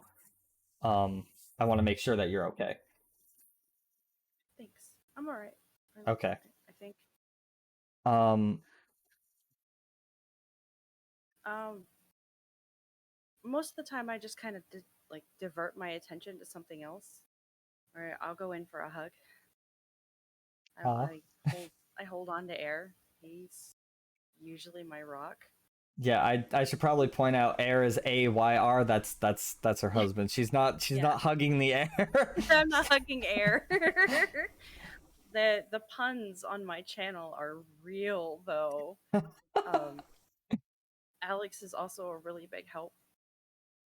He's fantastic. Yeah, he's Between the two of them, I stayed grounded for the last few of them and didn't like fly off the handle, which was great. Yes, Snow, stealth Wookie. I'm not even gonna ask the context of that. Please don't. It's a stupid joke. Speaking of air, you had told me that you guys have been married for 8 years. Yes. That's amazing. It's like, uh, really the only thing I could think about is like it takes so much to like be in any type of relationship for that long, because then you just like run out of things to do and talk about and say, and like keeping it fresh is just like, all right, so here's what's gonna happen. I'm gonna go on a separate task to go and get bread, and you're gonna go on a separate task to go and get, you know, something else, and then we're gonna meet at this other place, then we're gonna make the sandwich there, then we're gonna come back home and eat. And it's like, you don't have to go that far. Like sometimes just doing rituals of like very simple things will just keep things alive. But I was asking, first of all, how did you guys meet? And secondly, were you skeptical of him because of everything that you've gone through, getting into like a relationship or even like getting married? We met online. I was not looking. I was so not looking. I had actually just given up on a relationship Mhm. with somebody who was really not worth being in a relationship with. Ay. um, you know, when you're partners with somebody who makes you want to throw your phone because they're that frustrating, do not be in that relationship. You're Oh not meshing well. my goodness. Yeah, If no. you're Oh. that's not a good relationship. You're not meshing well. Yeah, absolutely not. And that's the thing is like I wasn't even the type to throw throw people. Oh my god. to throw Yes, throw yes, things. Afress. Throw But people. my honestly, No, neither am I. I don't throw things, and that was anyway. It was a forum for like role playing and stuff like that, and I joined this writing group. it wasn't And Gaia he Online, used, was it? no, it was an adult version. Oh. Um, he used full sentences and proper punctuation. Did that tip you off in any way? I was like, hey, this person can actually write things. I would like to write with him. Well, them. I didn't know. Right. So I was like, hey, I have to go to work, but if you're available tomorrow, do you want to write together? And his response was, yeah, just, pounce. So that's how we met. That's awesome. And yeah, he still uses complete sentences and proper punctuation and uses full paragraphs. And we've started over 110 stories together. Wow. I think we've completed 5 of them. I Because can't. he has ADHD and it's real. Oh, yeah, no, I get it. I've had this one story going for like 10 plus years at this point, and I still haven't even written the end. I actually redid the entire thing, and now I have like maybe 5 chapters. That hurts my soul. But it also sounds very familiar because I've done that several times. I finished a book, but I've actually, my computer crashed. So Oh, I no. only have the hard copy. Uh-huh. But I took it to Scotland with me when I went to Scotland, and I left it there. So it is still there. Oh, no. I'm still waiting for my friend to send it back to me. Okay, so I have a It's been there question for 11 years. about said book. So you said it was in hardcover. No, hard copy. Hard copy, excuse me. I thought it was a hardcover. I thought it was like published and everything. I was gonna say, where can I get said thing? No, I have to rewrite it because it's bare bones. It needs to be edited badly. Fair enough. But yeah, I know that you were talking about how you had used your parents' relationship as like I guess just like a guide. And I want to know, like, do you think that you've learned a lot more from your husband about the way that relationships operate with you specifically versus like how they should operate in general? Oh, absolutely. He's taught me more about myself than anyone has. Those are always the best ones.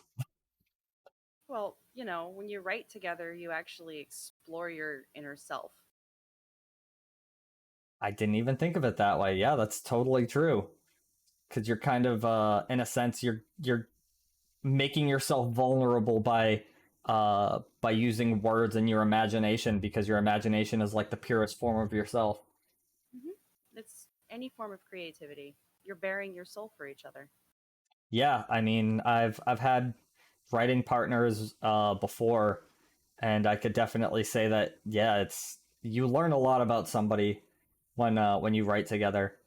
And as somebody who's also role played and has done a lot of writing with role playing, you learn a hell of a lot more when you role play with people. But Yes, I you guess do. I mean we're basically at the end. Did you want to say anything else? Maybe you wanted to plug something? I don't have anything to plug. Well, I have something to plug. Go and follow Minx at the first of all, the underscore Celtic underscore Tiger on Twitch, and then it's the Celtic Tiger 2 on Twitter. I'm pretty sure I got that right. Regardless, go and do that because she's absolutely lovely, and her lewd list knows no bounds. It's actually kind of mind-boggling. As somebody who had previously just mentioned that I've done OnlyFans, I'm completely blown out of the water. I have no idea what you're talking about. Oh boy, we're not getting into this now. This is a nice stream, ma'am. No, I don't know what you're talking about. Fair enough, but thank you. I know we didn't get to talk as much as I would have hoped. I actually would have wanted to ask you some more questions, but thank you so much for coming on. The time just kind of flew by when we were talking. No, there isn't any Afress fans. No, there isn't. No, I don't do that anymore. I don't do that anymore. I've given up that life. For anybody that's curious and going into it, it is relatively profitable if you know how to advertise yourself. But I heard that in his voice too. Oh my god. I know. So did I. A voice changer and everything. Yeah. But yeah, thank you so much for sharing your story, because to me it was the one that resonated with me the most, and to have you on as the last guest, it honestly kind of brought everything together in a nice little bow. So thank you. Oh, I guess I should have put a bow on my head. I mean, I could still do that. I could get like a bow off of like Google Images and just stamp it on your No, head. We're good. We're good. Okay. Thank you. All right. Afress. No. Of course. Thank you so much again, and I'll probably see you sometime later, tomorrow. When do you stream next? In about 2.5 hours. Okay. When's the next time you stream after that? Tomorrow. Okay, then I'll probably be seeing you tomorrow. Thank you very much. Have a Not good a night. problem. You too. Bye. Bye. Oh my god, guys. We did it. We got to the end. We are at the end of the segment. All 5 hours of it. That's crazy. Well, it's more like 4.5 hours, but I started like 20 minutes early, you know. But yeah, honestly, this was beautiful. I honestly couldn't put it any other way. It was. I'm really glad that I got to share my story with you guys, and I'm really glad that you guys got to share your stories with me, and with everybody else. And to everybody who came in today, thank you so much. It means everything to me, because I didn't want this to become a sort of way where I was like clout chasing in any way with anybody I brought on. Or, you know, I didn't want anybody to think this was like some sort of scheme to get money, but like I was very careful with the way that I did this, and clearly from the feedback I executed it as, you know, well, which I'm really glad about.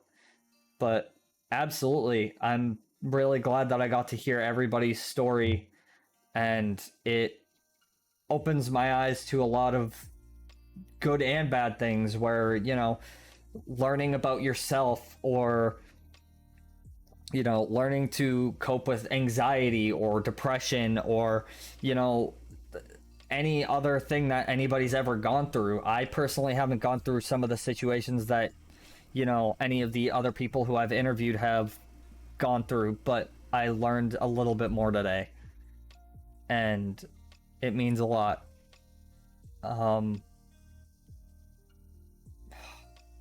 Sorry, I'm now I'm getting emotional.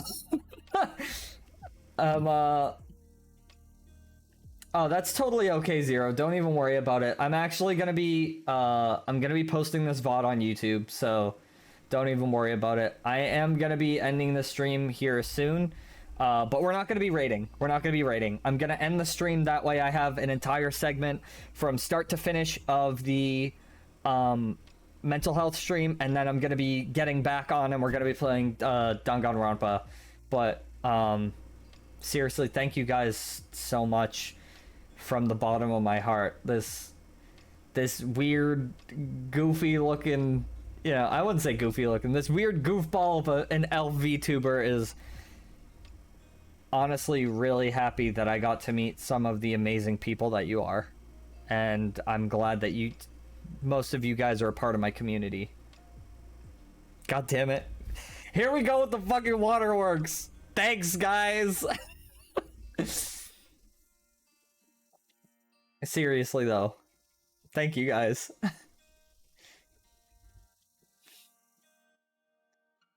I honestly hope that this helped a hell of a lot of people.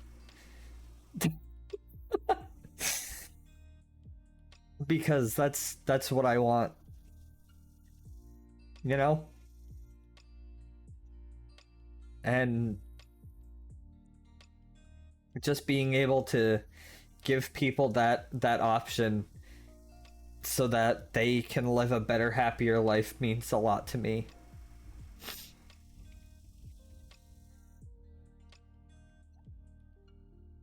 Please don't do that, guys. Oh, fuck.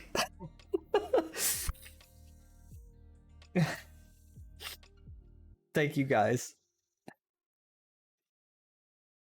But yeah, this is the end, and I want to thank you guys so much. I'm gonna give myself about 5 or so minutes to get back to being my goofy self, and then I'm gonna end the stream and then come back. Thank you for the tier 1, Alex. I appreciate it.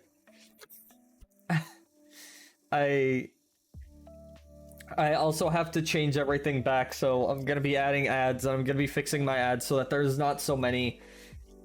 Thank you, Minx, for subscribing. I appreciate it. But I want to make sure that everything's back to normal when I do the Danganronpa stream right after this, so thank you guys, and stick around because I'm not done yet. So, bye for now, though.